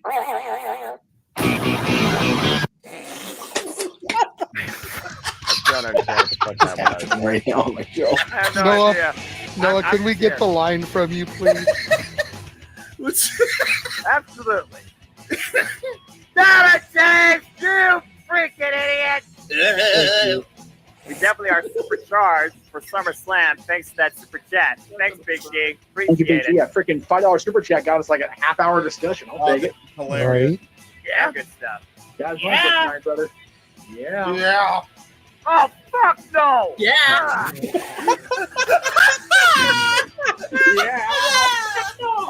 Eva Marie and freaking Piper Dewdrop with her. I love how we all have that same reaction. Fuck! Why the hell? That is not a best. Why the hell is this part of the TV off? JJ, go to the commercial. This is I agree. TV off! Fuck that shit! TV off! I forgot about that. I totally forgot about that. Seriously, I just had to experience that nonsense live and in person. God, y'all were home. You're not the only one. You're not the only one. You think? Eva Marie Alexa Bliss possessed dog caused Dewdrop to slap. What the fuck this play break shit?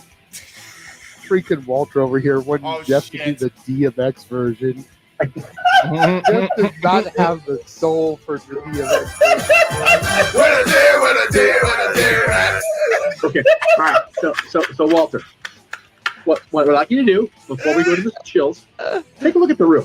I am the whitest dude in this room. Like literally the whitest person in this damn room. No, Walter, that's a bad Walter. I'm the one who can rap. I don't know rap. No, we will not do that song with my niece in the room. Absolutely not. Say rap. I meant to say rap. We're going to hell on the JJ. We're going to hell on the Christmas show. But our top story this evening: this edit is elite. Snow in Southern California. This was the view outside of my patio not even 2 hours ago, ladies and gentlemen. That's madness. What the hell? Crazy, dude. I was telling you earlier, Noah, and like you didn't believe me. This was legit my view not even 2 hours ago. Are you sure Glacier didn't invade it? Damn it. When I was told it was snowing, I was like a giddy schoolgirl. I was like, it's so pretty. Like, I wanted to hear Let It Snow, Let It Snow, Let It Snow. I wanted to hear, White Christmas. I wanted to hear these songs. I was getting looks for my lift passengers. I'm like, bro, it's snowing. Like, come on. Hold on. Tell me it doesn't put you in the spirit. Yeah, there we go. You have to say Caucasian. Yeah. Oh, yeah. No. That's right. It gets right there to it, by the way. Unless you're culturally inappropriate. Jeez. Before James plays another clip reel, because I don't see any more super chats, I don't think any other topics, I will acknowledge JJ's NXT since we've talked about all the wrestling this week. Congratulations to your boy from the breakout tourney cashing in immediately. Not the world champion because Ela Dragunov's still out, but he became NXT North American champion on Dragon Lee. Obafemi now. We have a new NXT North American champion.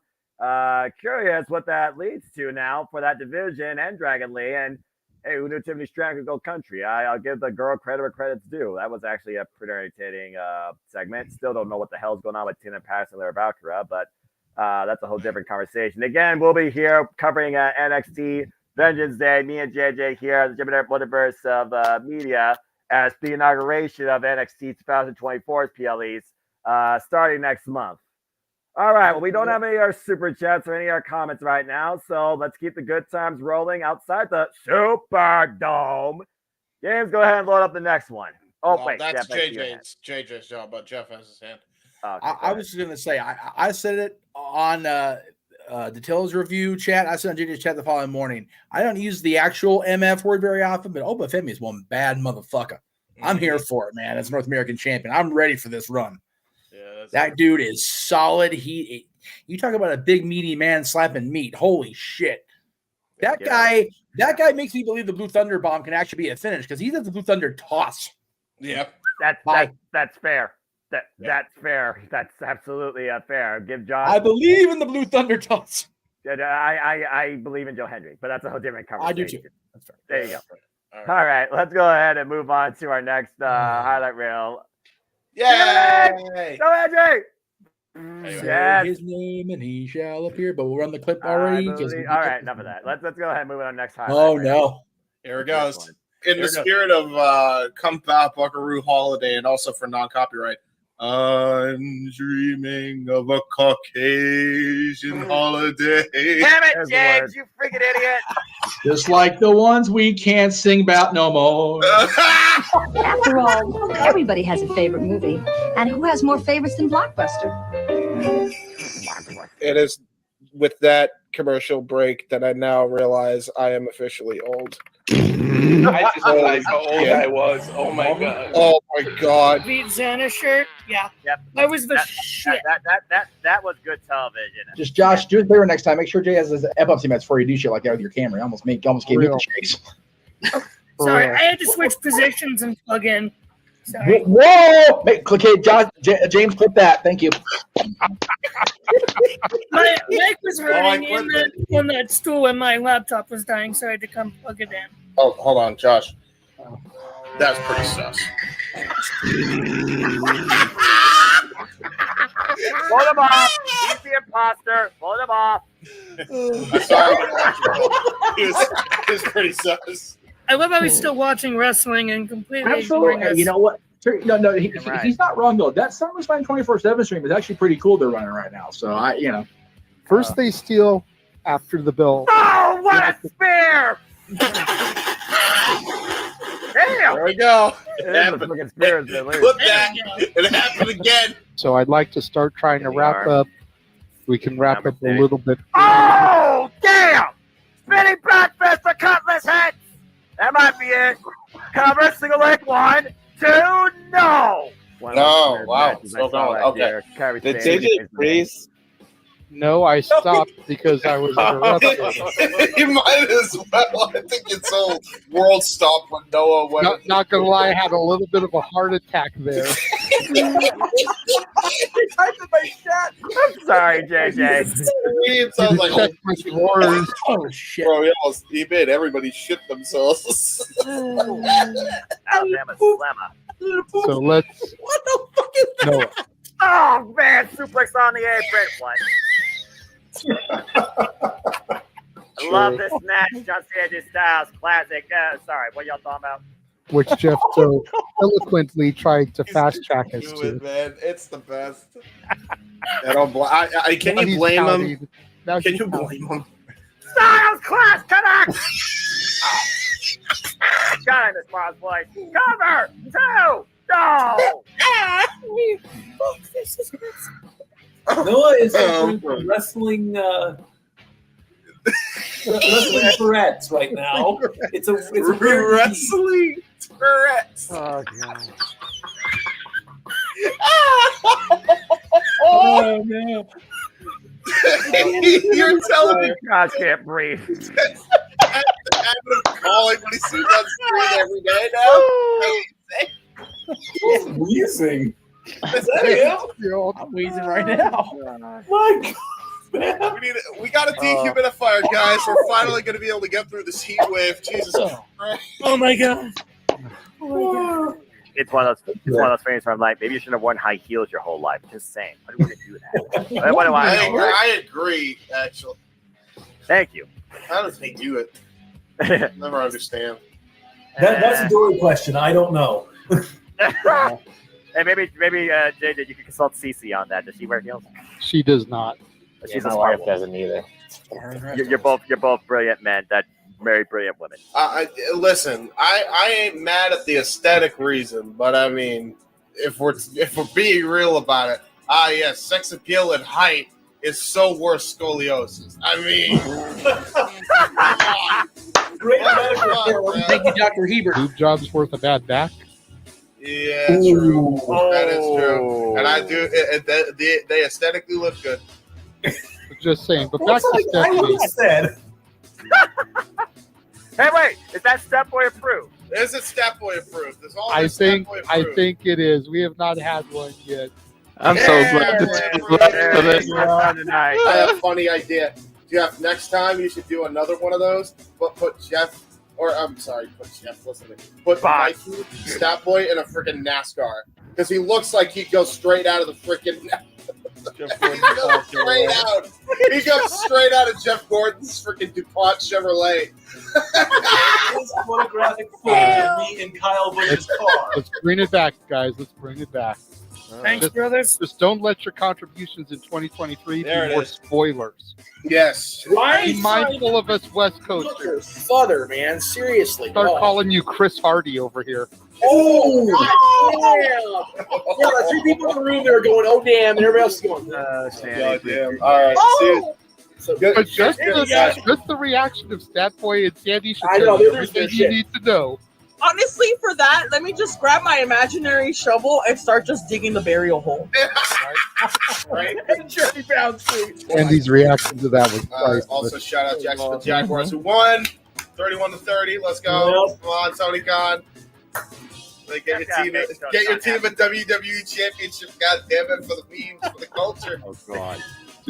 What will happen if the Jaguars can get that championship? Like, do you think he'll bring it out on Dynamite and throw it away? Bro, Oh my God. No, I can just imagine Tony Khan as like a house show like Dark segment. He comes out with a replica AEW title, does the Jericho edge. It's from like 2001. Does the fucking twirl. I got both bitches. Everyone is asking him about not his NXT. You can't stick with the gimmick, Hebert. I didn't watch it. Here, I got you. All right, so Noah. So I'm gonna do the James gimmick here. All right, Noah. All right. Here we go. Here, this good shit. Right here. Listen. Noah. Regardless of NXT happened on Tuesday, what was your favorite bang of the night to call? There you go. That was damn near perfect, Jack. I tried. That's scarily accurate. Oh my God. I mean, if it walks like a duck, if it talks like a duck, then it's Ryan Getzlaw. No, big swerve, bro. It's a flamingo, bro. I'm going to just immediately throw Renee Paquette and Tony Khan out of here. Yeah, no. Renee Paquette is still a baby in the business. Tony Khan, after his announcement on Wednesday, I don't think he can even spell Hall of Fame, if we're being honest. Shit. Damn, before you continue, JJ, please clarify this for my brain. The fans voted on this being a choice, correct? Yes. The fans are fucking stupid. Now, what is happening in the panel below me is what I want to know. What the hell's going on down there? What are you? Walter! What the hell is happening over there? I'm so convinced so you're supposed to be Walter. Cuphead. He's Cuphead. CM Cuphead. Wow. I just wanted to say, I see why you got to pay to see El Renegado de la Lucha Libre for an entire day, because this was hot as hell and I had it on for what, 2 minutes. If you want him to do it for a whole show, you got to pay it up. Like, what if they did this? This would just get mega heat with me, and I would be like, if they call it the Judgment Day on Raw, they call it Armageddon on Oh my God! Damn it, like they did the pay-per-views. Freaking idiot! They did that on the pay-per-views, so they should do it on the. If that becomes reality, I'm playing the game. We had it on good authority that Dolph Ziggler was going to be at the Kitty Show last night, and freaking his plane out of the East got grounded because of the shitty weather. So, but to be fair, we did get Ryan Nemeth, so we did get the Wish version. So that was nice.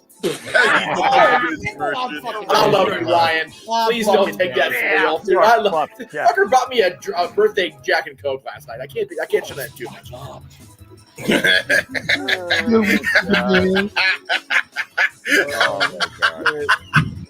Good gift.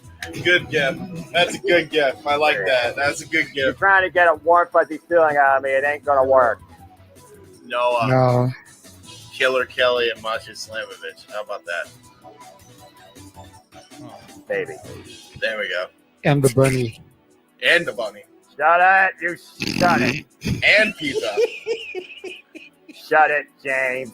Why? Why? Why? What if they all wore bunny Why? costumes? Be happy and fuzzy then? Like a bunny? Next topic.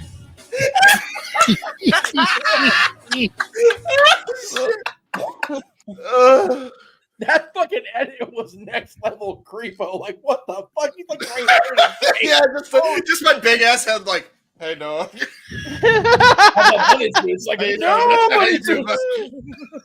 It's like, he's over here with that face too. It's like, next topic. That was, dude. That was hysterical. All right. I gotta fucking clarify right now, or basically save my chapped ass. Good grief, and oh man, I'm fucking dead in 2 weeks. I love Ryan and Nick Nemeth. Please don't fucking hate on me for not bullshit during this crazy That ass was just show. a great roast. I mean, Nick Nemeth is a comedian. For just saying, you just gave him a great roast line there, and Nick Nemeth's never been roasted his whole life. Again, for everybody that's been tuning into the second anniversary of Open Mind Night, weekly Saturday night shenanigans, whether it's game shows, whether it's music, whether it's expenses of identity or embarrassing clip moments. We have it all the time here. You never know what happens here at Open Mic Night. Yes, JJ, I see your hand up. All I got to say is if Ryan Nemeth can't take somebody cracking a joke on him, then stand-up comedy is the wrong business for him. No, that's fair. Exactly. I will say this. I feel Nick owes me a drink for not filling me in on tonight. And I said I owe Ryan a drink. Nick, you buy Ryan a drink at the Kitty Show. We good. All right. We'll see. What spend money that way. Anyway. I don't know, right? We'll see what happens there as we keep the fun rolling on. Just again, folks, so much more to come. Now let's see what we got. Oh no! There we go. What is this? You have a couple in here, but not nearly. Ladies and gentlemen, Jeff Meacham Network Records presents now available for a limited time. That's what I call Open Mic Night, featuring some of your favorite classic music, such as Someone Like You. Never mind, I'll find someone like you. God. I wish nothing but Lord. the best This guy for singing you. Adele. Do you think I'm sexy? Don't you just know exactly what they're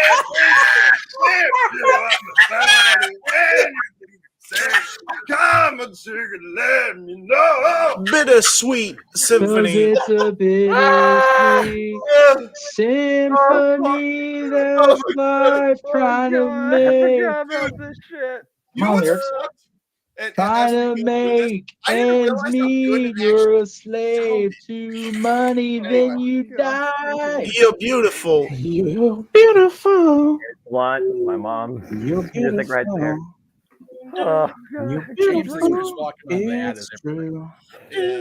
Kiss from a Rose. My eyes become large and Batman Forever. the light that you shine can't be seen. We bought Baby, You both did a I great compare job you with this to a song. kiss from a rose on the grave. Oh, the more I get of you, the stranger it feels, yeah. Now that your rose is in blue. Wanna be. Now don't go wasting. Oh, fuck. Precious time. Yeah. Get your act together. No, we could be God, just Caitlin, fine. I'm so glad I'll you're tell you not what I want, what I really, really want. Don't tell me what you want, what you really, really want. I'll tell you what I want, what I really, really want. What you want, what you really, really want. Behind blue No eyes. one knows what it's like to be the bad man, to be the sad man. That's the Who. Behind blue eyes. Sympathy for the devil. Nice to meet you. Hope you guess my name. But what's puzzling you is the nature of my game. Stuck around St. Petersburg.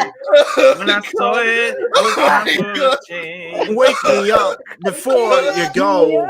Go. Hanging on like a yo-yo. Wake me up before you just kept going. I love that. Tears in heaven. Dude, Eric Clapton. If I saw you in heaven. Didn't You did good. Didn't JJ choke up with this one? Yes. Someone did. I don't remember. I think it was me. Oh, JJ God. definitely. If I saw you in heaven, let's dance. Let's dance. Put on your red shoes and dance the blues. David Bowie was out there, man. He was in Let's our stretch there. dance to the song they're playing on the radio. Big time. On my way, I'm Big making time. it. Peter Gabriel, WrestleMania 22. Yeah, baby. I still love that theme, by the way. It's a great Gotta story. make it Like show. Yeah. Big time. Yeah. The intro Oh, is gosh. ridiculous. So much larger than life. There you go. One of my favorite WrestleManias. Gonna watch it grow in. Nice job of taking the high note. Oh, God. Whole lot of love. Oh, want a whole lot of love. Oh, yeah. Want a whole lot of love. Want a whole lot of Bruce Karaoke was love. not kind to me. Want a whole lot of love. In your eyes. But whichever I come back to the place. Ferris, dude, you did all are. right. Oh, God. All my instincts that they return. Box Brock, baby. The grand facade. Yeah. So soon will burn. Hungry like the Dark in the wolf. city, Oh my God, night is a wire. Roar. Steam in Duran the Duran, here we subway, go. up in fuck. the fire. Are you on? I'm gonna do that. Trouble. Uh-oh, we're in trouble. Something's come along and That's why I should have burst seen our EC3 bubble. for a Yeah. moment. Like, oh wait, Yeah. no, that's not it. Uh-oh, we're in trouble. Gotta get home quick, march on the double. We've been out all night and we haven't been. I don't want to I stop. don't know what they're talking about. I'm making my own decisions. Things that round ain't gonna bring me down. I like a junkie, but it's out an addiction. Mama, don't Emmanuel, don't cry. get any Just wanna ideas, man. say I like playing with diamond and beer. And let it The rain. rain is falling through the mist rain is of sorrow that surrounded me. The sun could never thaw away the bliss that lays around me. Let it rain. Let it rain. I love how I sang Let that your when love it, with a rain shirt that says down if on you me. find it offensive. Let it rain. Right. Let it rain. Let it rain. It's Rain. so narrating. Rain. Eat your heart out, William Shatner. Now that's what I call open mic night. This is the best one. This product is not available in any retail stores. This is only a parody. Please do not look for this in any retail stores near your area. Oh no, where did Noah go? Oh, there he is.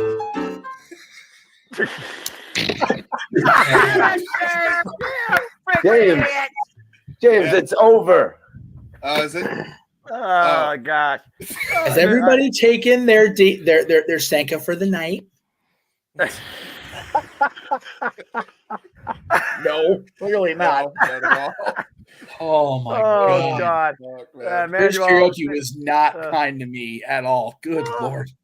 Oh, Lord. No, I you- still remember that background theme, and I just suddenly just always did that because it reminded me of the old school cartoons. man. Like Avery. Oh, man. You got to bring that back one of these times, JJ, when you hype up your month of movie reviews, when you get back into that stuff. But I know now you review wrestling on a weekly basis. Again, folks, please check out For the Love of Wrestling weekly at Kazani Studios for your post-day reviews of Raw, SmackDown, Dynamite, and coming soon, along with Collision and Rampage.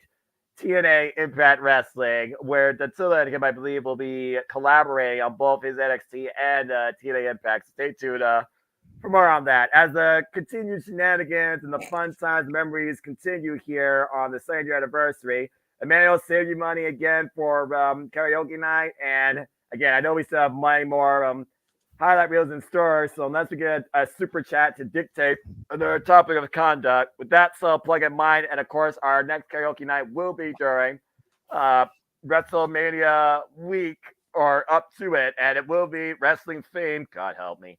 So stay tuned, Emmanuel, and save your money more for that, because I know you and Arlene are sure going to make my day interesting, to say the least. That being said, we got JJ with the sound up, by the way. Go ahead, JJ. I see it. Your hand up.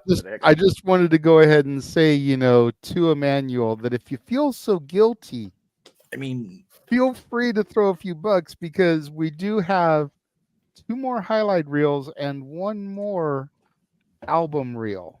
Well, So album... if you feel like you're guilty getting all this karaoke, you can always super chat for the album reel, and we can throw that in there beforehand, because there's one very particular person on the panel who we haven't heard a lot from karaoke. That's fair. And I know that it's a favorite of your sister's. So, I was like, oh shit. So if you want to throw, a donation to go to that highlight reel. To be fair, we did show it, but it was before I had the master. I know. That's why we're gonna do the whole thing. Okay, fair enough. Sorry, Noah. Because we know you, Arlene. That's why. Y'all stop it! Y'all stop it! Y'all stop it! Next highlight reel. That's fair. We get many more ideas. Yes. What we need to do is make sure that wind up toy you're talking about, Jay, sounds like yes. By the way I edit the full version. Dun dun dun dun dun. That album with Noah and the dance is right after that. I'm not amused in the slightest. Keep Where's the Thunder graphic? Where's the Thunder graphic? I ask you. Oh God, the entertainer when you Of course. I was thinking immediately. Yep. I knew him from his crazy ass interviews and promos, and just how wild he was. And so I always not only did I follow him on Twitter, I notified myself when he tweeted, because those tweets are out of this world funny. Like, somewhere over the rainbow, go fuck yourself was like my favorite one that he ever said. That's like so good. So good. I don't even care if they were his. It's something he'd totally say. Totally. Like, yes, man. Yes. Yeah. After experiencing him firsthand for over an hour, it doesn't matter if he actually typed them out. That's exactly what he would say. And in all caps. Every morning. Every morning he wakes up, be like, "Good morning, go fuck yourself. Don't go in, you're still a jabroni." Yeah, and you go like, "Fuck the Monday forever." Anytime it was Monday, always fuck the Monday. Like always. You wake up any morning, you log on to Twitter, you always see Scrap Daddy Adam Pierce love somebody today. You wake up, you check your tweets, you see Iron Sheik, fuck Hulk Hogan. Yes. Or go fuck yourself. Of some variation. In some way or another, it's every tweet ends in "fuck Hulk Hogan" or "go fuck yourself." I want to know who's going to be the first behind the pearly gates to get challenged to the Persian clubs, because they're going to lose.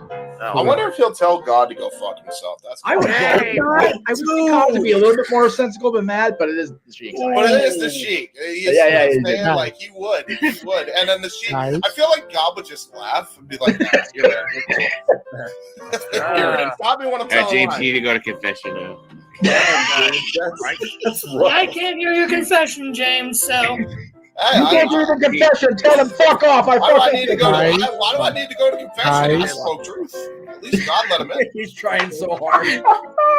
He's just like, yeah. You know what? You're cool. You're funny. I'm gonna keep you here. That's right. St. Peter's probably still in the camel clutch. Great job. It's already got him in the camel clutch. Freaking add on that they're going, "What took you so long to get here? I had to do this by myself." Hey, brother, listen. I put over Hulk Hogan, but you gotta give me the rub now that you're here. Yeah. You guys met me when I was 17, and I'm 32 now. Okay. And you look just as beautiful now. Oh, stop! Careful of saying beautiful now because she was 17. That makes her a year jailbait there, Mikey. Be careful. Right. Anyway, let me finish up and get out of here. Jesus Christ! Let me just say, yeah, there it is. I have a joke for you, Noah, and it's for you specifically. Go for it. What does Roman Reigns say to you specifically? He always asks everybody to acknowledge him, but what does he say specifically to you? I hope you can appreciate this joke now, Noah, by the way. You know what he says?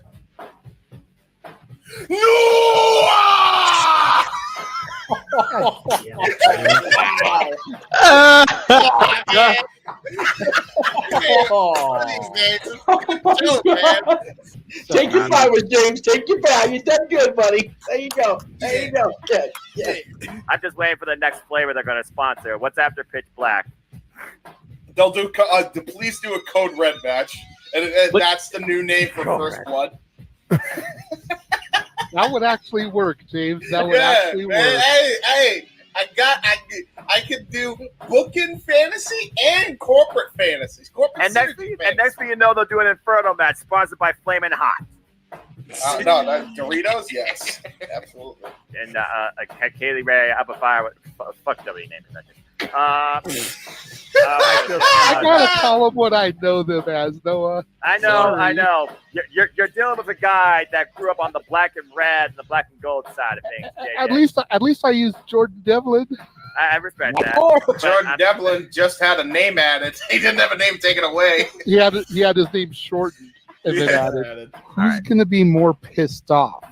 Jeff Meacham over here on Tuesday if Vegas wins the cup, or Noah if Aubrey loses and Karen Jarrett pins her? I'm going to be royally pissed if Jeff Jarrett gets to win because I'm never going to hear the end of this. Well, I mean, you are his number one fan. We don't have the picture loaded in. I'm the so-called president or co-vice president of the Jeff Jarrett fan club. So, I see your comment. I am not going to put that up on the screen right now. What's that mean? All about that. All about that, people. Is that a rap reference? Yes, Noah. Yeah. I thought we were talking about British television. Wait, is BBC the British television channel, or am I thinking of something else? BBC is the British broadcasting channel. Yeah. Again, the irony of Noah being the one confused is the best part. Have a good night, folks. By the way, Noah stood for Big Black Cock.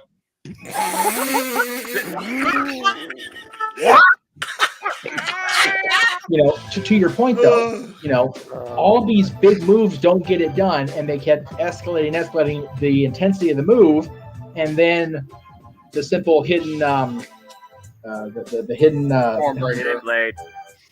blade and the Stormbreaker is what does it. It's like, so he kicked him in the head, he shot him, he stabbed him, he shot him with a cannon, he hit him in the head with a bazooka pellet, and then he kicked him again and he bent him. Huh? Then he died because of a beastie. Exactly. He hits all this lethal shit, and then a freaking bug bite does him in. Which let's not talk about beastings around Thomas J. Hey, listen, man. I mean, that's fair. It happened. I'm just saying, maybe they followed the Steve Irwin approach. I know. Well, and that's shit. I'm sorry. Both of y'all are wrong. You were Thomas J. Beast, and you just God damn, y'all are evil motherfuckers. Sorry. That'll be on Tuesday, as well as you gotta tell me out with the other guy's name, but Apollo Crews against the man formerly known as Commander Aziz. Avocado, yeah. Okay. All right. So Apollo and Avocado. Got it. Okay. Very good. Moving right along. Thanks for that. Debo Keto.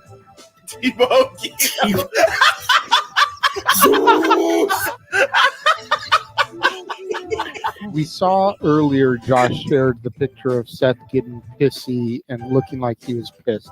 Yes. Two sides to every story. Yes. Hi. and again, that doesn't scream that it's a storyline, then I don't know what the fuck does. Hi. Yeah. And then they went backstage and had a Pepsi together. For real. They went backstairs. Want a cold one? You? There you go. Off the top. And let's not recreate the Irish car bomb story either. Oh, Jesus. Wait, what? Hold on. That can be taken many ways, and I'm autistic, so I take things literally. Okay, there was a St. Patrick's Day where the family went down to the Old Dubliner in downtown Long Beach, and I had never gotten an Irish car bomb. I didn't know what it was. It was JJ had to go back to work. I decided to go home. I started walking up the hill from on Ocean Boulevard, and that sucker hit, and it hit me like a ton of bricks. And I'm just like, I started doing it on downtown Long Beach. Timber. Oh yeah, pretty much. Oh boy. What would happen if Vince McMahon didn't exist? Okay, so I got a long synopsis for this one. First off, I wouldn't be meaning any of the fine people that I have here today, so there is that. But at the same time, I don't know. Maybe I'd be in Malibu. A lot of fine women enjoying the beach, sunset, sunrise. You know what? Can we go to the timeline just to see? I'm just curious. That's my friend. This is not Doctor Who. This is not Morgan Freeman narrating Into the Wormhole, where in alternate reality James Hebert could be relaxing on the beach in California. Maybe I have muscles. Maybe I care about my physique. Maybe I have a good time. Maybe I don't. Hey, yo. Hey, maybe I don't. Hey, yo. Yeah. What else? Not sure.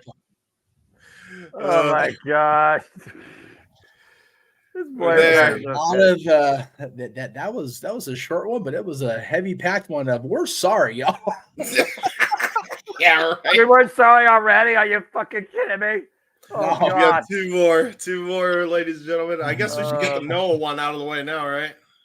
Nah, let's save the best for last. That's Damn it. All right. Well, as we continue to move our way through here, before we get into what's ahead, let's continue looking back at the shenanigans. Since we haven't had Super Chat, what's next on the docket? We're getting near the end, folks. Thank you for being along for the ride the entire time. I see Jeff with his hand up though, real quick. Yes. Before we throw to Noah's clip after that, do you want to run the what the hell Friends of the Multiverse trailer? Yeah, that one and the one basically the ones we haven't ran during a mic night. Gary's trailer. Gary's trailer we ran in the beginning of the festivities earlier today. Fucking half a day ago, it feels like. Yeah, but it's JJ is staying up late as it is. I don't want to like keep him too late here. That's fair. It's already late. You know what I mean? I just want to make sure we plug the watch alongs because JJ did a really good job of getting the watch along stuff together for us for the weekend. So yeah, I agree. I'm fine with that. I can do the watch along again. We can do the Friends of the Multiverse and the watch along one. Okay, but yeah. All right, so we're gonna go ahead and do this highlight reel, and then we'll play one last intermission, and then we'll wrap things up with apparently the main attraction, and then we'll chill and bid y'all fine I do on this celebration. Go ahead and play it. Oh Lord, what's this?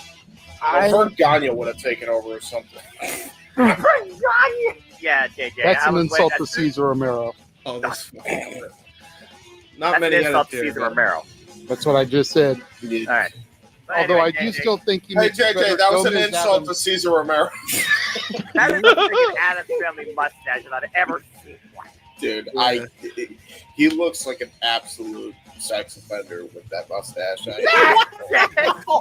I'm just gonna point it out. Like it's just call it as we see it, dude. I don't like this mustache, but can we get rid of it?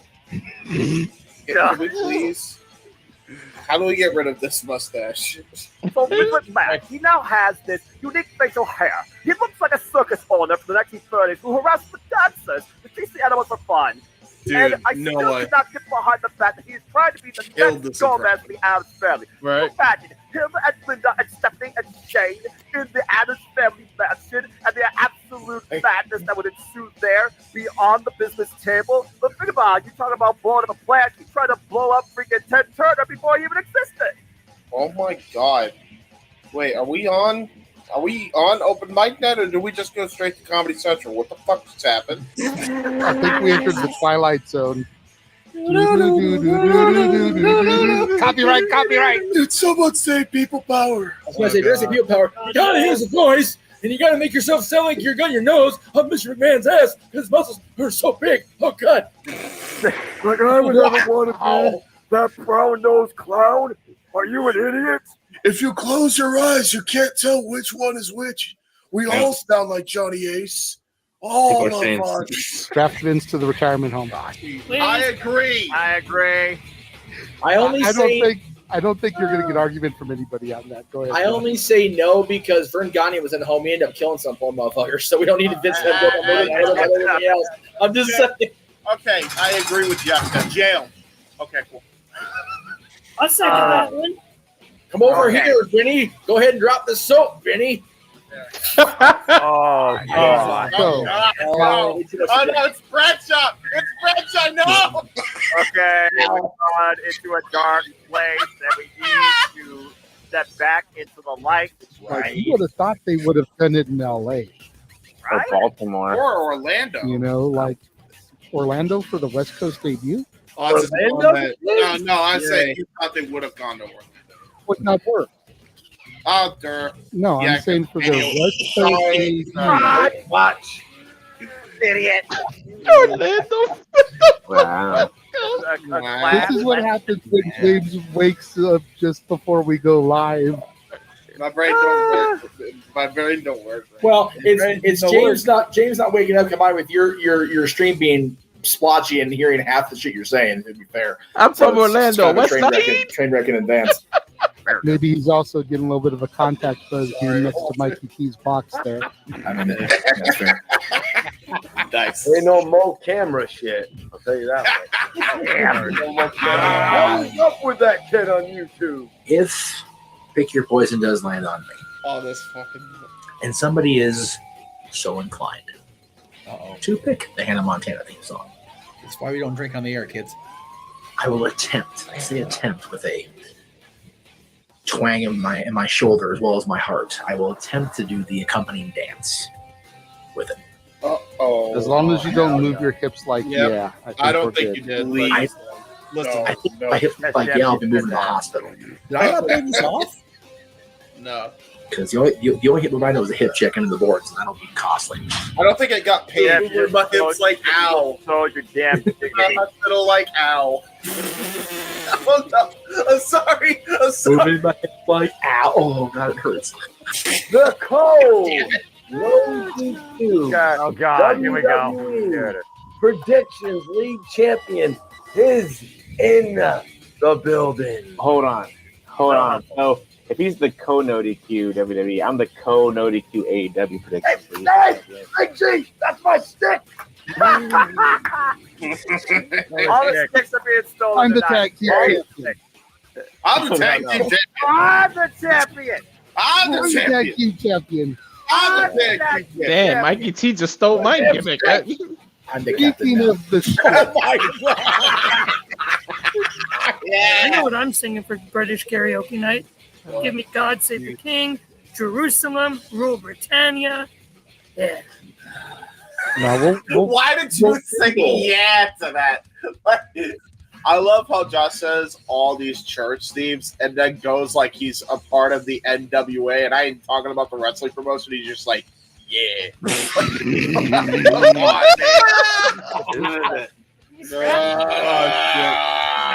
Come on, hold on. And I'm putting her with Chelsea and Sonia. That makes sense. That does make sense, honestly, in the long run. Sonia, Tiffany, Chelsea, the Karens. Oh Yep. God. And spoiler alert, I did not break up Damage Control. So you can have like some trios matches here, interpromotional down the road between the Karens and Damage Control. So the Karens versus the slightly better Karens? Basically. That's what it is. And no will. Natalie, valiant effort. Sorry to see your championship reign get dethroned. You can blame me. It's fine. I bombed. I bombed so bad. That was so horrible. I lost Natalie. I'm got a couple of good ones on the I'm first so round. sorry. Yes, Blingo should not have had clues. I was very proud. I apologize to everyone that I went there Took with really the error N-word, for so life. Not to be nasty, but nudes, N-U-D-E-S? No. What? No. Hey! No, I'm gonna say I didn't hear that. And not Dang that it, N-word, guys. freaking Walter! Well, you at freaking least it wasn't that N-word. Well, there's at least that. Exactly. Yeah, it wasn't wearing the same shirt as the night. I was gonna say. Once Walter said the N-word, I was I know the word, Walter. What are you doing? I know the word. N-word. Everybody collectively. Nudes. Oh, that is what we Anybody tuning in now is like, who said what N-word? Wait, John Moxley predicted the coronavirus. He got injected before everybody. Coronavirus. God damn it, James. That's it. Damn it, James! And he wore the mask. And he wore the mask. Yeah. Holy shit! He predicted COVID. He predicted it. He predicted it all. John Moxley, innovator of seeing the future. And Charlotte and Manny seems. Wait. Ashley and Manuel seem so happy right now. Go make the babies, do the things, make the cute kids, make us all grossed out by it. It's beautiful. Yeah, Andrade, you need to hit that. Wow!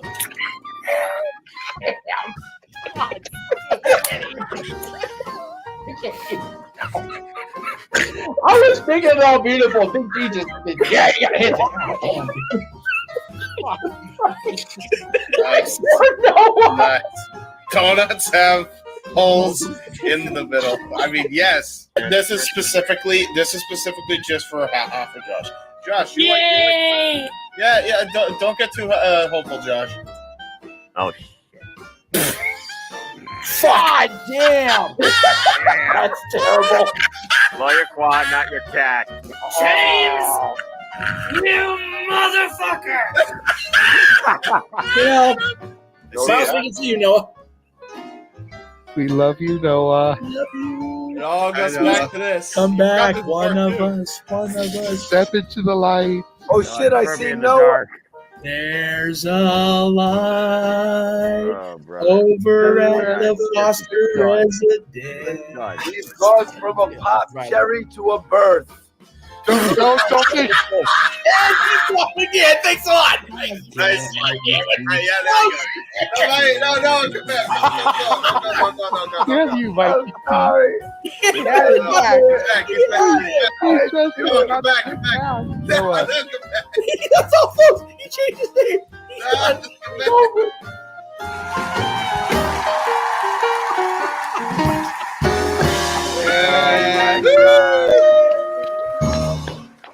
Oh my God. Oh Lord. Bravo, James. Bravo. And again, here's to what has been another spectacular year of Open Mic Night, an even greater one with even more shenanigans to come.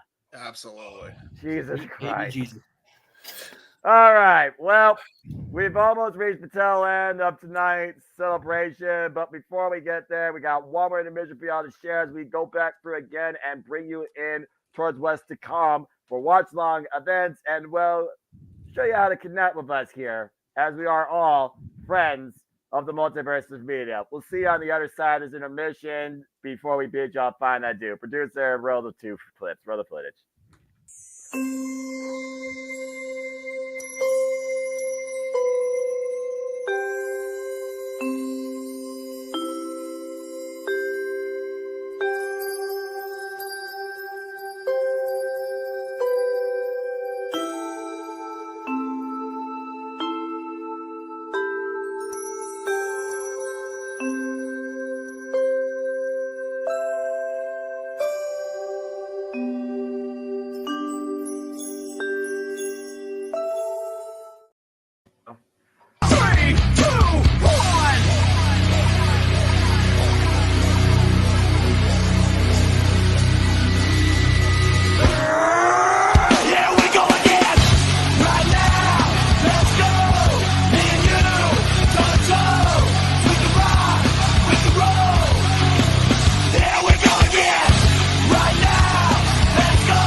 Yes, indeed. All the wrestling, all the wrestling, all the wrestling, all the wrestling, all the professional wrestling.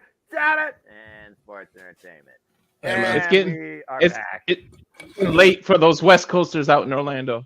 You know, if there's no language barrier, if there's no language barrier in professional wrestling, there might as well be no time constraint in professional wrestling and sports entertainment either at this point. Dadgummit.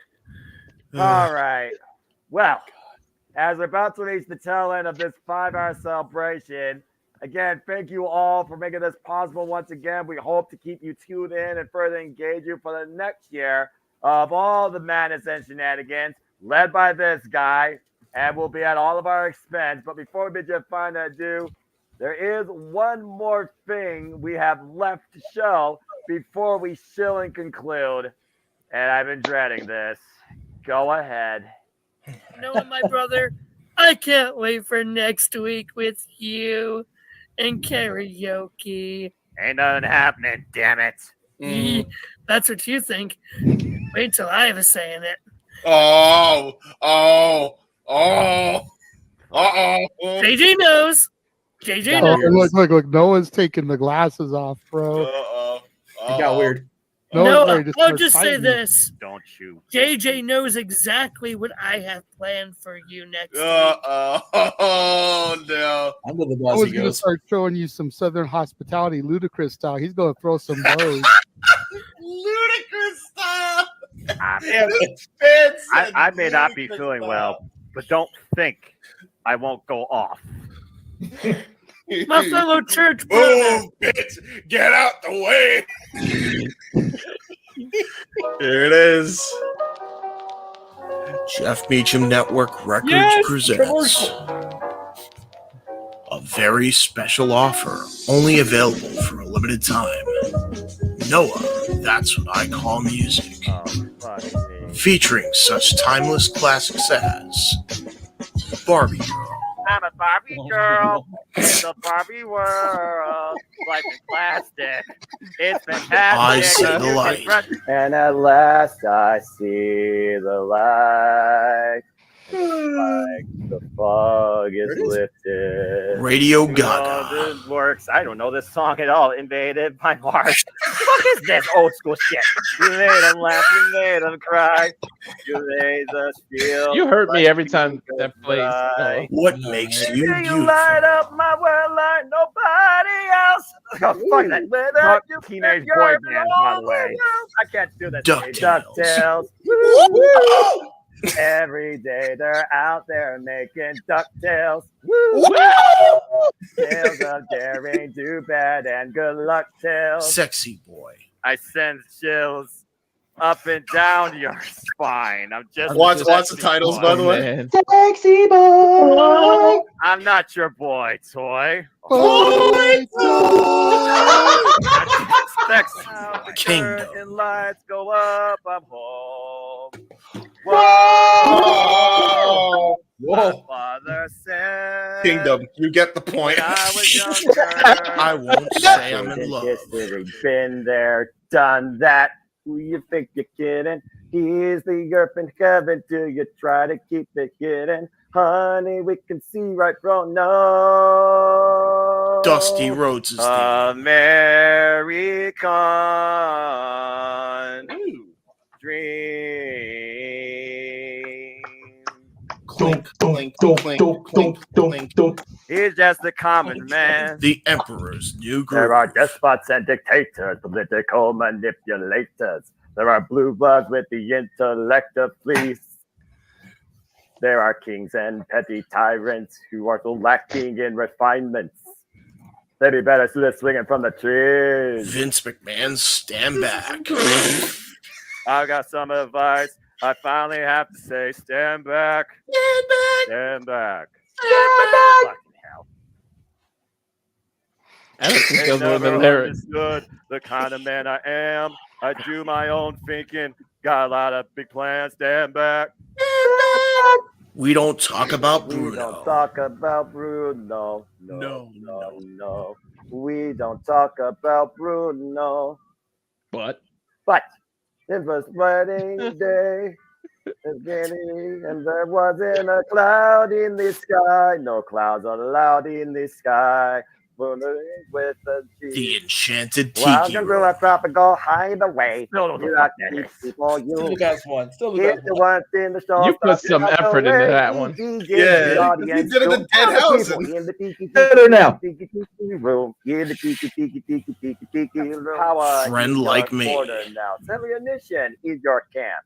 You got some punch to Sam. Robert Yahoo! Williams. That house. See, all you gotta do is rub that lip, and I'll say, Mr. Aladdin, sir. What He is actually that bodied about this you? and much, much more. One way or another, together where we things I do both for belong. God help me. If we listen to each other's hearts, we'll find we'll never too far apart. And maybe love is the reason why, for the first time ever, we're seeing it eye to eye. Pre-order now and get CM Punk's official theme song as a bonus.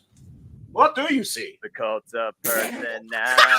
Interesting. How does that make I you feel? know your anger. I know your dreams. I've been everything you wanna be. Oh, I'm the cult of personality. Noah, that's what I call music.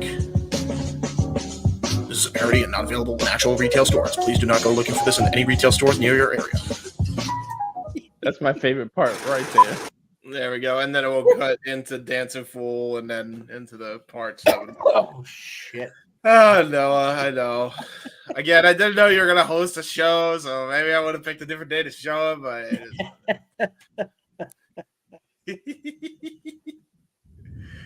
And with that, that concludes all tonight's planned festivities, activities, celebrations, and shenanigans that are the Open Mic Night's second anniversary celebration.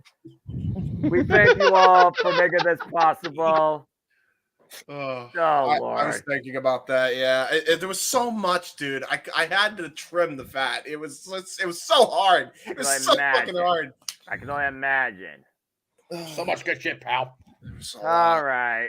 And as far as this goes, while I still haven't officially pressed the CDs yet, CDs will be coming soon. Yes. There you go.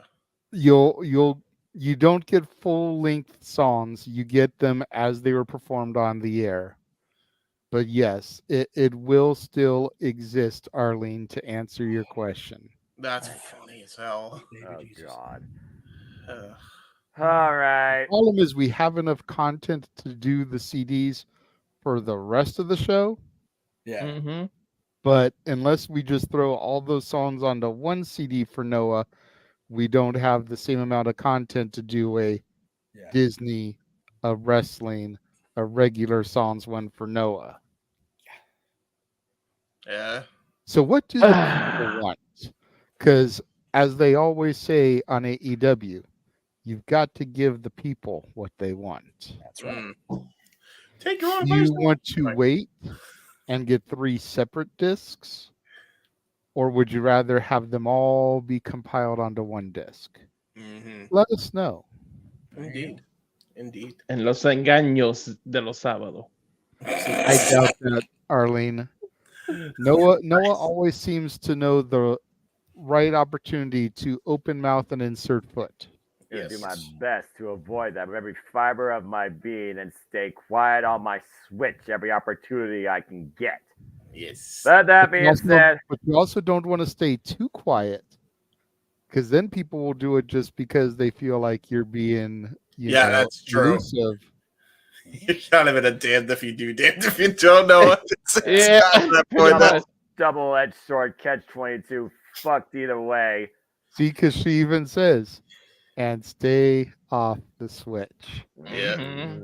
Because they got me on that one. No, I was quiet one, and they were like, "Wait a minute, Walter's quiet," and then boom, I'm like, "Jesus." Yeah, you got like 4 of the holiday special.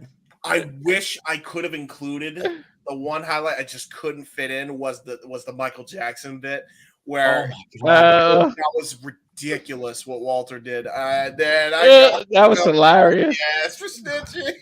Wait, didn't my wife yell "be quiet" on one of them, or was that?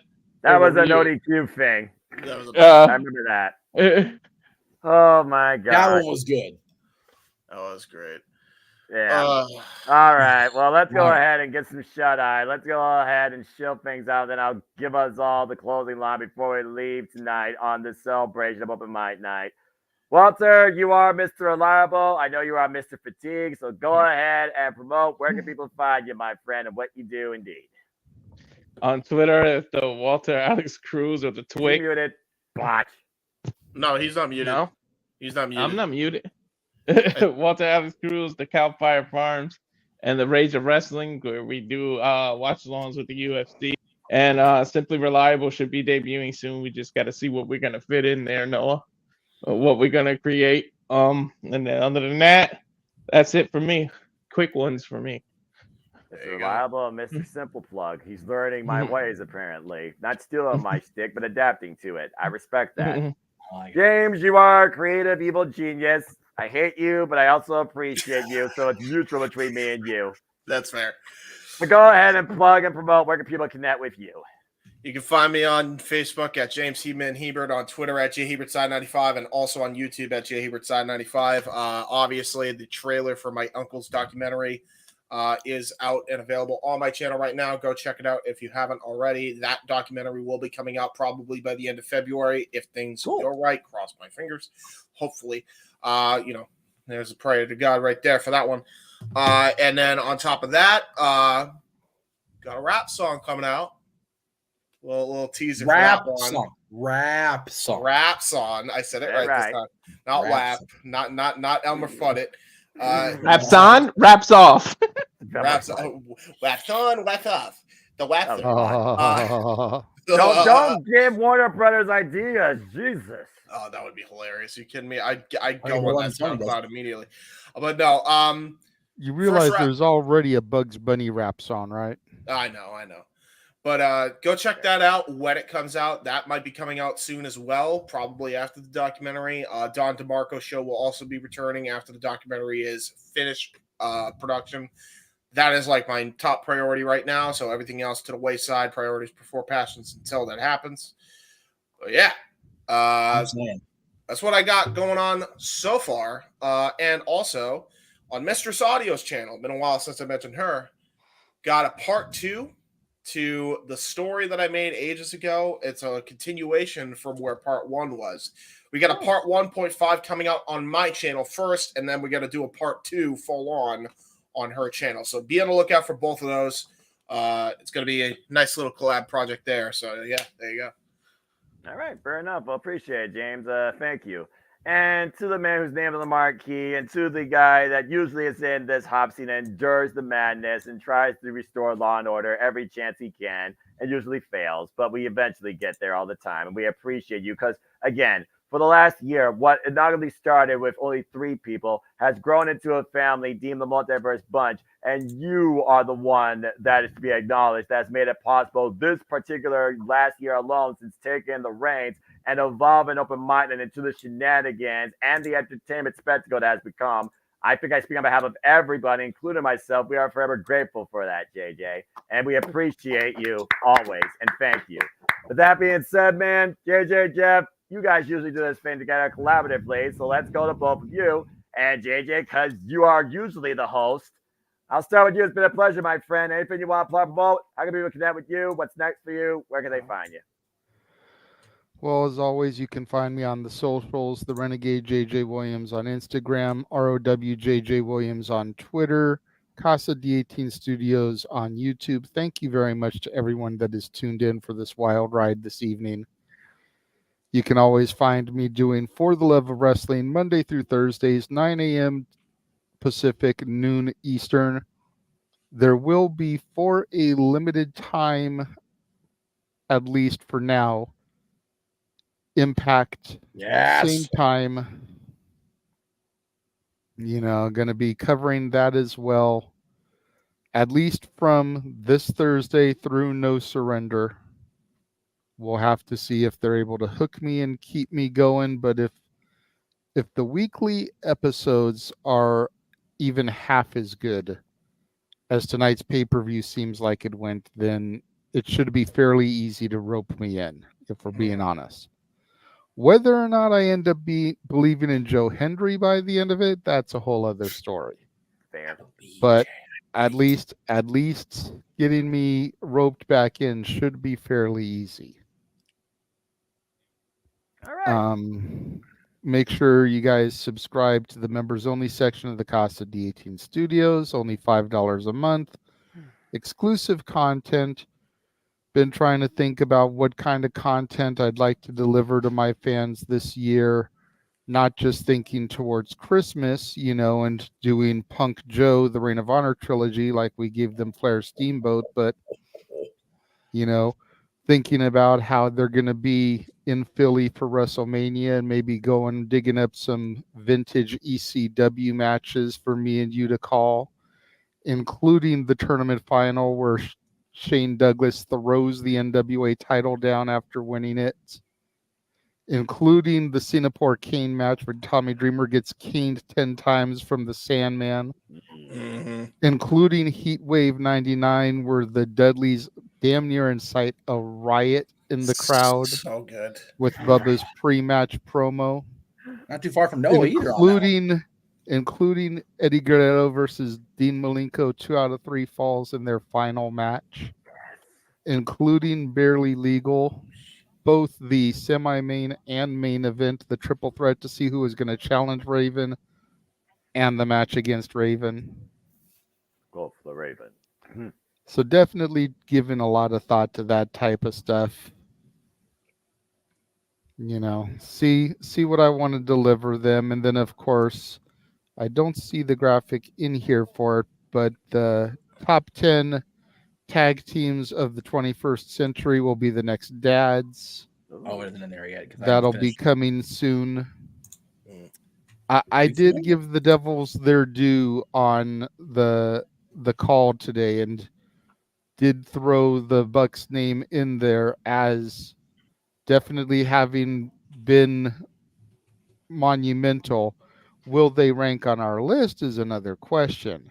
Yes. But I definitely did throw them out there as one of the most influential teams. So, and then me and Noah needs to jump back in the convertible and resume our road beginning February 23rd. Every single WrestleMania call from me and Noah. God help us. 43 night skits. Yeah, that convertible will be put out of the chop shop here soon enough. We'll be back on the road very soon. I assure you, we're committed to this. We're going to do our damnedest to deliver. So stay tuned. And JJ, always thank you for all you've done with Open Mind Night, not just this last year, but since taking the reins. I continue to acknowledge your great work in developing what this family showcase has become. I greatly appreciate that. They continue to be that form of debate and great entertainment. Yeah, I do appreciate that a lot. And as far as the road to WrestleMania, I want us to be able to complete it, but I'm also starting to wonder if we undertook too much and whether it may be more realistic if we cut it in half and do 20 this year, 20 next year. But we'll definitely just see what we can accomplish. All we can do, like anything else in life, is do our best because effort is what's most important. You can't call anything a fail if you put some effort into it. We sure as hell have. And we will continue to do our best in anything, not just this road, but anything in the name of our lives and our passion for entertainment. The official road may begin at the Rumble, but our road begins on the 23rd as we cover every fucking Rumble from now till WrestleMania 40. About to say, we're going back in time, safety, but yes, we will be involved in present day, as of course we will give you a insane amount of content, as we usually have done here since the network's inception, for WrestleMania 40 week. That being said, Jeff, I know you'll be spearheading all the production behind that. I know I have probably another great meeting together before that. I know we got great aspirations towards it too. And again, you're the name of the marquee. You're the man who made this network possible in the first place and decided to work and be friends with these crazy yahoos, me included. Always a pleasure, man. So go ahead, play up where people connect with you and what's in the docket for you before, in your words from last weekend, week on Mimi's and I bid everybody a fine adieu. Go ahead and tell us, Jeff, what's next and on your mind. I'm going to try to Excalibur this, so forgive me if I get a little cough-winded here. That's fine. Follow our buddy who you saw throughout the night in clips, Gino Rivera, here we go. Frank Sinatra, the Spanish Mafia. Gino, I told you so. Gino _Rivera, yahoo.com. Gino told you so being his last name on Facebook, at Gino told you so on Twix and Instagram. Our next open mic night next week will be The Price is Right, as people come on down and challenge our buddy Emmanuel in the chat room for the open mic game night championship. Be there right on time as usual at 8 o'clock Pacific, 11 o'clock Eastern. We'll get rolling. We'll do the first hour being Price is Right, and then we'll move right into our open mic night discussion. Hopefully not too news heavy. We'll have some fun next week as we did tonight. Also, of course, the Royal Rumble coming up on the 27th, so be on the lookout for that. Let's see where we're at here on the plug. There we go. Our buddy Greg Cherry with the Greg Cherry brand. You can check him out across socials at Greg Cherry brand, one word. Of course, the Greg Cherry Show is usually every Wednesday, 7 o'clock Eastern, 4 Pacific. The next two episodes, however, are going to be Gino's coming to. Oh, cool. Yeah, I saw him. I saw him on his calendar. That's awesome. Luck of the Draw will be this Wednesday. Unfortunately, I have been forced due to familial obligations laid out on Thursday's episode of my stream. I will not be able to defend my championship, so tune in to Luck of the Draw and see what Greg has in store. 1 week from Wednesday, the Royal Rumble numbers draw supporting the 988 Suicide and Crisis Lifeline. Very important show for everybody, the Greg Cherry brand, and across the multiverse. So check it out Wednesday, January 24th, leading into Saturday's Royal Rumble. Let's see here. We'll go ahead and do Mikey's show. Again, I will also be unfortunately unable to direct Step Boy Sports Bar on Tuesday, so we'll have to get JJ and Mikey together to collaborate in time for that, because I will be in a meeting due to the familial obligations. So I will not be there. But Tuesdays, every Tuesday, one way or another, Step Boy Sports Bar across the Castine Studios and the Jeff Meacham Network YouTube channels. And you can follow our buddies, the Barkeeps, across their social medias. You can check them out on Facebook, Twix, and Instagram. Me, you'll see me Monday on Talk Wrestling in its normal time slot. I will be there this Monday. I have no, as far as I know, I don't have anything going Monday, so I will be there 7 o'clock Eastern, 4 Pacific, as well as for Meach's Musings in its normal time slot now on Thursdays, 7 o'clock Eastern, 4 Pacific. And that will do it for my plugs, Mr. Foster.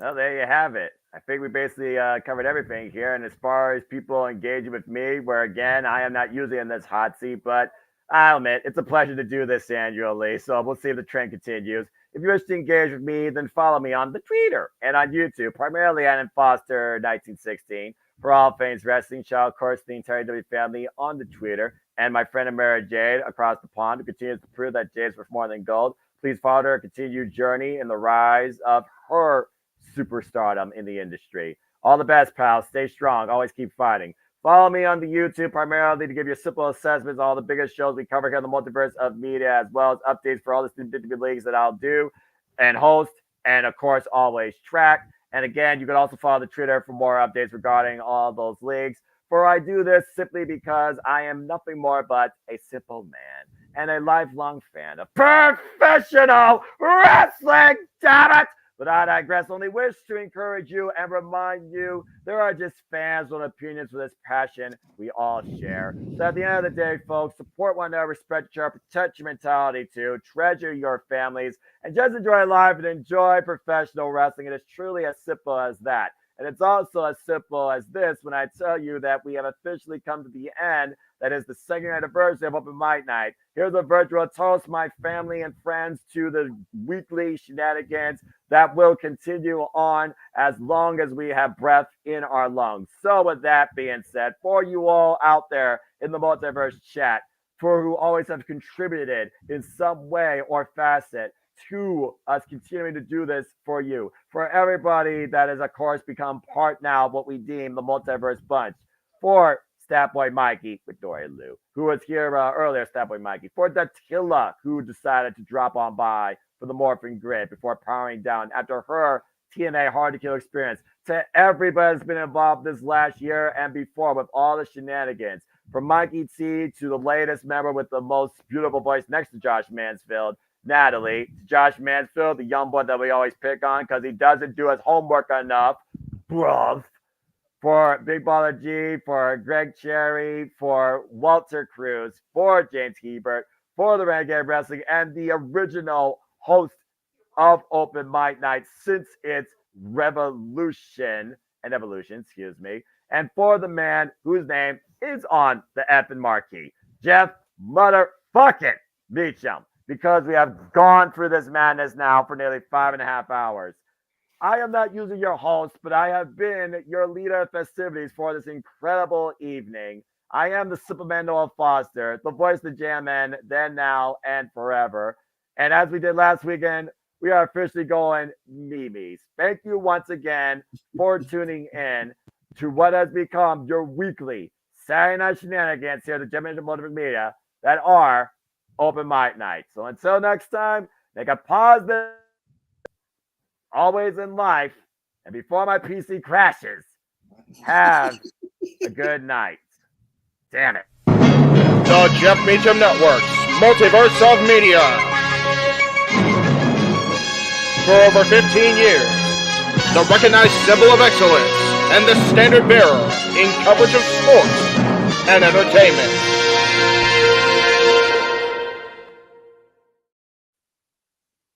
This was Nut and Futz.